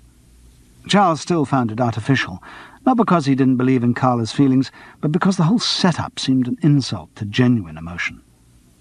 To pile on the bad taste, after Carla's broken speech, a clip of Bill Peakey in performance was then shown on the large screen at the back of the stage. Charles watched with interest. The last time he'd seen the comedians act had been in a sadly abbreviated version. It took him about a minute to come to the conclusion that Bill Peakey had not actually been very good.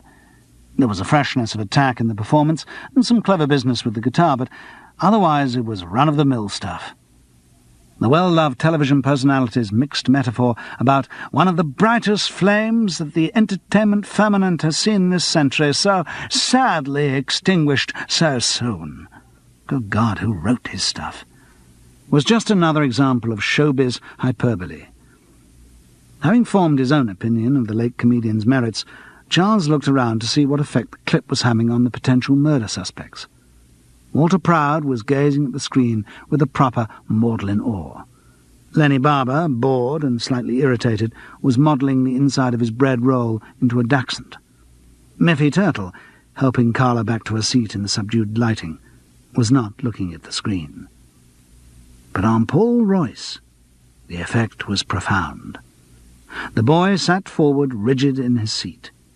His face was set in a hard line of hatred.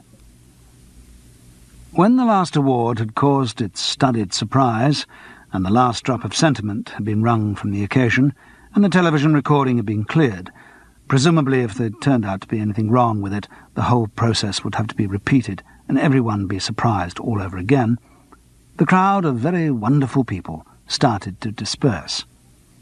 Charles hurried across to the BBC table, fearful of losing his quarry. But on his way he almost bumped into Carla Pratt. She was standing forlorn. Miffy Turtle was a little way away, talking to some prosperous-looking old men with cigars. She reacted with some shock when she saw Charles. "Mr. Paris, I didn't expect to see you here." "I didn't expect to be here." She looked round quickly to see that no one was listening, and then asked in a soft, urgent voice, "Have you got any further on, what we talked about?" "I think so, yes." "Have you found Janine? Have you put the police onto her?" "Oh, yes, of course." When he had spoken to Carla, it had seemed certain that Janine was the guilty party. His mind had been through so many suspicions since then that it seemed a long time ago. "Yes, I found her, but no, I'm fairly certain she didn't kill your husband." "You mean it was an accident after all?" Charles shook his head. "No, the further I get into the case, the more convinced I become that he was murdered." "So you mean you suspect someone else?" "Yes." "Who?" "I can't really tell you that yet. Quite soon, I hope." "You must tell me as soon as you have anything definite. Ring me any time of the day, all night, please. You must. I really want to know what happened. Let me know even before you get in touch with the police." There was no questioning the sincerity of her emotion now. She was deeply upset. Charles felt quite guilty for suspecting her before. Obviously the emotion of the occasion and the sight of her husband on screen had churned her up considerably. "I'll let you know," he said soothingly. "I promise." Carla turned her head quickly to see Miffy Turtle approaching. With a look of complicity to Charles, she moved off with her late husband's manager. He took Paul Royce to the Montrose, a little drinking club round the back of the Haymarket, which was one of his regular haunts. The boy seemed subdued, almost resigned. He hadn't asked Charles what it was all about, just followed along unquestioning. They both drank large scotches. Charles decided to leap in with both feet. "Paul, I've seen Janine." The name prompted only a slight reaction. Paul Royce seemed to be dulled by depression. "So?" "I know about you and her. I know that you were living together." "So? What are you doing? Taking on the role of my moral tutor? There's no law against people living together." "No, but there are laws against beating people up." This didn't produce the shock reaction Charles had hoped for, just a sardonic smile. "Listen, Charles, I don't know what your game is, but why don't you mind your own bloody business? You know nothing about my relationship with Janine, and if I did beat her up, you can rest assured that I had a damn good reason for doing so." "You mean her affair with Bill Peakey?" This did shake the writer, but he recovered himself quickly. "My, you know everything, don't you?" "I know quite a lot, Paul. I know, for example, that Bill Peakey was electrocuted." "Yes, that's my idea of poetic justice." Royce spoke with enthusiasm. "That's what he deserved, a little sod. Not only did he have the nerve to reject some bloody good material I sent him, he also seduced Janine. Electrocution was too good for him." "You hated him?" Charles asked gently. "You bet I hated him." Charles paused, planning how he was going to play the scene. "Paul, there's something else I know too." "What?" "That Bill Peakey didn't die by accident." "You mean that somebody did away with him?" "Exactly that. Somebody deliberately switched the wires in the cable to his amplifier so that his guitar would become live.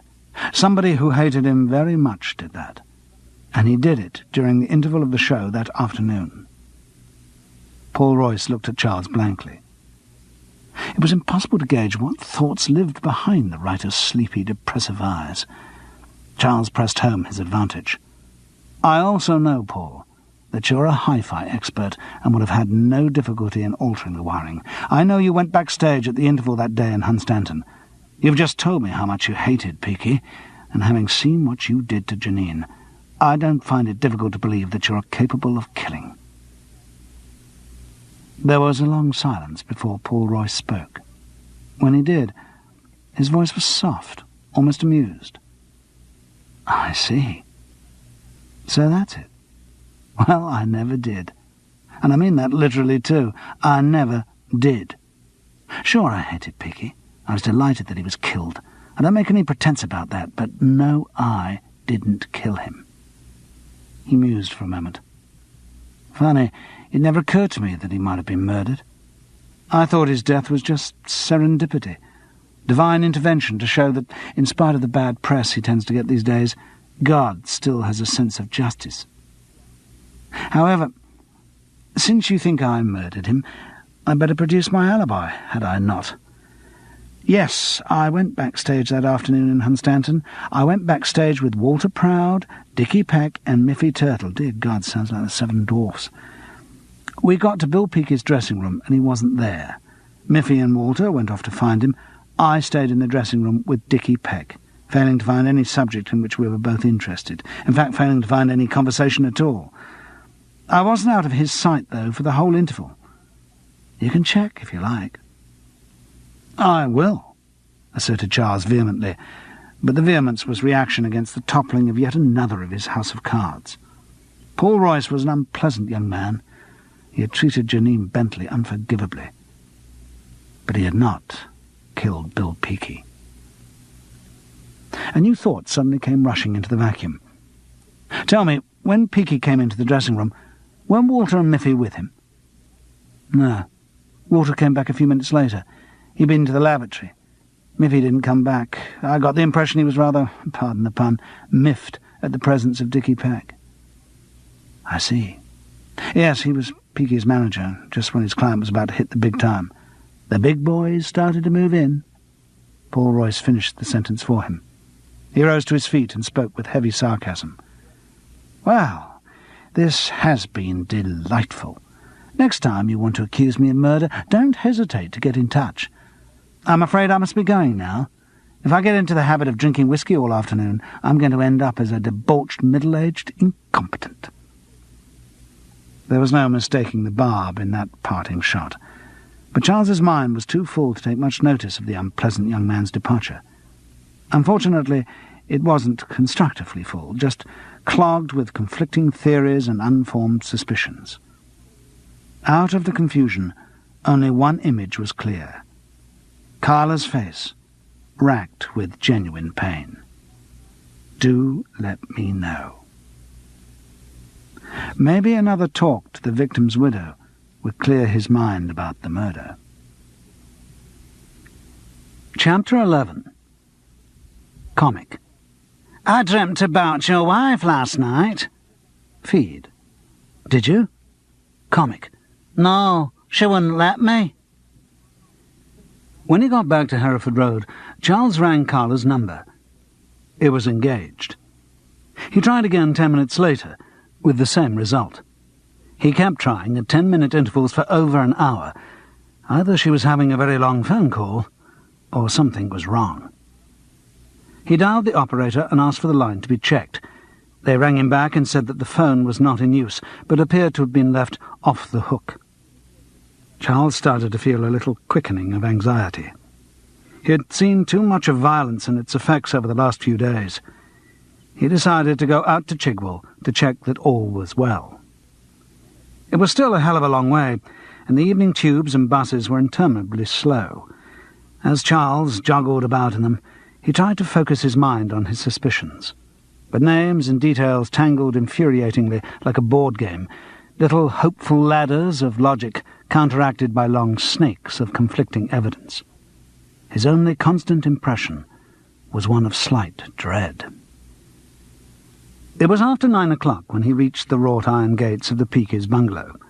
The moon had taken the night off, and it was dark. All the curtains at the front of the house were drawn. The distant hum of traffic on a main road served only to accentuate the local silence. He lifted the metal latch gently and opened the gate with care. Instinctively, he trod on tiptoe and left the gate ajar to avoid the slight clang of closing it. He glided up the concrete path to the front door. There was no light showing through the wrought iron-framed window in the door. The house seemed locked up in its own silence. Nothing offered hope of any life within. Still, it was worth ringing the doorbell to be sure. But as his finger moved towards the button, he checked it. No, not yet. He moved back gently from the front door and looked at the bungalow.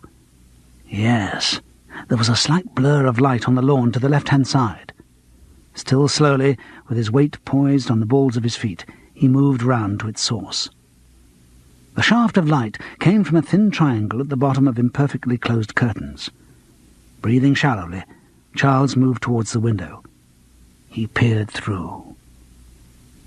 He was looking into what must have been Bill and Carla's bedroom. It was dominated by an enormous circular bed.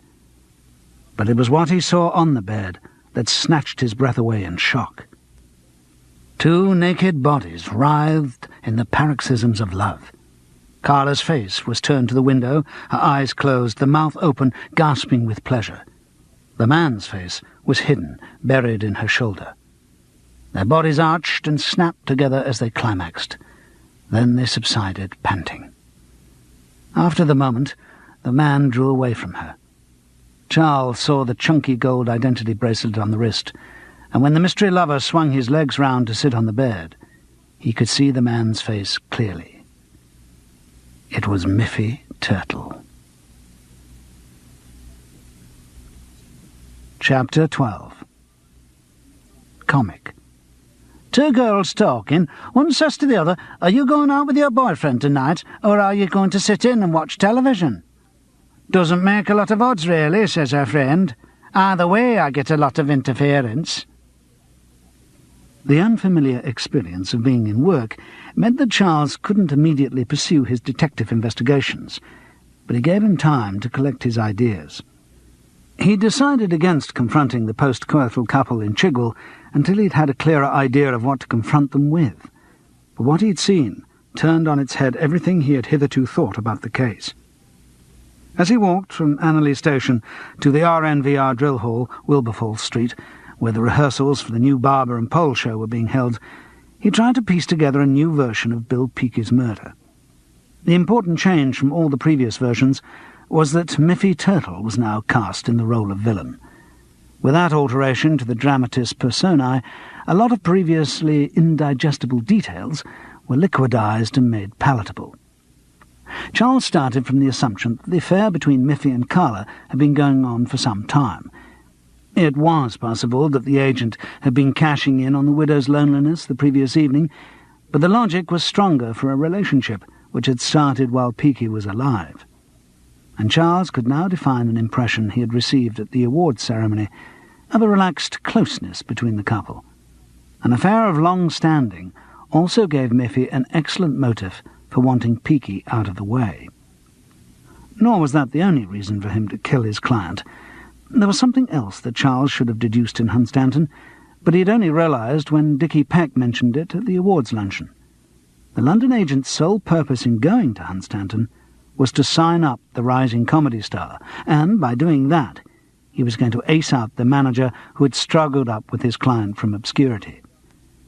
Miffy's outburst to Lenny Barber in the leaky bucket had showed how sensitive he was to the dangers of losing his artistes just at the point when they began to make real money.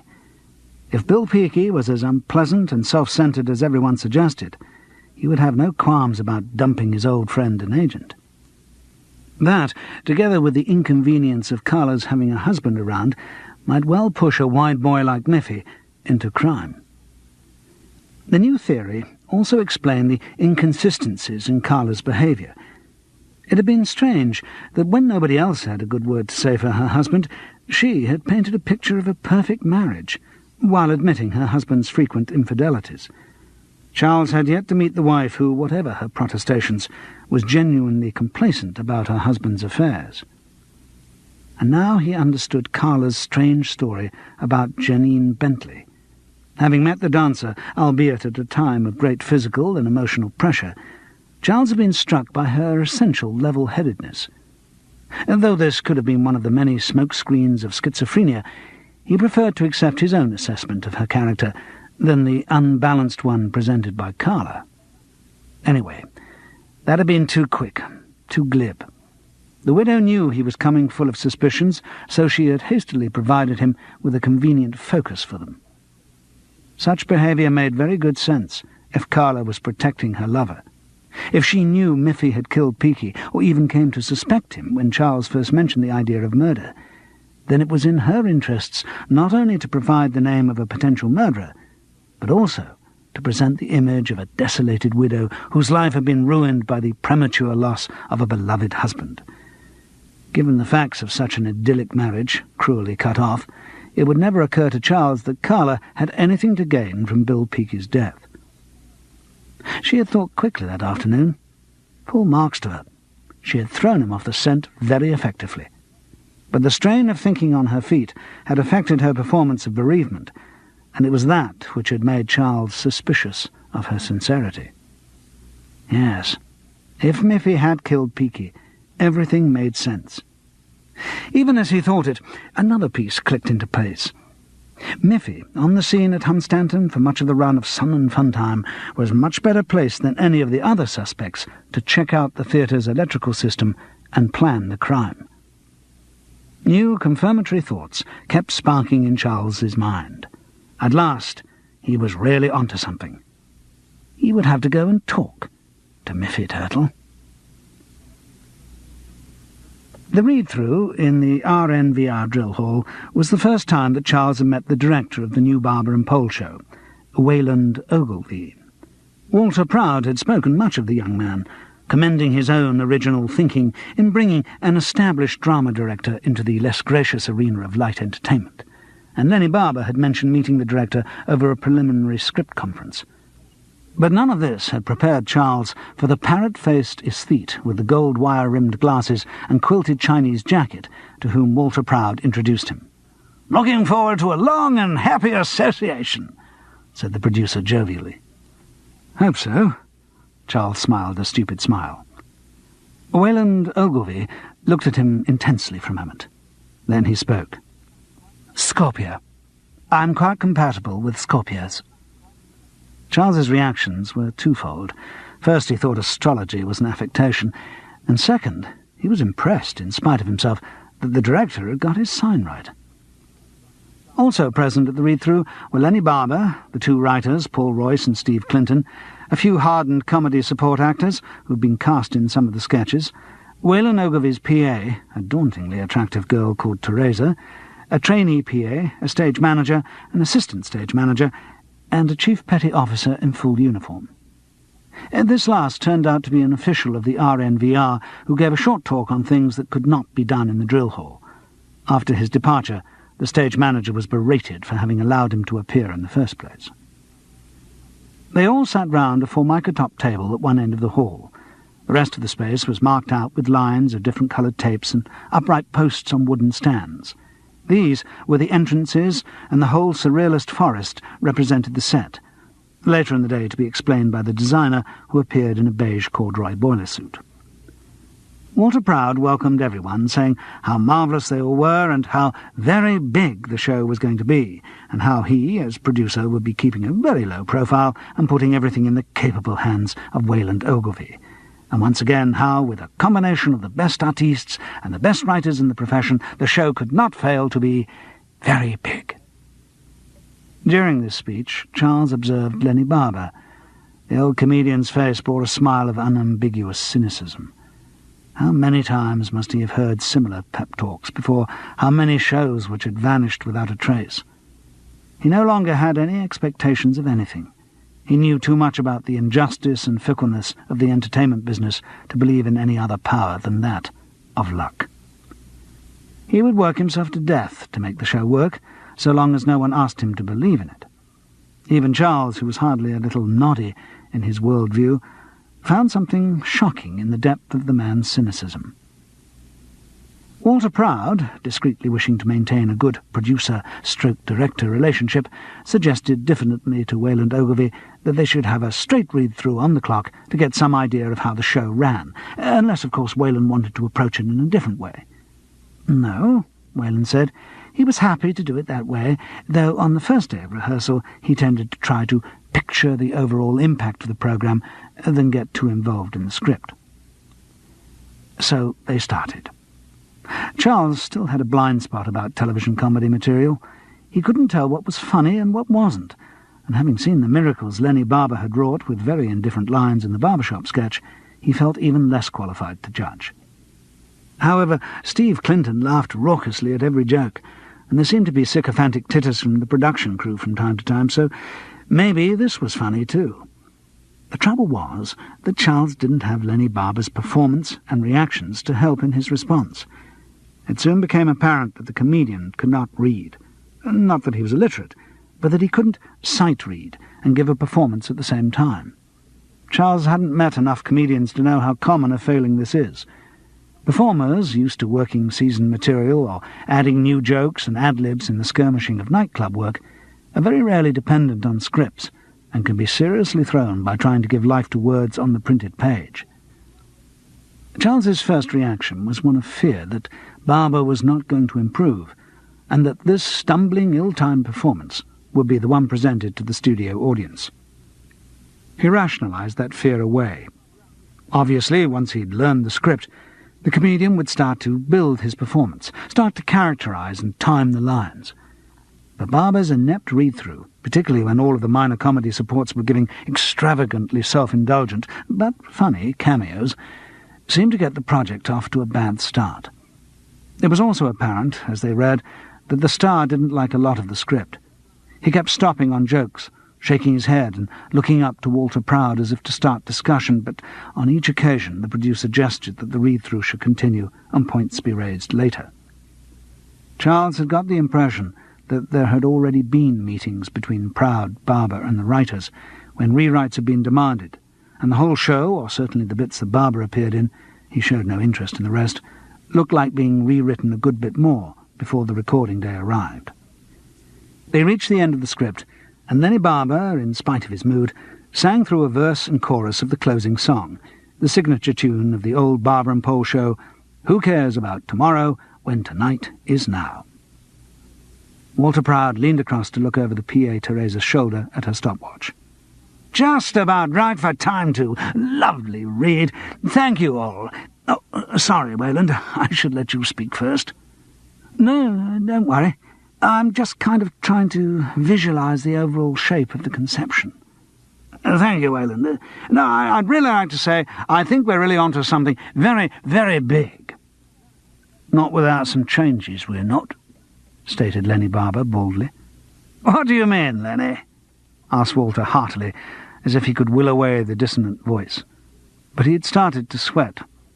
The moment when a star says he's unhappy with the script is the one that every producer fears, breeder of many coronaries. "I mean, Walter, that a lot of this stuff is just wrong. There are things in here that I can't do. For example, that sketch where I go into the chemist and ask for a takeaway poltergeist." "That's a bloody good sketch," objected Paul Royce. "That I don't know. It may be good, it may be bad. All I know is that it's wrong for me. I can't play that sort of material." "Oh, come on, Lenny," Walter cajoled. "You don't know until you've tried." "I know." Paul Royce looked petulant. "I thought the idea of this show was to try out something new, to bring you up to date." "Try out something new, yes, but I'm still Lenny Barber. It's got to be new material, but new Lenny Barber material. I haven't spent a lifetime building up my own comic identity to have it thrown over like this. Listen, that sketch might go all right in Monty Python, or whatever it's called." "Oh, so you don't think Monty Python's funny?" asked Paul Royce, leading Barber into a pit of impossibly reactionary depths. "That's not the issue. I think they do that sort of stuff very well, and I damn well know that I do it very badly. I've got to work to my strengths, not show myself up by trying to do things other people do a lot better." Paul Royce's lip curled. "Well, if you're never going to try anything new—" Walter Proud came in quickly, placating. "Don't worry, we'll have a look at that sketch." "Not have a look at it. Cut it." "Oh, we'll see, Lenny, we'll see. Now, if we can get on, I had a few points which—" "There's a whole lot more, too," said Lenny Barber. Stuff that's going to have to be changed." Everyone looked at the comedian with annoyance. He was not making himself popular. And yet Charles found his respect for the man increasing. Having seen Barber work, he knew the fine instinct that made him function as a comedian. If he said he wasn't happy with the material, the chances were that he was right. He could only work efficiently with jokes he trusted. Ignoring the wall of cold looks around him, Lenny continued. "A lot of it's far too upmarket for me anyway." Paul Royce was again offended. "What do you mean, upmarket? You should never underestimate your audience. They understand more than you give them credit for." "It's not a matter of whether they understand it, it's whether they expect to hear it from me. I mean, for example, that joke about Oedipus doing the week's shopping down at Mothercare." "That's a bloody good joke," snapped Paul Royce, "just because you've never heard of Oedipus." "Of course I've bloody heard of Oedipus. He killed his father, Laius, king of Thebes, and married his mother, Jocasta. But that's not the point. The audience wouldn't expect the Lenny Barber they remember to tell a joke like that." "That's assuming any of them remember Lenny Barber at all," riposted Paul Royce venomously. Walter Proud rushed in with his can of oil for troubled waters, which is standard issue equipment for all producers. To shift the mood of the conversation, he brought in the director. "What's your feeling on this, Wayland?"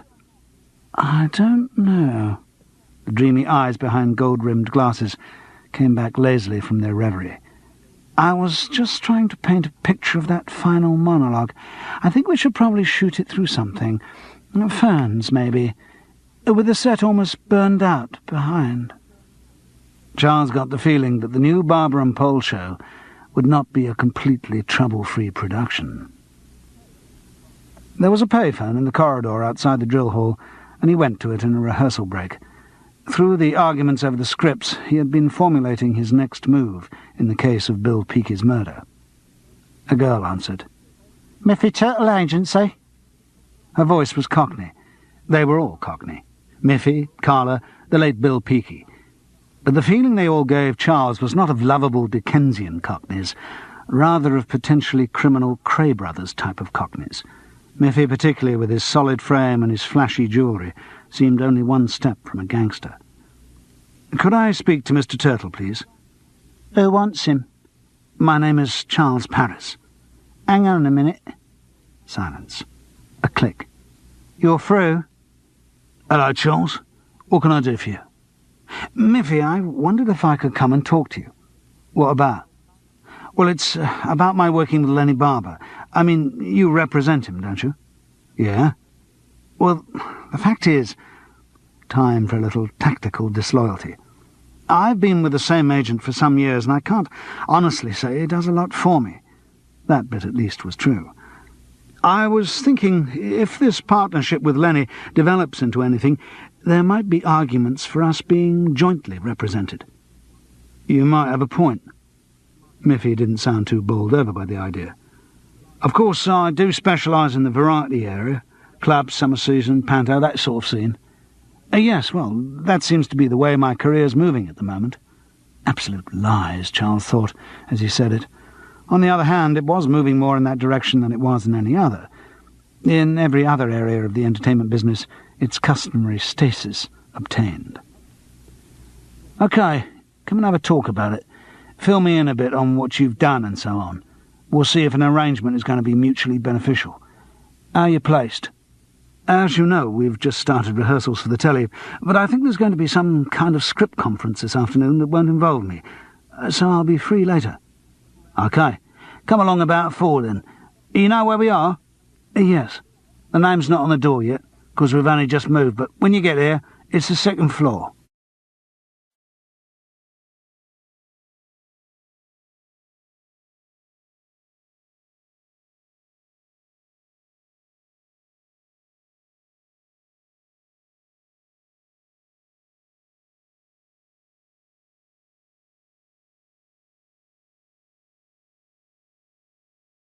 The new address of the Miffy Turtle Agency was, Charles decided, a step up in the world.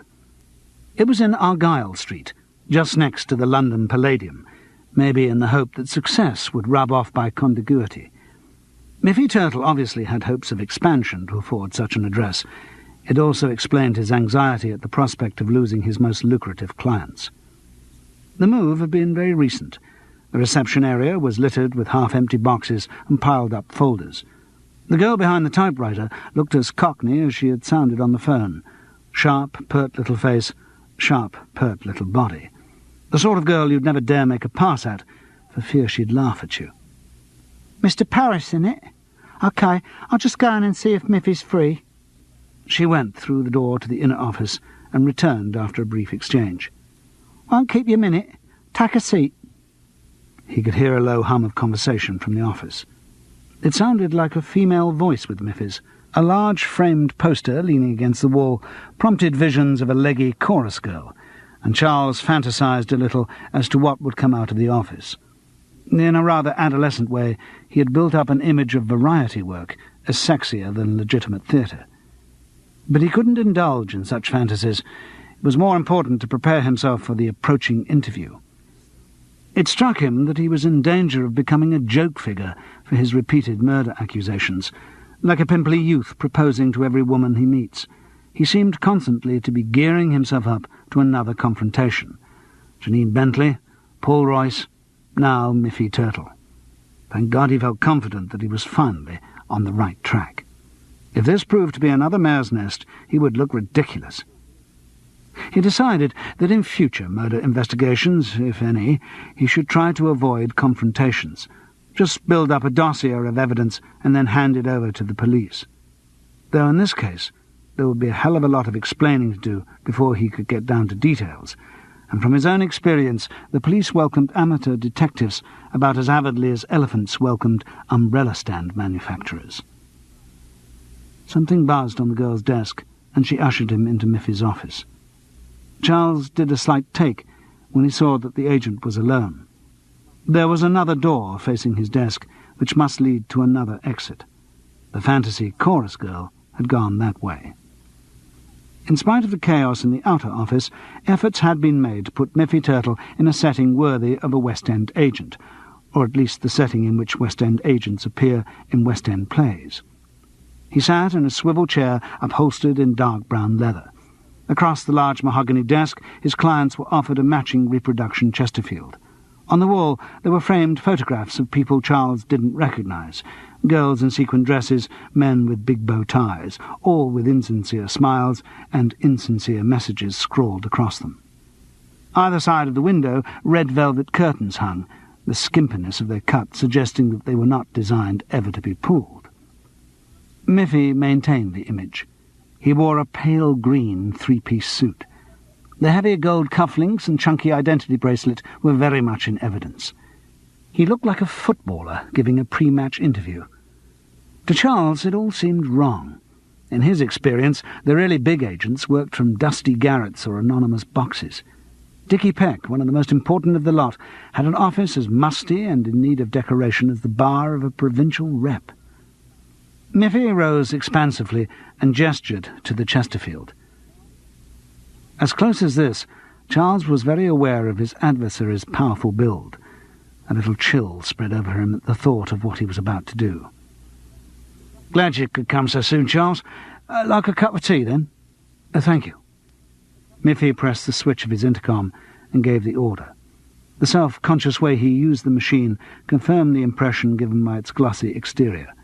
He had kitted himself out with a complete set of props when he moved into the office. "Nice place." Charles said it to gain a little time, and because he thought he might as well at least start on a friendly basis. Miffy glowed. "Yes, I'm pleased with it. I've always had this theory that if you're going to move into the big league, you've got to look as if you're there already." "Not a bad principle. And you are moving into the big league?" "Sure I am.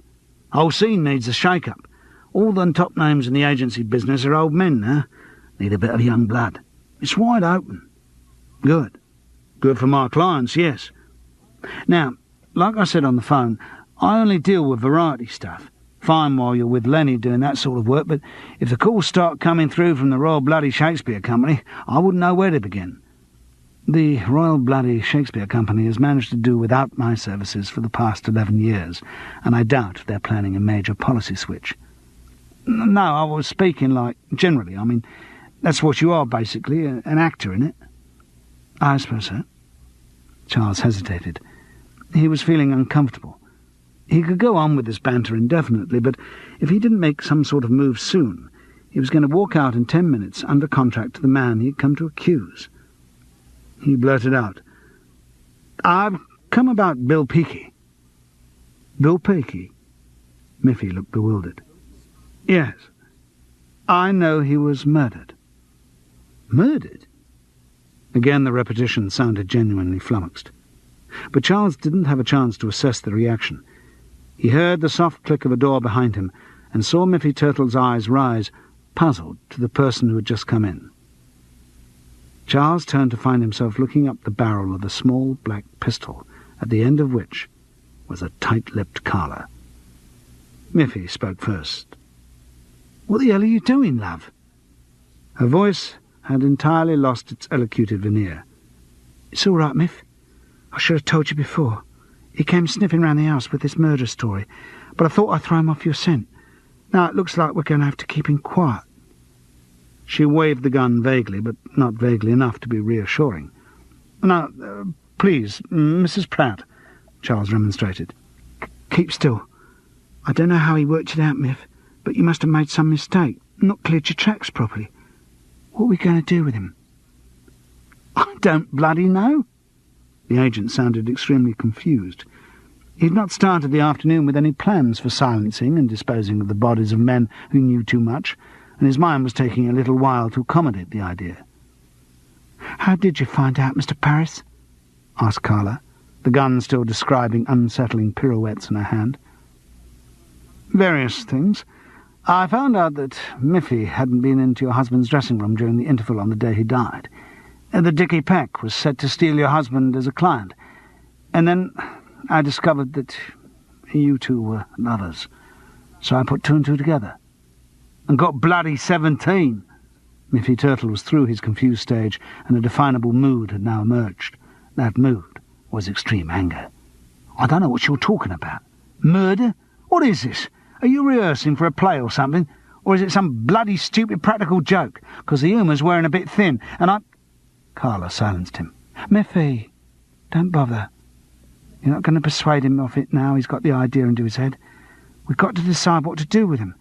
If he goes to the police—" "If he goes to the police, they'll laugh their bloody heads off, tell him not to waste their time. Good God, Carla, do you really believe I killed Bill?" "Well, go on. Do you?" She faced her lover defiantly. "All right. Yes, I do. And what's more, I don't care. I don't love you less for it. In fact, I love you more. To think you'd do that for me. To think you were prepared to get that little creep out of my life so that we could be together. I'll do whatever you say. What are you going to do about him?" She pointed the gun at Charles. Miffy was silent. When he spoke, his voice was cold. "Listen, Carla. 1, I don't believe Bill was murdered. 2, if he was, I didn't do it." She broke the ensuing silence, but didn't get far before he snapped back at her savagely. "And let me tell you that to hear you thought me capable of murdering him is the worst news I've had for some long time. Good God, I thought we knew each other, trusted each other." "But you kept saying you wished he was out of the way. You said you wanted us to get married, and—" "Yeah, I said that. Whether I still mean it after this afternoon, I'm not too sure. But I meant I wanted him to divorce you. I'm not a killer, Carla." Suddenly she broke. Her lover's anger destroyed her, and she sank weeping to the floor. The gun dropped noisily beside her. Miffy didn't go to help. He looked coldly at Charles, who'd been ignored throughout the preceding exchange, and said with some dignity, "I think you'd better leave my office." "No, I'm sorry. I came here certain that you killed Bill Peakey, and you still haven't given me any reason to change my opinion. You certainly had the motive, and you had the opportunity. Unless you can provide yourself with an alibi for the whole of the interval, I'm still not going to be satisfied." "All right." Miffy Turtle sounded dangerously grim. "I took Dickie bloody Peck round to Bill's dressing room. I then went to find one of the dancers who was ill. She hadn't appeared in the first half close, and I wanted to know why. I had money in that show. I was concerned about the production." "The girl was Janine Bentley?" Charles knew the answer, but still asked the question. "Yes. I found her with the Theatre St. John's ambulance man, and stayed with her until a taxi came to take her home. So there it was. Back to Harry, the St. John's ambulance man. Checkable, certainly, but fairly convincing. Unless Janine and Miffy were in league. Unless the St. John's ambulance man had killed Peaky. Charles suddenly felt very tired, and very much like a man on the eve of his 51st birthday. "I'll check your alibi," he said defiantly, but without conviction. "You bloody check it, and think yourself lucky I haven't knocked your bloody block off." Charles rose with what dignity he could muster. He was almost at the door when Miffy spoke again. His voice had softened now and was musing, curious. "Do you really think Bill was murdered?" Charles nodded. "Good God." Miffy shook his head sadly. "I knew he was unpopular, but I didn't think anyone—" He stopped. "Unless—" "Yes?" Charles was alert for any clues to help him out of the confusion which was building up inside his head. "Only one person I know might have done it." "Hmm?" He tried not to sound too eager. "I don't know. I probably shouldn't say it, but I did hear him having an argument with Bill. Also, he's a junkie, so I shouldn't think he knows what he's doing when he's had a fix.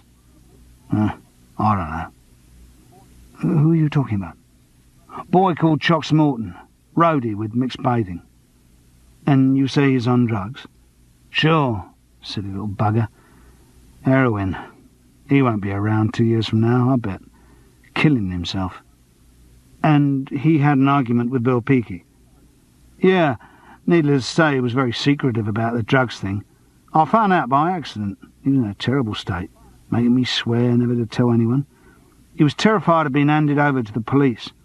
Not afraid of going to prison or anything like that, but just terrified of being taken away from his fix. Didn't concern me, so I said I'd keep quiet about it. Unfortunately, Bill also found out, and he was less willing to keep his mouth shut." "Did he go to the police?"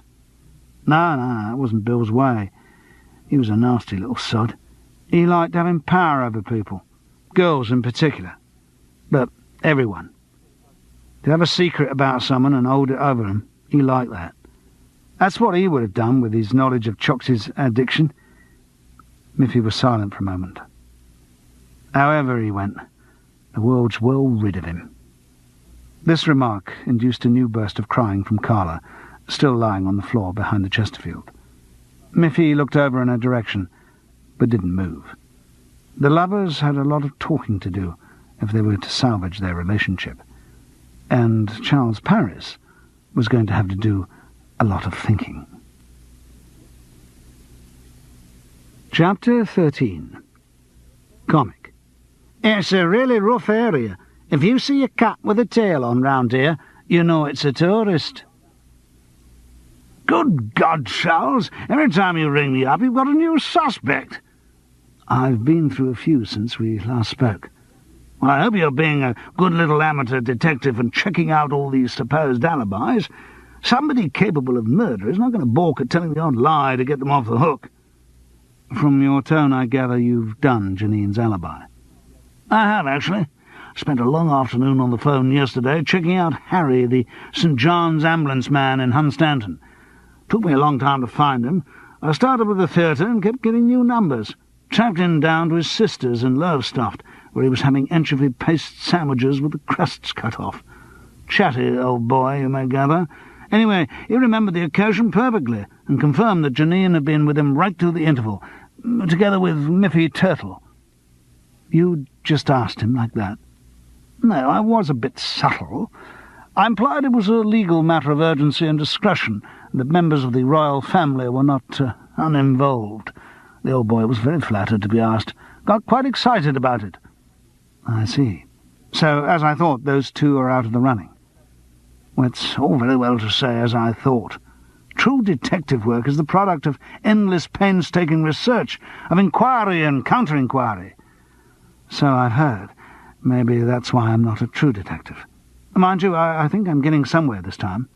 "With suspect number 348, this boy called Chips?" "Chox." All the people in this case have such ridiculous names. Well, that's show business, Gerald. Anyway, Chox is certainly a strange piece of work. If he's a drug addict, it explains quite a lot about him. Yes. This last word was spoken with a sudden insight, which prompted Gerald to ask, "Yes, what?" "I've just thought of something else. Heroin addicts inject into their forearms, don't they?" "I don't know. Not exactly the circles I move in, Charles." "I'm sure they do. Anyway, when I grabbed the boy's arm a couple of days ago, he reacted pretty violently. Said he was afraid I was queer, and he'd had nasty experiences that way. But thinking about it now, I reckon I'd hurt his arm, or he was afraid I'd pull his sleeve up and expose him. I think junkies get pretty secretive about their addiction. Read something somewhere that that's part of the attraction, a kind of self-punishment, death wish thing. That's why they often inject themselves in squalid places, lavatories and so on. And why they sometimes deliberately use infected needles. This wealth of detail is a fascinating insight into the circles you move in, Charles. Oh, come on, Gerald. You're a solicitor. You must come up against drugs cases from time to time. I'm pleased to say that the only occasion I've come up against one was when the teenage son of a titled client of mine was found to have marijuana on his person. At Ascot. I might have guessed. And no doubt you got him off on the grounds that he was reacting against a nanny who'd always told him to keep off the grass. Something like that, yes. Anyway, I'm going to find out a bit more about Mr. Chox Morton. If what Miffy Turtle said was true, he had a motive. And I must say, that business about Bill Peakey liking to have holds over people confirms the impression I got of his character. He does seem to have been a really unpleasant bit of work. I wasn't sure for a bit because his wife painted such a different picture, but now I've discovered she was lying, the verdict seems to be more or less unanimous. You're rambling, Charles. Sorry, just working it out for my own benefit. Yes, Chox had a motive, all right. He also had the knowledge to commit the crime. He was better qualified than anyone, knew that sound system inside out, would have heard about the old theatre electrician dying. No problem. That's funny. What? Asked Gerald, exasperated at Charles' long stream-of-consciousness monologue. When I last saw him, Chox raised the subject of Peakey's death, quite unprompted. Said how he'd described the electrocution process to some of the company. I think perhaps in a twisted way he was boasting about the crime, crying at the fact that he got away with it. Or perhaps he was testing, trying to find out how much you knew, how far you were behind him. No, I'm sure he doesn't know I'm even investigating. Lenny Barber's the only one in the case who knows anything about my futile hobby. Him and Walter Proud. I see. How's the show going, by the way? Somewhat jerkily. Nothing gets rehearsed for more than 30 seconds before Barber wants to change it. Then there's a long discussion where he agrees with everyone that he's going to be doing something different in the show. We start rehearsing again, and he wants to change another line, back to a hoary old joke which went down very well in the 50s. Classic comedian's insecurity, I guess. Terrified of anything new. How are the writers reacting? Pretty badly. Steve Clinton roars with laughter and cracks fatuous jokes. Paul Royce wanders around like Hamlet and keeps staging dramatic walkouts. The trouble is that Barber has no respect for writers at all.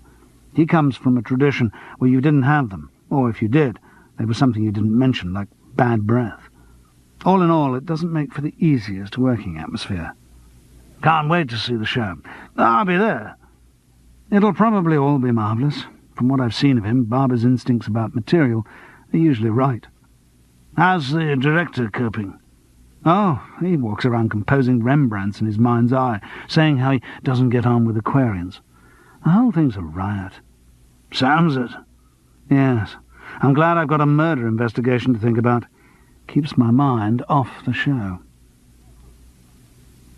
Rehearsals in the RNVR drill hall had broken down again. This time it had been over the line, "It's like a quack doctor charging for worthless advice," a duck-billed platitude, which Lenny Barber felt, with to Charles's mind some justification, was neither very funny nor suited to his style of performance.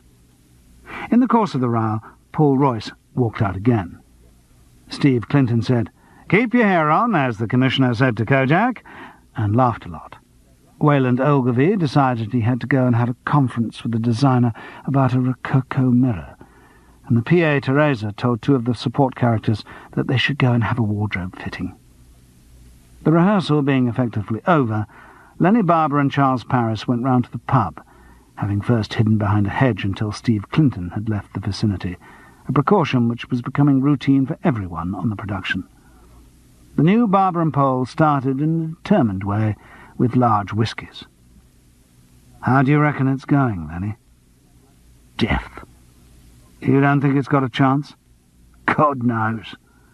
Depends how it goes on the night, and how many actual jokes we can get in instead of bloody university review lines." "Do you want it to work?" The old comedian looked at Charles in amazement. "Of course I want it to work. What do you take me for?" "I'm sorry. It's just that sometimes you seem so cynical. It's hard to believe that you have any real ambition." Lenny Barber's eyes flickered as he assessed this remark. "Do I? Do I really do that, Charles?" "Yeah, I suppose I do." He rubbed his thumb against the point of his chin reflectively. "And if I do, my boy, it's very simply what a psychologist would call a defence mechanism. I don't want to tempt Providence, but of course I want the bloody show to work. Of course I want to be a star. What do you think it's been like for me? Having been at the top to slide slowly downwards? Every time I watch the bloody telly, I see some new comic. First it was blokes who'd been on the same bill as me when I toured the number ones, except they'd been way down the bill and I'd been the top. I think that was the worst bit, really, when it was people I recognised, people I knew weren't as good as me. After a bit, they were just faces that come on. I'd never seen any of them before, and as far as I was concerned, they all looked exactly the same. Styles changed a bit, different jokes came round, but it was all the same, really, and I knew I could do better. Comedians nowadays, they're nothing. Did you hear that great line Arthur Askey came up with when Granada started the comedian series? "I see they've opened a new tin of Irish comics," he said. That's what they all are now, pre-packaged, inoffensive, characterless. OK, I sound like an old man whittering on about things better when I was young. Well, I am an old man, and what's more, things bloody were better when I was young. Comedy certainly was better. Variety was. Television has taken the guts out of everything. No rough edges, no... nothing. He was silent, then emptied his glass with a positive movement. But I want to come back, even if it means television. Yes, I want this show to be a thumping great, enormous, copper-bottom success. Charles felt closer to Lenny Barber at that moment than he had since they had first met. Gone was the mask of cynicism and the disquieting obsession with his bowels. It was the real man who'd been talking. Barber looked at his watch. "Better be off, I suppose. Aren't we going to have another drink?" Charles was reluctant to break the new mood between them. "No, I don't think that I... Well..." The comedian looked embarrassed. "Fact is, I haven't got any money with me. It's my round and I like to pay my bit. It better be off, I think." "No, I'll get them.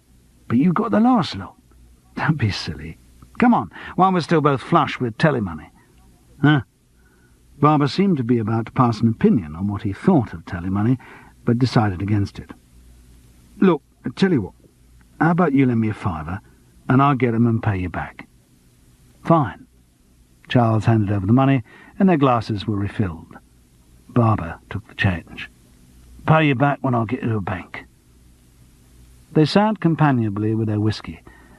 Charles began to feel a glimmer of enthusiasm for the project. He liked the idea of working with Lenny Barber, and if the show were anything like a success, it could be a very profitable partnership. His brief experience had taught him that light entertainment fees were considerably fatter than drama ones. And then there were all the extras that sort of work led to. Club bookings, businessmen's lunches, where large piles of notes were handed over in payment. Commercials. Charles had always said that that sort of show business was not for him. But then he'd never been offered it. Given the opportunities, it could bring, he might not take such a high moral turn. Lenny Barber broke into his speculations. "You got anywhere about Bill Peakey?" "You mean the murder?" "Yes. Last time you mentioned it, you were trying to track down that girl, Janine." "I found her. She didn't kill him." "Any idea who did then, Monsieur Poirot?" Charles hesitated. He had to be careful to whom he confided his suspicions. On the other hand, he did need to find out more about Chox Morton, and Lenny Barber had been in the same company right through the summer. Besides, Charles trusted the comedian completely. He took the plunge and mentioned Chox's name. "Really? Well, he certainly had the technical knowledge." Lenny Barber screwed up his face and reviewed the suggestion. "Yeah. But why? Did you know he was on drugs?" "Yes, I did, actually. Silly little bugger. Good God, there are enough natural things around to shorten your life without adding to them. I used to drink. I mean, really drink. So I suppose I know a bit about what it's about." "What, you reckon he just got high and didn't know what he was doing?" "No. Bill Peakey found out the drugs thing and threatened to shop him." "Did he? Well, surprise, surprise." "Yes, that's true to form. Whoever did kill him, did the world a great service." "I reckon Chox is highest on the list of possibilities at the moment. If only I could get some sort of evidence. If only someone had seen him on the stage during the interval. Lenny, you know that theatre. Do you reckon he could have fixed the wiring without anyone seeing him?" "Yeah, I'm sure he could. For a start, the first thing anyone on stage does when the first half curtain comes down is get off. Go to their dressing rooms, cup of tea in the green room, whatever. So it was very unlikely anyone would be around to see him. Except Norman Del Rosa, doing his peeping Tom act. But surely he'd have mentioned it if he'd seen anyone apart from Peakey?" "I suppose so. And even if anyone had seen Chox, I don't reckon they'd have thought twice about it, Charles. He was always wandering about the place with cables under his arm, part of the furniture. Added to which, no one would be looking for anything suspicious anyway. You forget that you're the only person who thinks of this thing as murder. Well, me and about half of the cast of the show, who I've so far accused of doing it. Yeah, but nobody suspected murder at the time. By now they've forgotten what happened a month ago." The comedian's forehead wrinkled, then cleared. "I have thought of something, though. If he did want to be on stage, unnoticed while he sorted the wiring out, he could have gone into the lighting store." "That was actually on stage?" "Yeah, everything all higgledy-piggledy in that place. It was just in the wings. That's where the faulty cable come from, anyway. Also, the thing about that was it had a lock on the door, because of the expensive gear they kept in there. I used to reckon Chox sometimes went in there to give himself a fix." "Yes," Charles interpolated excitedly. "That must have been it. Because I remember now, Miffy Turtle said the lock had gone on the gents that day. So if Chox wanted to hide away, he'd have had to go to the lighting store." "Right. Yeah, I reckon that's what he must have done. Not that we can prove it. So it doesn't really much help." The inevitable was looming large in front of Charles. "So if there's no likelihood of my finding any evidence, I guess that means another confrontation." "Maybe. I wonder. You have another idea?" "I don't know, just a thought. You see, I got to know Chox quite well whilst we was down in Hunstanton. I don't mean I got close to him. I don't think anyone did that. But I think he kind of trusted me. I wonder if we were to talk to him together. I've a feeling he might be more forthcoming that way. Relax a bit, What you say?" "Sounds a great idea to me. Anything rather than steeling himself to another solo encounter with a supposed murderer. Well, look, what's the time? I've got to go back to see Walter, try and get some more of this bloody script sorted out. So that'll take, I don't know, 3 bloody years to get anything like respectable. But let's say till 7. Can you meet me round Chox's place about 8? Sure. Where's he live? Barber gave an address in North Kensington. I'll ring him first to check he's going to be in. You ring Walter's office in a couple of hours, and I'll be able to confirm that. Otherwise, see you there at 8. Charles arrived shortly after 8. The road in North Kensington had been built for prosperous Victorians, but now the trees which lined it were scraped and scabby, and the tall facades of the houses diseased by neglect. Paint flaked from porticos, toothless balcony railings gaped, overflow pipes scored green smears down walls, and the doorsteps were littered with dustbins and old magazines. A dusty cortege of outmoded Fords, some wheelless, some lividly splodged with aerosol paint, lined the gutter. The aerosol artist had also left his blurred testimony on the trees and every bit of wall that he could reach. The large front door out of which Lenny Barber emerged had been slashed with lines of spray paint, silver mocking the dirty blue beneath. I was just waiting inside the hall, Charles. Not the sort of area to hang about in. Lots of muggins round here. Also, not too many friendly white faces. Know what I mean? Charles nodded and followed Barber into the dimly lit hall. The outline of what had once been an impressive sweep of stairs emerged from the gloom ahead, but its classical proportions had been distorted by the random juttings of hardboard walls with which the fine old house had been converted into bedsitters. Like I said, Charles, when you rang, he's expecting us. I said you were coming. He didn't sound suspicious or anything.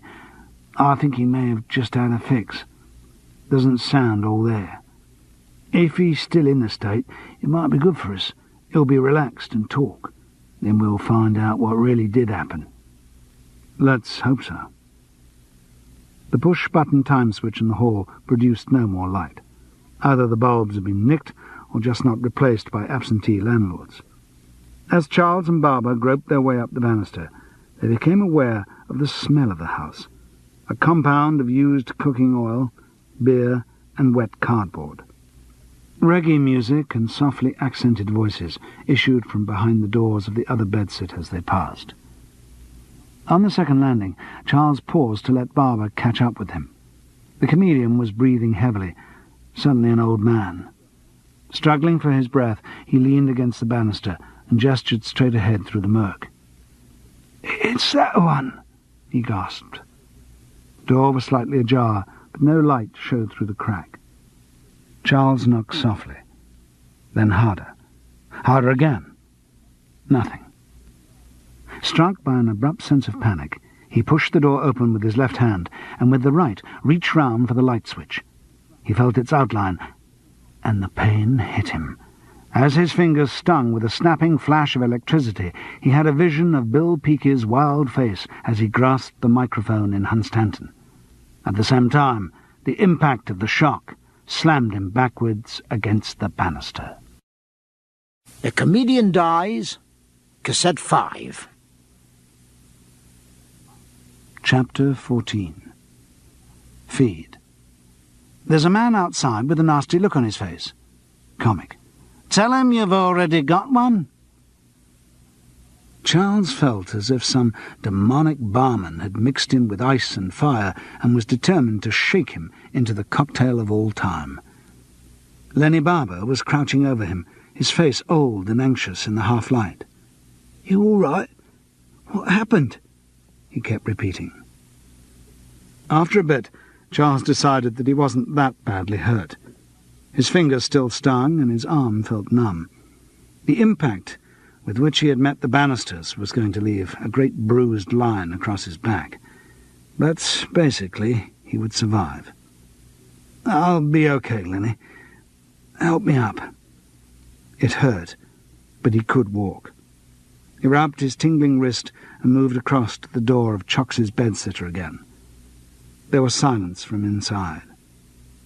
From the other doors on the landing there were human sounds, but no one had come out to see what had caused the crash. Perhaps the sounds of violence were too familiar to be investigated. Perhaps it was wiser to keep out of other people's troubles. Charles felt confident that Chox's room was empty and went in. After a bit of fumbling in the dark, he found a bedside lamp of the Chianti bottle variety that went out of fashion in the 50s, and switched it on. The room was a terrible mess. A mattress on the floor served as a bed and hadn't been made for some weeks.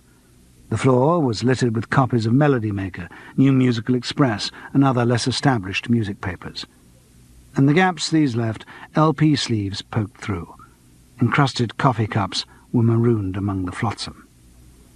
He moved across to the light switch, aware of Lenny Barber's frightened face peering round the doorframe. The booby trap had been simple. Chox had merely taken off the plastic cover of the switch and pulled out the wires so that they would be the first thing a reaching hand would meet. Simple, but efficient. Charles became aware of what Lenny Barber was saying. "I shouldn't have told him." "Shouldn't have told him what?" "Shouldn't have told him you were coming, Charles. Someone must have mentioned that you had this sideline as an amateur detective, and he must have realised you were onto him." "I suppose so. He intended to kill you, Charles. God, it's just struck me. If I hadn't been such a short-winded old fart, I could have been the first one into that room." "Yes. Just a minute." A new thought. "What? You don't think Chox is out to get you, do you?" "What you mean?" "I was just thinking back to the accident you had in Hunstanton, when you burned your hands. Had Chox been round to your digs?" "He had, but it's possible that he sabotaged your kettle. He seems to have an unhealthy interest in murder by electrical accident." "Yes. You had a lucky escape, Charles." "Maybe. Of course, the switch wasn't certain to kill me, as I've proved by standing here before you now." "No. Maybe he just wanted to warn you." "What do you mean?" "To discourage you. To indicate that if you go on hounding him, he'll try something a bit less hit and miss." Suddenly the electric shock seemed to be on him again, and Charles shivered uncontrollably. "Do you know," he managed to say, "at the moment I feel very inclined to take the hint. Let's go and have an extremely large drink." Fortunately, he didn't have much time over the next few days to examine the ethics of the case. In the brief moments when it loomed into his mind, the questions it posed were quite simple. Do I want to go on pursuing Chox Morton, or can I be content with the intellectual satisfaction of knowing that he killed Bill Peakey? There was now no doubt about this last assertion. The booby-trapping of the light switch was tantamount to an admission. Does Bill Peakey's death matter anyway, since he was such an unpleasant person? Or is the world just rid of another bastard? Do I believe in an ultimate truth which must always be upheld? And each time, Charles answered the final question, no. Having reached his solution, he felt no urgency to bring the culprit to justice. He now recognized Chox's warning for what it was, and decided to heed it. Further inquisitiveness might not get off so lightly. But the peace he achieved with this nolli prosequi decisions were never complete. He could not forget that he was the possessor of secret knowledge about Chox Morton, and it had been for just such knowledge that Bill Peakey had died. However, as rehearsals for the new Barber and Pole show picked up pace, he had little time for such gloomy thoughts. The actual rehearsing was tiring, but the constant breaks for script carpentry were even more exhausting. Every change meant learning completely different lines, or slightly different lines, which was worse. Walter Proud was constantly being summoned from his office to make peace between Lenny Barber and the writers, as another of their original gems was replaced by a joke long past pensionable age.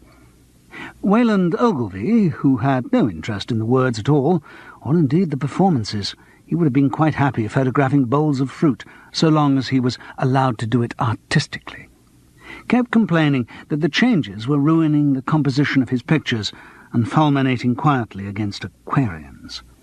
The stage manager muttered evilly as props were cut and new ones suddenly required. Generally, Lenny Barber was not making himself the most popular person around the production. And yet, Charles did not lose his respect for the old comedian. He still felt sure Barber's instincts were right. The trouble was that, while Barber had an exact image of his own comic persona and knew instantly what material fitted it and what didn't, He was not articulate enough in talking about comedy to explain his reasons. He would just stop when he came to a line that wasn't right, and couldn't go on until it had been changed.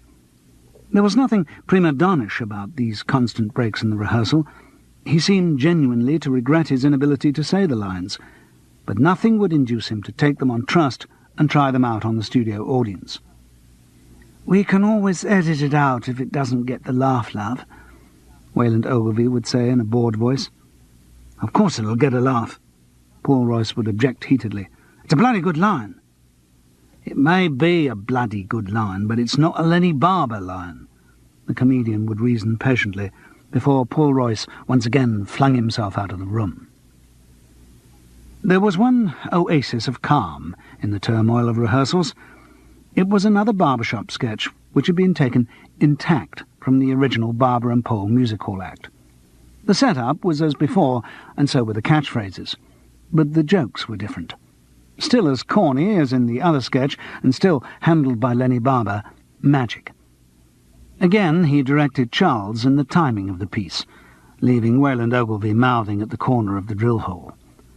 Charles knew the sketch could not fail to work, and that, given time to tailor and familiarise himself with the new material, Barber could be brilliant throughout and make a sensational comeback.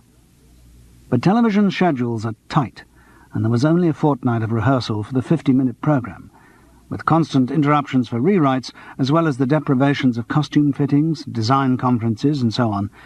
There was just not going to be enough time. Charles was not involved a great deal in the show, in spite of his grandiose billing in the title. He did the barbershop sketch and a couple of other quick items as Wilkie Pole.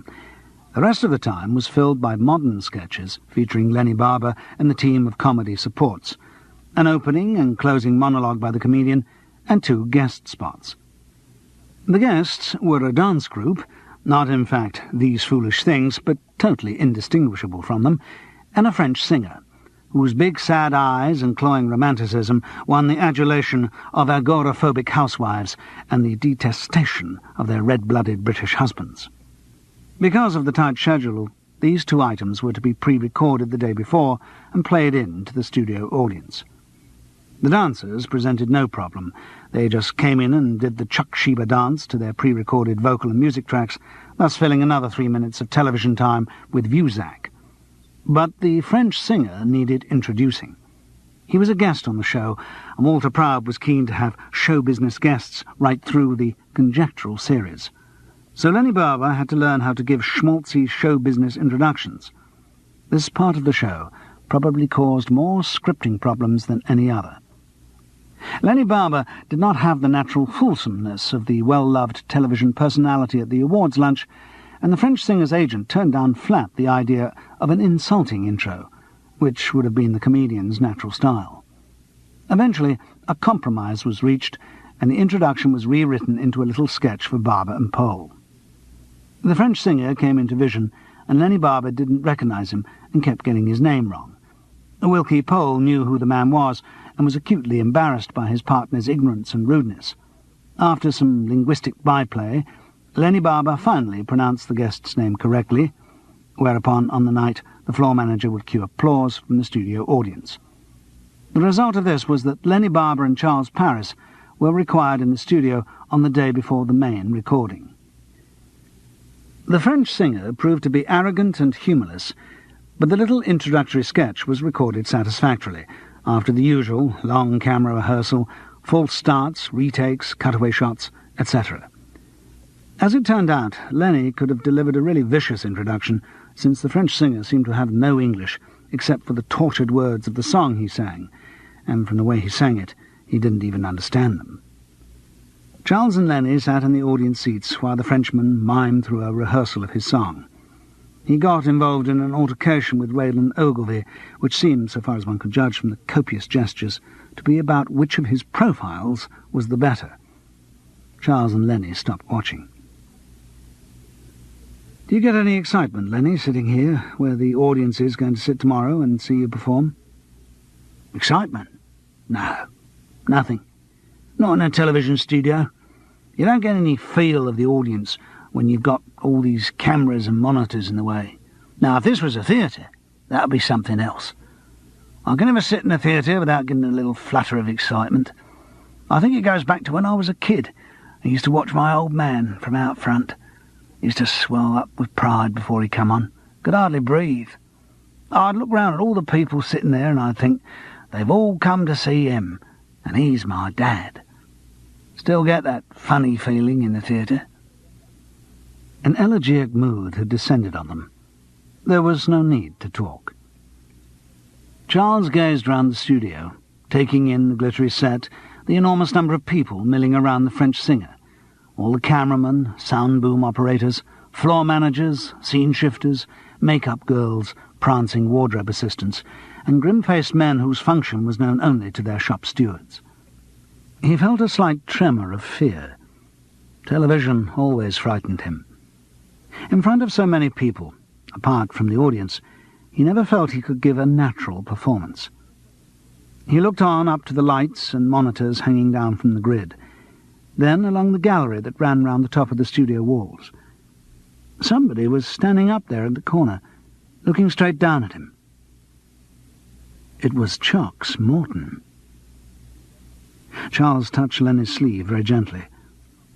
"Don't look suddenly, but Chox is up there." "Where?" "In the lighting gallery." The comedian moved his head slowly until the menacing, emaciated figure came into his line of vision. "Shit, yes. Looks like he doesn't think you were scared off sufficiently."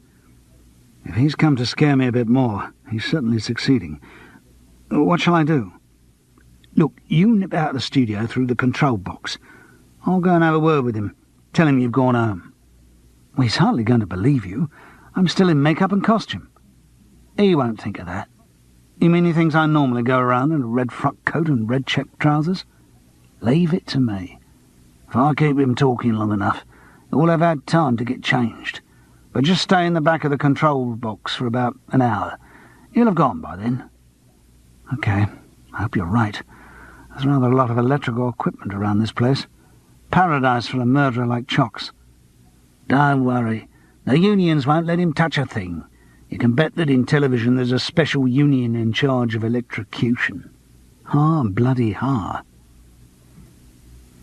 Charles sat on a thickly upholstered seat in a small annex separated by glass from the main control room.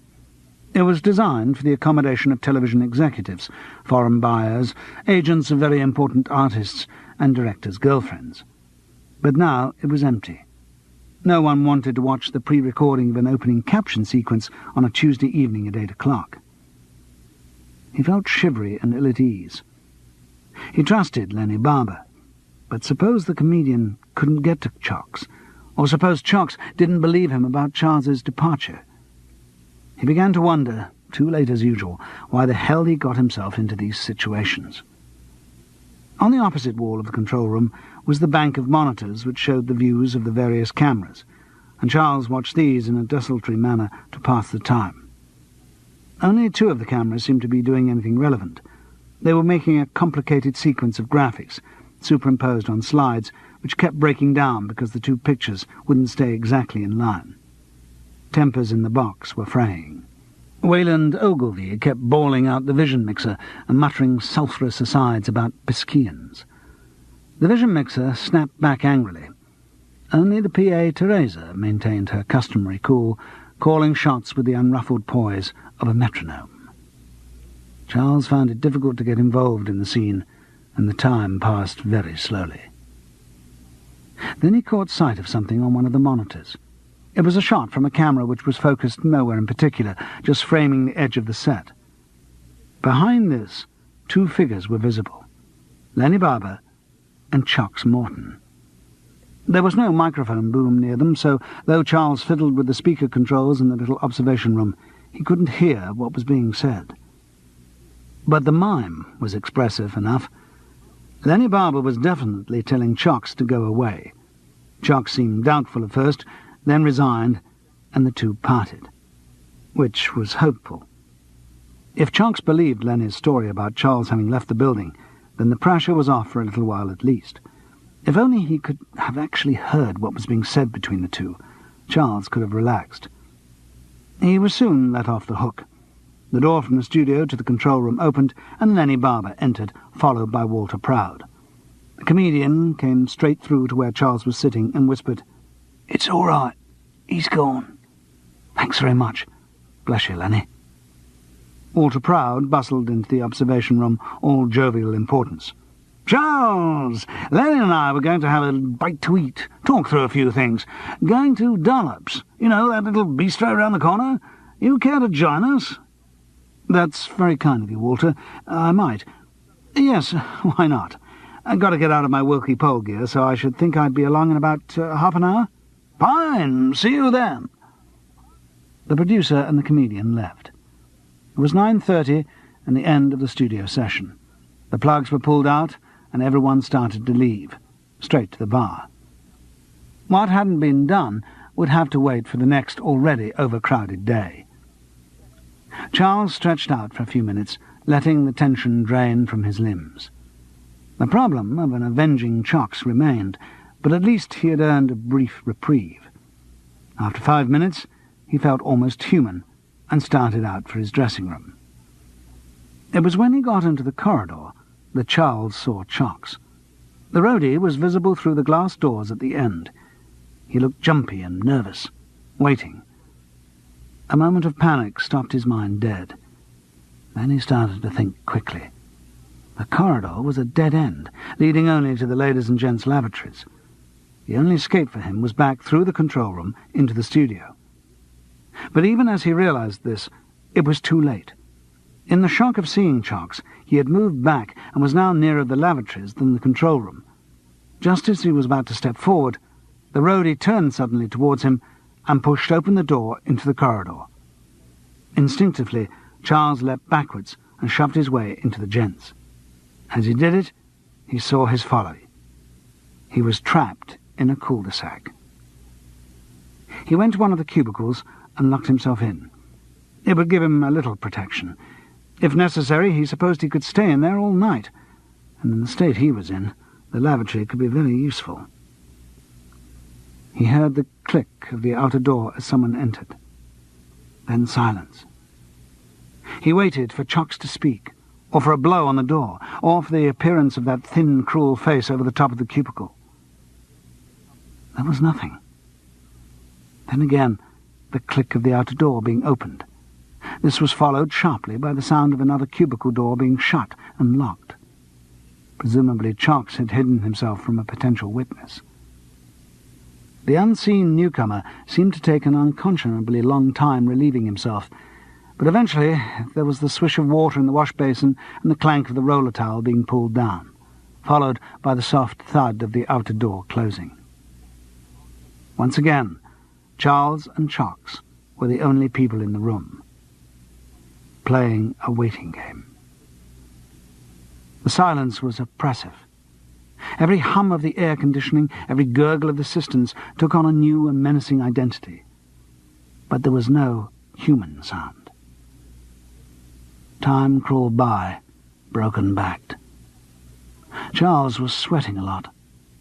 The more he thought about it, the less he liked the idea of waiting till someone else came in. Now the studio work had stopped, and the building would be empty, but for the security men and the crowd in the bar many floors above. He looked at his watch. 11:15. The barflies would soon be making their meandering ways home to disgruntled wives, to disappointed second wives, or with unsuitable PAs. He couldn't face the idea of sitting there for another 10 hours.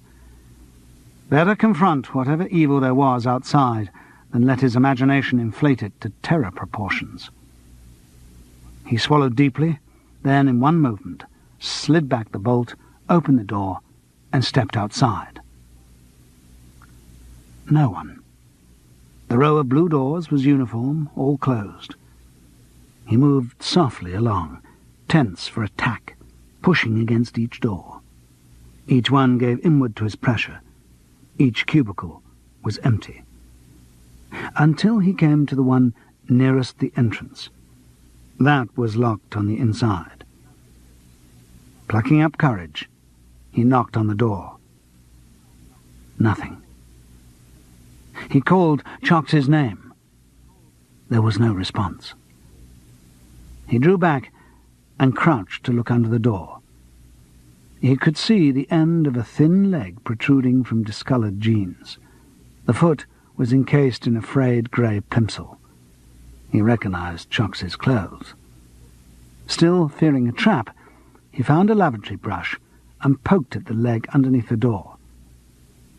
There was no movement. He rang the security men from the studio control room. 2 of them came. One climbed over the top of the cubicle and opened the door. He came out, and the 3 of them looked inside. Chocks Morton was sitting on the closed lavatory seat, leaning back against the pipes. His eyes were closed, and his sleeve rolled up to show the pitted terrain of his forearm. The other arm hung loose by his side, and on the tiled floor, where it had dropped from his hand, lay a plastic syringe. He was not breathing.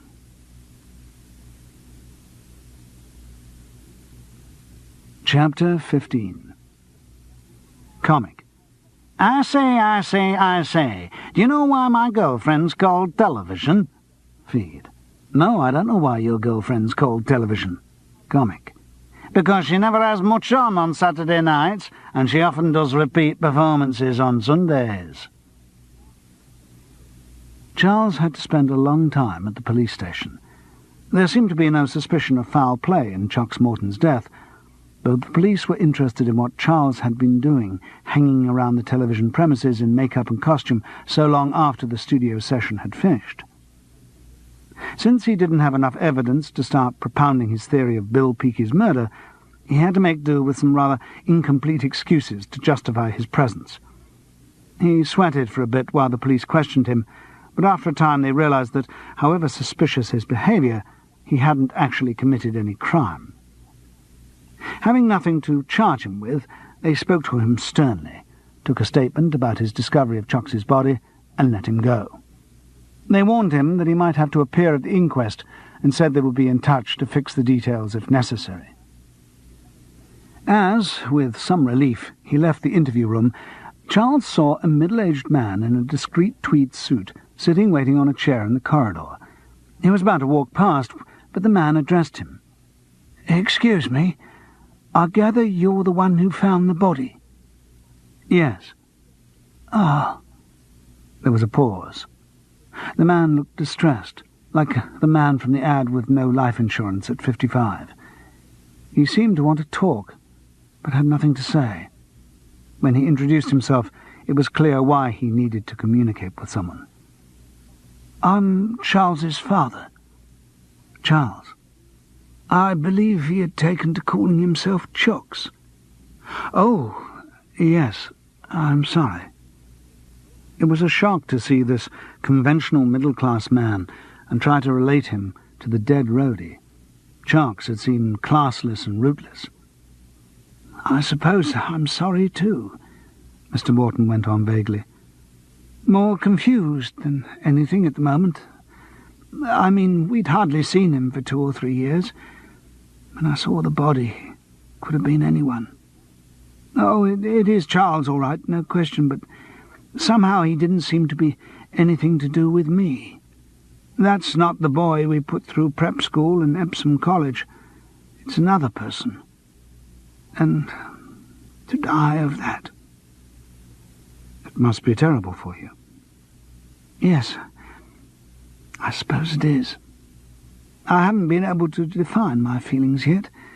My mind still can't cope with the idea of Charles as a heroin addict. But I suppose when it can accommodate that, the idea of his dying of an overdose is a natural corollary." "The police are sure it was an overdose?" "Oh, certainly." Mr. Morton looked at him in a bewildered way. "Yes. Apparently he had got hold of some particularly dangerous form of the drug. Well, they say it's not the drug itself that's so dangerous in its pure form, but it's what it gets mixed with for sale by these, what are they called, pushers." He handled the jargon of drug culture with bemused unfamiliarity. He couldn't yet believe that any of the events of the last 4 hours had happened, and was quoting verbatim from what he'd just been told by the police. Apparently what he should have done, what the police recommend for addicts, is that they should get registered with a doctor. It seems it happens a lot. There are standard procedures. And the doctor will prescribe what I think they call a maintenance dose, and that sort of keeps the addict on the straight and narrow. Otherwise, they're just at the mercy of these pushers. Unfortunately, it seems Charles was still trying to keep his addiction a secret, so he had to go to these less reputable sources. The man was still talking very calmly, piecing together the unfamiliar, but Charles sensed that the tension was building up, and soon Mr. Morton was going to be swamped by a shattering wave of emotion. Selfishly, Charles didn't want to be around when that happened. "Yes, it's a frightful business," he said meaninglessly. "I'm sorry, I must be off." "Yes." Mr. Morton did not appear to hear him. "He was very young, you know." "How young?" 23. In January. He would have been 23. A lot of factors prevented Charles from sleeping for what little of the night was left to him. First, there was the shock of what he'd seen and the subsequent interviews at the police station. Next, there was the half-tumblerful of bells he'd drunk when he'd got back to Hereford Road. He found, unless alcohol put him straight to sleep, it had the opposite effect and condemned him to wakefulness. Also, somewhere in the back of his mind, there was nervous anticipation of the next day. In spite of the event of the night, the new Barber and Pole show was still going to be recorded, and it was potentially the most important event for some years in what Charles occasionally dignified with the title of his career. But more than all these deterrents to sleep, an ugly thought had been seeded and was growing in his mind, growing into a huge black plant that threatened to blot out all other thoughts. Suppose Chox Morton's death had not been an accident. Charles could not forget the third person. When he'd been locked in the lavatory, and Chox had also been in the room, an unidentified third person had come in, and Chox had hidden himself in another cubicle. The third person had, Charles remembered, taken an unconscionably long time to relieve himself. If that was all he had been doing. If, that is to say, he hadn't also been injecting Chox with dirty heroin. Only one other person connected with the case knew that Chox was in the building. The call was at 10 for camera rehearsal. There would be a dress run at about 4 in the afternoon, and the recording would start in front of the audience at 7:45. Charles found Lenny Barber alone in his dressing room at 9:45 and decided that nothing was to be gained by prevarication. "Lenny, Chox Morton died last night." "Good God. Did he?" "Yes. I found him in a cubicle in the gents. He died of a massive injection of adulterated heroin." "Silly little sod. I suppose it had to happen at some time. You can't go on living like that without it catching up on you." The comedian spoke with not exactly pity, but world-weary acceptance. "Lenny, I'm not convinced that Chox's death was an accident." Lenny Barber looked at him sharply, then smiled. "Ah, Charles, here we go again. First it's Bill Peakey, now it's Chox Morton. Can't you let anyone die a normal death? No doubt you'd regard cancer as evidence of foul play." But Charles wasn't going to be sidetracked. "Lenny, I want to know what you did after you left me last night." The comedian's eyes narrowed. "Ah, so that's it. That's the way your mind is going. Well, I'm not sure whether to be insulted or flattered." "I will be asking other people." Charles tried ineffectively to cover his clumsiness. "I see," said Lenny Barber sardonically. "Well, let me offer you my alibi. Straight after I left you, I went, as I'd said I would, with Walter Proud to his bistro place, Dollops, where incidentally they serve food which has reduced my guts to little knots of plastic hosepipe. Oh, that's not what you want to know. Walter and I arrived there at 9:15, which is when he'd booked the table for. The proprietor, called Gino, complimented us on our punctuality. From 9:15 until about 12, I was there eating and drinking, witnessed by about 4 waiters and assorted guzzlers and piss artists. Want any more? No, Lenny. Charles felt relief flooding through him. He had not enjoyed the ride on which his latest suspicion had been taking him.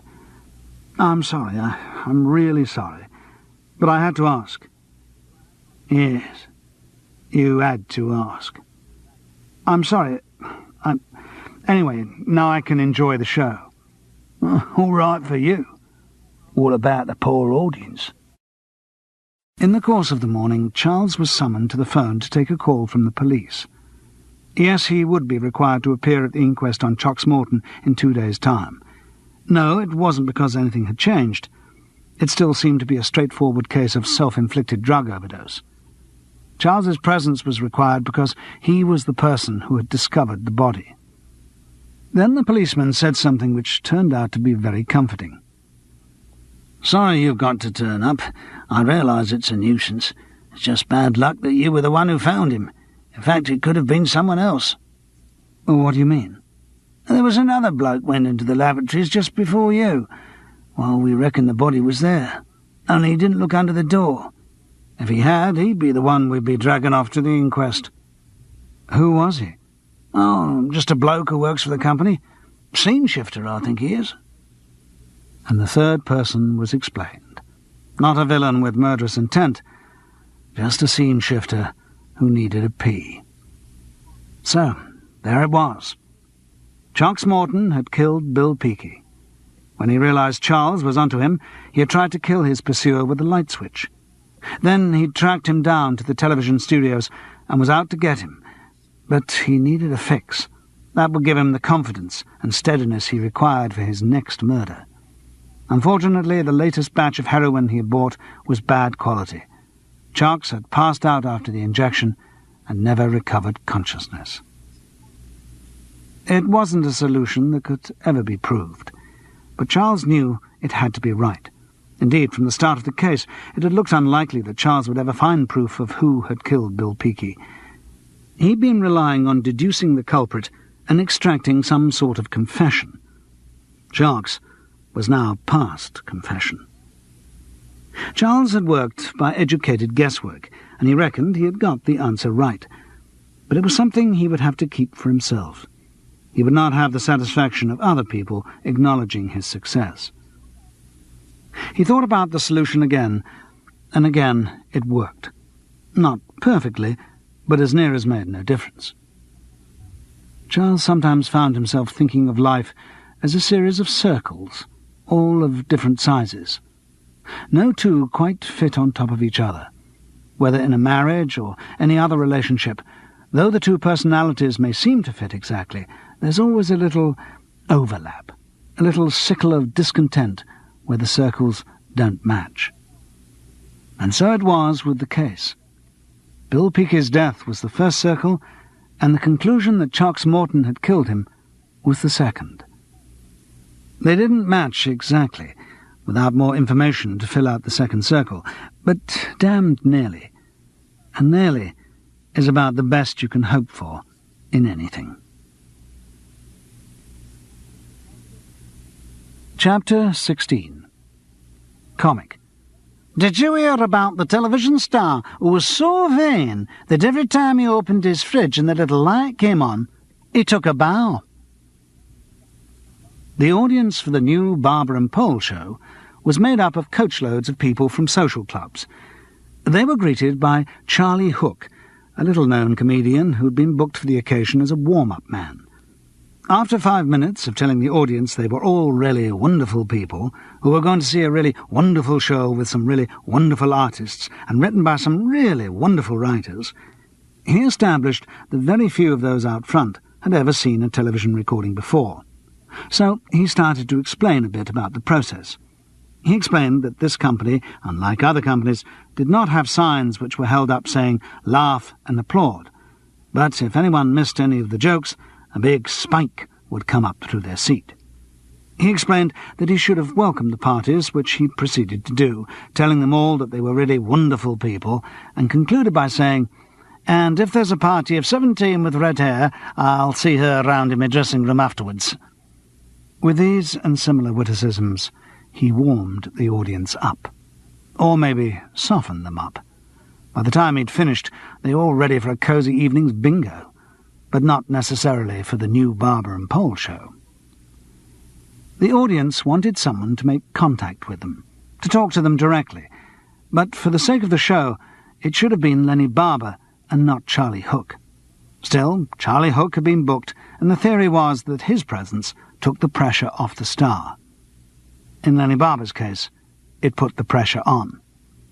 For a start, here was competition from another comic, and second, Charlie Hook was talking close to the audience, while Lenny was separated from them by thousands of pounds worth of hardware, lumbering brutes of prehistoric proportions, the butting triceratops heads of cameras, the menacing pterodactyl spread of sound booms, and the brontosaurian bulk of cranes overhead. For a comedian who fed on audience response, it was death.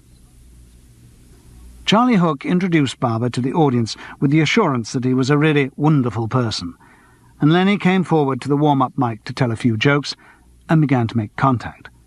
But when he was halfway through his second gag, the floor manager indicated that it was time to start, and the microphone went back to the really wonderful Charlie Hook, who told the audience it was time to start. From that point on, Lenny Barber had no opportunity to make up his lost contact with the audience. The logistics of recording the programme took over. There was a hell of a lot to fit in before 9:30, when the plugs would be pulled out, and the comedian's schedule was a manic sequence of sketches and costume changes.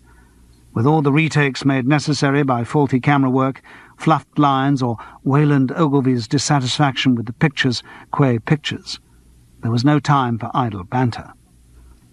All the stops and starts broke the rhythm of Barber's performance. He needed, as he had done at the Leaky Bucket Club, to dictate his own pace, but here there were any number of factors, most of them mechanical, to prevent him from doing so. The strain was beginning to tell. In spite of the constant ministrations of dolly make-up girls, the comedian was sweating profusely, and he looked his age. Suddenly, to Charles, it seemed cruel to put an old man through these savage hoops. The more he felt the show going away from him, the harder Lenny Barber worked. His delivery grew louder, his takes bigger. Charles could see the sound boom operators wince as the comedian started to shout, and no doubt in the box the size of the performance was causing the same reaction.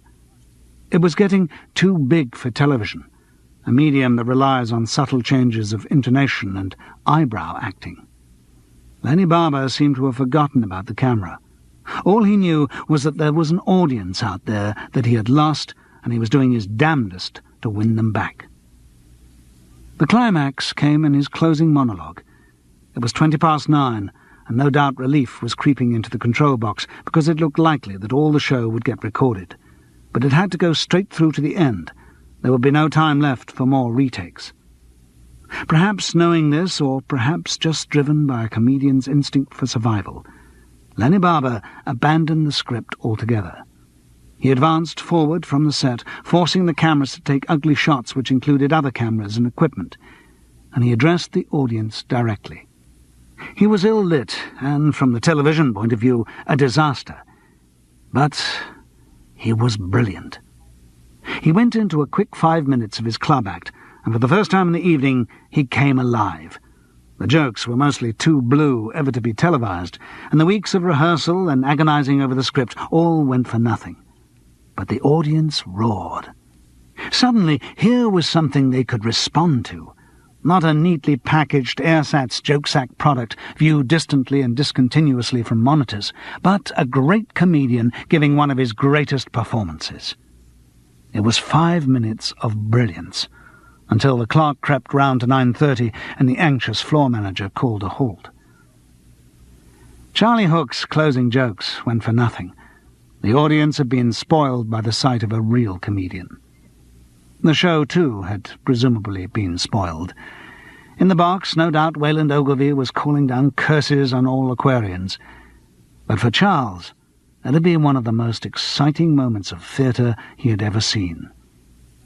At the end of the recording, he was standing behind the set with one of the support actors, who observed, "Bloody unprofessional, wasn't it?" "Bloody professional," I would have said. "It was brilliantly funny." "Yes, but it wasn't television, love, was it?" Charles met Lenny Barber on the stairs going up to the dressing rooms. The comedian looked old and exhausted, but his face bore an expression of chastened triumph, like a schoolboy who had just screwed his headmistress. He knew he was going to be expelled, but it had been worth it. "End of my telly-career, Charles," he said mischievously. "Sorry about that. Hope you didn't think this show was going to make your fame and fortune." "Not really. Read a book once, said that all comedians have got this kind of death-wish thing. Well, that was my kamikaze mission." "Had you planned it?" "No, I just didn't want that audience to go home cheated. They'd come here to be entertained. That was the least they deserved. Come and have a drink." Inside his dressing room, Lenny Barber opened another bottle of scotch. He'd got through one already that day. "If I can't get rid of the pain in my guts any other way, then I'll burn it out with alcohol. Cheers." They drank gratefully. The recording, the camera rehearsal, the long, long day in the studio might have taken place years before. There was a knock on the door, and Walter Proud came in. He wore his professional producer's smile, and the firmness of his jaw showed the professional producer's determination never to admit disaster. "Terrific, boys. Really terrific. Lovely, Lenny. It's really going to be very big, this. I must go to a series and really turn the ratings on their heads." Lenny Barber didn't say anything. He just looked at the producer and smiled sceptically. Walter Proud blushed. "No, really, it'll edit together a treat," he said defensively. "Yeah, well, maybe." Lenny Barber seemed to dismiss the possibility from his mind. "Anyway, sorry I didn't use any of that extra material you got last night." "Oh, never mind. Didn't need it." "What extra material was that?" asked Charles curiously. "Oh, Walter had got some one-liners from some other writers which he reckoned might help strengthen the monologues." "Yes, I only remembered it when we were in the restaurant last night," said Walter. "So I left Lenny eating away in dollops and came back here to my office to get it." Chapter 17. Feed. "Do you know they say that whiskey kills more people than bullets?" Comic. "Ah, well, that's because bullets don't drink." Charles got out of makeup as soon as he could and hurried down to the bar. Everyone would be there, he knew. It was certainly crowded. Before diving into the melee, he stood back and tried to see Walter through the forest of bodies. No luck. Near him, Gerald Venables was talking to Nigel Fish. As he watched, the television executive moved away, and the solicitor caught his eye. "Charles, drink? Bells, I take it?" "Thanks. Have you seen Walter?" "Over there, somewhere. I'm afraid not the most stimulating evening I've ever spent." "No, not marvellous. Still, maybe it'll edit all right, or look better on the screen or something." "Maybe, though from what Nigel Fish was saying, we may never have the opportunity to find out." "You mean he's not even going to put it out?" "Far be it for me to say that, and then be proved wrong. I'm sure anything he said to me was purely off the record, and I'm sure it'll be some time before the official verdict on the show filters down to you through the official channels. But he gave me the impression that it might well not go out. In fact, to use his own words, he said he'd rather transmit an hour of rained-off cricket." "I see." But Charles couldn't summon up much interest in the fate of the new Barber and Pole show. His mind was seething with new thoughts about the deaths of Bill Peakey and Chox Morton. "In fact," Gerald continued. "Nigel gave me the impression that they never had much faith in the project in the first place, but because they'd got a lot of staff and studios booked for the Bill Peaky show, they thought they might as well do it on the off-chance." "I see. Yes, that sounds about right. Get an old man to work his guts out for a fortnight on the off-chance. That's how television companies work." "There's no need to be satirical, Charles." "Look, are you going to give me that drink or not?" All right. Keep your hair on.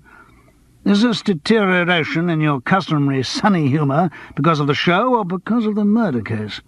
Incidentally, you must bring me up to date on that. Have you got a complete, perfect solution yet?" "No, not yet." "Well, it's about time. Give me half an hour."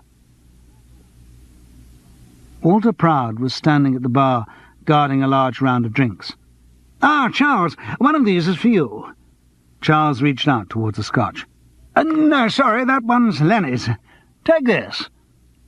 Charles took the drink gratefully and took a long swallow for confidence. "Walter, I wanted to—" But the producer had turned away with outstretched arms. "Lenny!" The old comedian was sweating and looking ill, but he sat down on a bar stool and attacked the large whisky that was thrust into his hand. "Well, Lenny, what did you think? Really?" Walter's professional beam was fixed in place. He was trying to move them all from the knowledge that the show had been a disaster to the alcoholic reassurance that maybe it hadn't been so bad after all. "I thought it was shit, if you want my honest opinion," said Barber. "Hardly worth editing, if you ask me." "Oh, come on, it wasn't that bad." "Yes, it was, Walter. That bad and far, far worse. So bad, in fact, that I don't want to talk about it. Let's talk about something else. Talk about the telly shows we used to do back at Alley Pally, when it was live, when you just went on and did your act." "It wasn't so very different from now, Lenny." "Oh, yes, it was. We were different for a start. We both had ambitions then. There were things we believed in. I both enjoyed what we were doing. I was just flexing my muscles as a comic, beginning to be aware of what I could do, and you were locked away in your world of sound, fiddling with wires, screwdriver, flashing away, touching up microphones, and not just microphones. The ladies, there were tales I could tell, Walter, about little dancers and... Yes, I'm sure there are, Lenny, but I think you're being too pessimistic about what happened tonight. There were bits that were awful and bits that were bloody awful. Why, the whole thing..." Lenny Barber suddenly slowed down. A strange expression flickered onto his face and stayed there. His words slurred, not just the slurring of alcohol. The effect was too quick for that.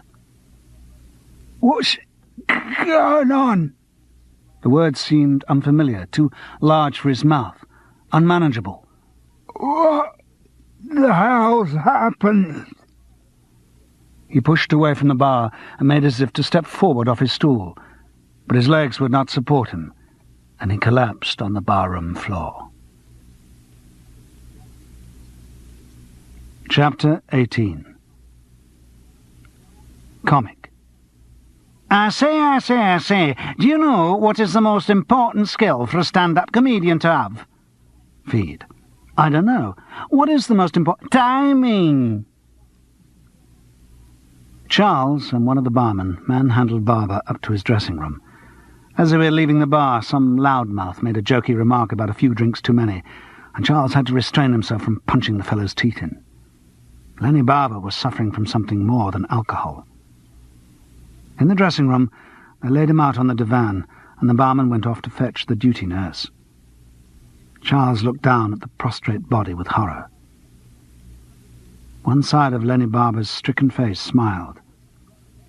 "You do half cheer a bloke up, mate," he managed to say. "Do I really look that bad?" "No, of course not." Charles tried to smile too. Lenny Barber breathed with difficulty. Spittle gathered and dripped unchecked from the corner of his mouth. He looked desperately ill. Charles couldn't stand it. "Lenny, do you think he put something in your drink?" "My drink?" the slurred voice echoed. "My drink? Who?" "Walter. Walter? The frozen face twitched, and a gurgling sound issued from the sagging mouth. With sickening understanding, Charles realized the comedian was laughing. Charles, detective to the end, so keen and so long. The door of the dressing room opened, and the duty nurse came in. She looked at Barber without betraying any emotion, spoke to him and tested his reflexes. From the left-hand side of his body, there was no response. She straightened up and said in a professional voice, "I think I'd better phone for an ambulance. Now, don't worry, I'm sure everything will be all right." She turned to Charles. "Would you mind staying with him until I come back?" Wild tigers wouldn't have stopped him from staying there. As soon as the door closed, he turned back to Barber. "What did you mean?" "I mean you now suspect Walter." Each word was dragged out and misshapen. "They must keep making you sticks for you to grab the wrong end of." "It wasn't Walter?" Lenny tried to shake his head, but muscles would not obey him. I killed Bill Peakey." "You? And Chox Morton?" "Yes." "But how? I don't understand." "No, you don't. Never did understand. You know how Bill Peakey died. I worked it out, planned, pulled out the cable with the cart on purpose." "And then changed the wires in the interval? But how could you with your burned hands? You couldn't handle a screwdriver." "No, Charles, credit me with some subtlety. What kind of murderer fiddles around with a screwdriver? That's the wrongly wired extension lead made up and switched the two around." "Oh." For a moment Charles felt very stupid. "But why did you kill Chox? And how did you kill him, come to that? You were in the restaurant when he was injected." "Oh, Charles, use your intelligence. With a heroin addict, you don't have to be there. Just give him the tools and he'll finish the job." This parody of Winston Churchill prompted another spasm of rasping laughter. "All I had to do was give Chox the dirty heroin and let him kill himself in his own time." "But how did you come to be giving him heroin?" "Come on, you've missed so much. You may not be bad at impersonating Wilkie Pole, but as a detective you're rubbish. Chox was blackmailing me." "How was I meant to know that?" "You were there when he started it. You could put two and two together." "When?" "At a club in Sutton, when his band broke up. He knew then he was out of a job, no money. So he challenged me." Lenny Barber stopped, gasping. The strain of speech on his unresponsive body was enormous. "You mean when he started talking about Bill Peakey's death and the terrible things he'd seen that day, he was telling you he had witnessed what you had done?" Lenny acknowledged this with an exhausted wave of his right hand. "But how had he seen you?" "Lighting," the comedian murmured. "From the lighting store? He was in the lighting store?" Again a tiny wave. What, he had locked himself in there to give himself a fix because the lock on the lavatory door was broken, and while he was in there, he saw you switching the extension leads. This time Lenny Barber managed a soft, "Yes." But why didn't he tell the police at the time? "Heroin." He didn't want them to find out he was an addict. "Yes." And he would have kept quiet about it forever. But then he lost his job and saw you as a potential source of money, which is why you had to borrow it from me in the bar, although you told me you never borrowed money. Oh, my God, I've been so stupid. Now the one great boulder had been moved by confession. Other smaller stones of fact were dislodged and started tumbling down in the avalanche of logic. So, when I started suspecting Chalks and told you, you had to try and keep us apart. You set up the switch in his room. I remember now, when I arrived, you came out of the house with some specious story. You'd broken in. How? "Credit card. In the lock." And you hoped to frighten me off, but you weren't sure that you had, so when Chalks came to the studios... But why did he come if he wasn't after me? "Money," Barber mouthed painfully. Oh, I see. He'd come for his next installment. But rather than give him the money to buy the heroin, you gave him the heroin itself. Adulterated heroin. And so he died. Again the frozen features managed to smile as Barber pronounced, "Got there. At last." Okay, Lenny. I see how you did it, but I still don't understand why. No, I take that back. I understand why you killed Chalks. You had to if you weren't to pay him off for the rest of your life and always go in fear of discovery. But why did you kill Bill Peakey? There was a pause. When the voice came, it was very weak.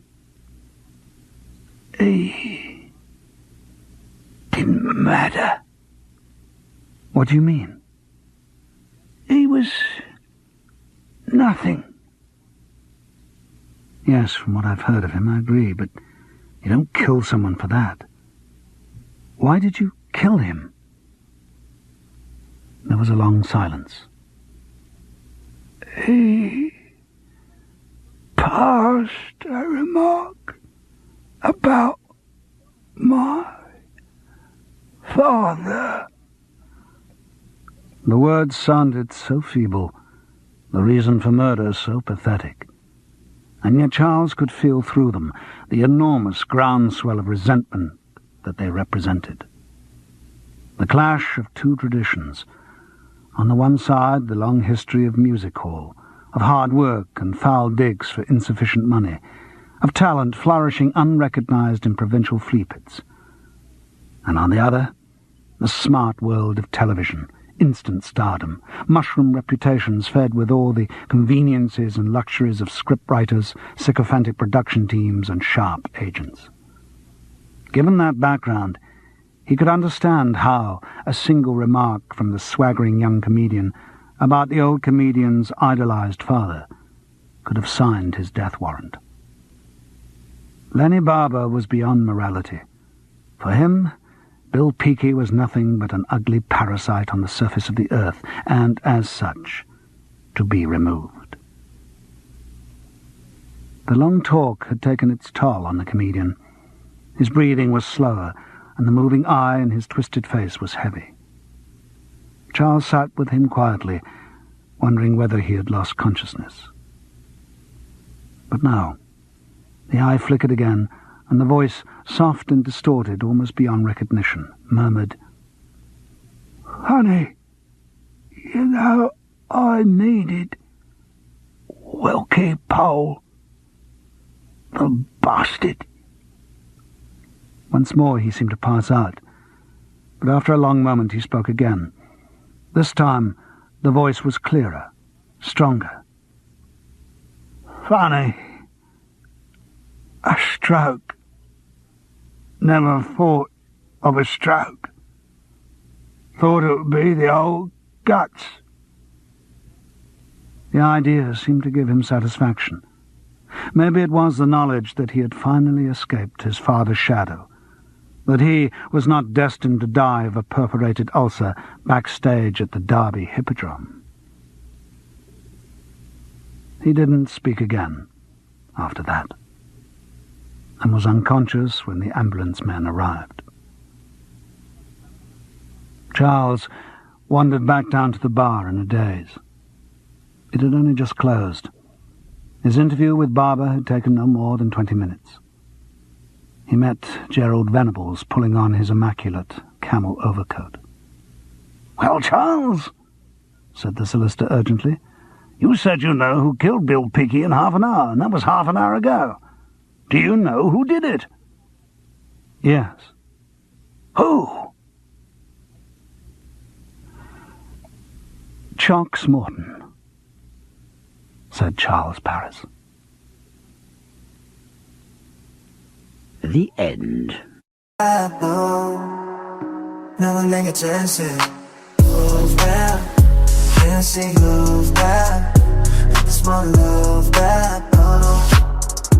Either it's a downhill way, but it never gets you first. I will put it up a dirty way. Nothing can sound with fall. I don't wanna no one any attention. Move back, can't see move back. I just wanna move back. Either it's a downhill way, but it never gets you first. I will put it up a dirty way. Nothing can sound with fall.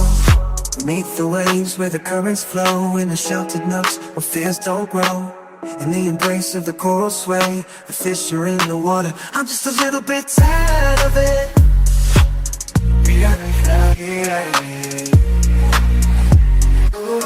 Chapter 18. Comic. I say. Do you know what is the most important skill for a stand-up comedian to have? Feed. I don't know. What is the most important? Timing! Charles and one of the barmen manhandled Barber up to his dressing room. As they were leaving the bar, some loudmouth made a jokey remark about a few drinks too many, and Charles had to restrain himself from punching the fellow's teeth in. Lenny Barber was suffering from something more than alcohol. In the dressing room, they laid him out on the divan, and the barman went off to fetch the duty nurse. Charles looked down at the prostrate body with horror.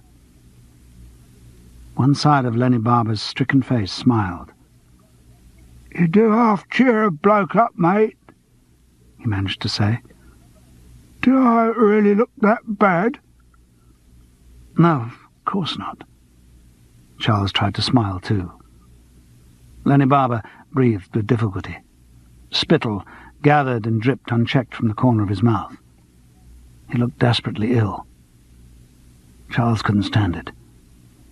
"Lenny, do you think he put something in your drink?" "My drink?" the slurred voice echoed. "My drink?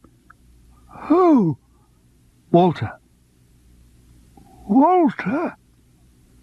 The frozen face twitched, and a gurgling sound issued from the sagging mouth. With sickening understanding, Charles realized the comedian was laughing. "Charles, detective to the end. So keen and so long." The door of the dressing room opened, and the duty nurse came in. She looked at Barber without betraying any emotion, spoke to him and tested his reflexes. From the left-hand side of his body, there was no response. She straightened up and said in a professional voice, "I think I'd better phone for an ambulance. Now, don't worry, I'm sure everything will be all right." She turned to Charles. "Would you mind staying with him until I come back?" Wild tigers wouldn't have stopped him from staying there. As soon as the door closed, he turned back to Barber. "What did you mean?" "I mean you now suspect Walter." Each word was dragged out and misshapen. "They must keep making you sticks for you to grab the wrong end of." "It wasn't Walter?" Lenny tried to shake his head, but muscles would not obey him. I killed Bill Peaky. You? And Chox Morton? Yes. But how? I don't understand. No, you don't. Never did understand. You know how Bill Peaky died. I worked it out, planned, pulled out the cable with the card on purpose. And then changed the wires in the interval? But how could you with your burned hands? You couldn't handle a screwdriver. No, Charles, credit me with some subtlety. What kind of murderer fiddles around with a screwdriver? That's the wrongly wired extension lead made up and switched the two around. Oh. For a moment Charles felt very stupid. But why did you kill Chox? And how did you kill him, come to that? You were in the restaurant when he was injected. Oh, Charles, use your intelligence. With a heroin addict, you don't have to be there. Just give him the tools and he'll finish the job. This parody of Winston Churchill prompted another spasm of rasping laughter. All I had to do was give Chox the dirty heroin and let him kill himself in his own time. But how did you come to be giving him heroin? Come on, you missed so much. You may not be bad at impersonating Wilkie Pole, but as a detective you're rubbish. Chox was blackmailing me. How was I meant to know that? You were there when he started it. You could put 2 and 2 together. When? At a club in Sutton, when his band broke up. He knew then he was out of a job, no money. So he challenged me. Lanny Barber stopped, gasping. The strain of speech on his unresponsive body was enormous. You mean when he started talking about Bill Peaky's death and the terrible things he'd seen that day, he was telling you he had witnessed what you had done? Lenny acknowledged this with an exhausted wave of his right hand. But how had he seen you? Lighting, the comedian murmured. From the lighting store? He was in the lighting store? Again, a tiny wave. What, he had locked himself in there to give himself a fix because the lock on the lavatory door was broken, and while he was in there, he saw you switching the extension leads. This time Lenny Barber managed a soft, yes. But why didn't he tell the police at the time? Heroin. He didn't want them to find out he was an addict.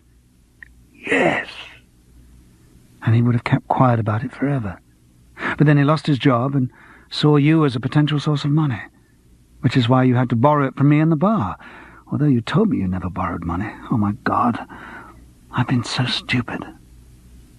Now the one great boulder had been moved by confession. Other smaller stones of fact were dislodged and started tumbling down in the avalanche of logic. So, when I started suspecting Chox and told you, you had to try and keep us apart. You set up the switch in his room. I remember now, when I arrived, you came out of the house with some specious story. You'd broken in. How? Credit card in the lock. And you hoped to frighten me off, but you weren't sure that you had, so when Chox came to the studios... But why did he come if he wasn't after me? Money, Barber mouthed painfully. Oh, I see. He'd come for his next installment. But rather than give him the money to buy the heroin, you gave him the heroin itself. Adulterated heroin. And so he died. Again, the frozen features managed to smile as Barbara pronounced, "Got there. At last." "Okay, Lenny. I see how you did it, but I still don't understand why. No, I take that back. I understand why you killed Chucks. You had to if you weren't to pay him off for the rest of your life and always go in fear of discovery. But why did you kill Bill Peakey?" There was a pause. When the voice came, it was very weak. "He didn't matter." "What do you mean?" "He was nothing." "Yes, from what I've heard of him, I agree, but you don't kill someone for that. Why did you kill him?" There was a long silence. "He passed a remark about my father." The words sounded so feeble, the reason for murder so pathetic, and yet Charles could feel through them the enormous groundswell of resentment that they represented. The clash of two traditions. On the one side, the long history of music hall, of hard work and foul digs for insufficient money, of talent flourishing unrecognized in provincial flea pits. And on the other, the smart world of television, instant stardom, mushroom reputations fed with all the conveniences and luxuries of scriptwriters, sycophantic production teams, and sharp agents. Given that background, he could understand how a single remark from the swaggering young comedian about the old comedian's idolized father could have signed his death warrant. Lenny Barber was beyond morality. For him, Bill Peakey was nothing but an ugly parasite on the surface of the earth, and, as such, to be removed. The long talk had taken its toll on the comedian. His breathing was slower, and the moving eye in his twisted face was heavy. Charles sat with him quietly, wondering whether he had lost consciousness. But no. The eye flickered again, and the voice, soft and distorted almost beyond recognition, murmured, "Honey, you know, I needed Wilkie Pole, the bastard."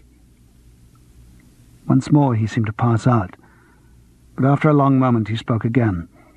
This time the voice was clearer, stronger. "Funny. A stroke. Never thought of a stroke. Thought it would be the old guts." The idea seemed to give him satisfaction. Maybe it was the knowledge that he had finally escaped his father's shadow, that he was not destined to die of a perforated ulcer backstage at the Derby Hippodrome. He didn't speak again after that.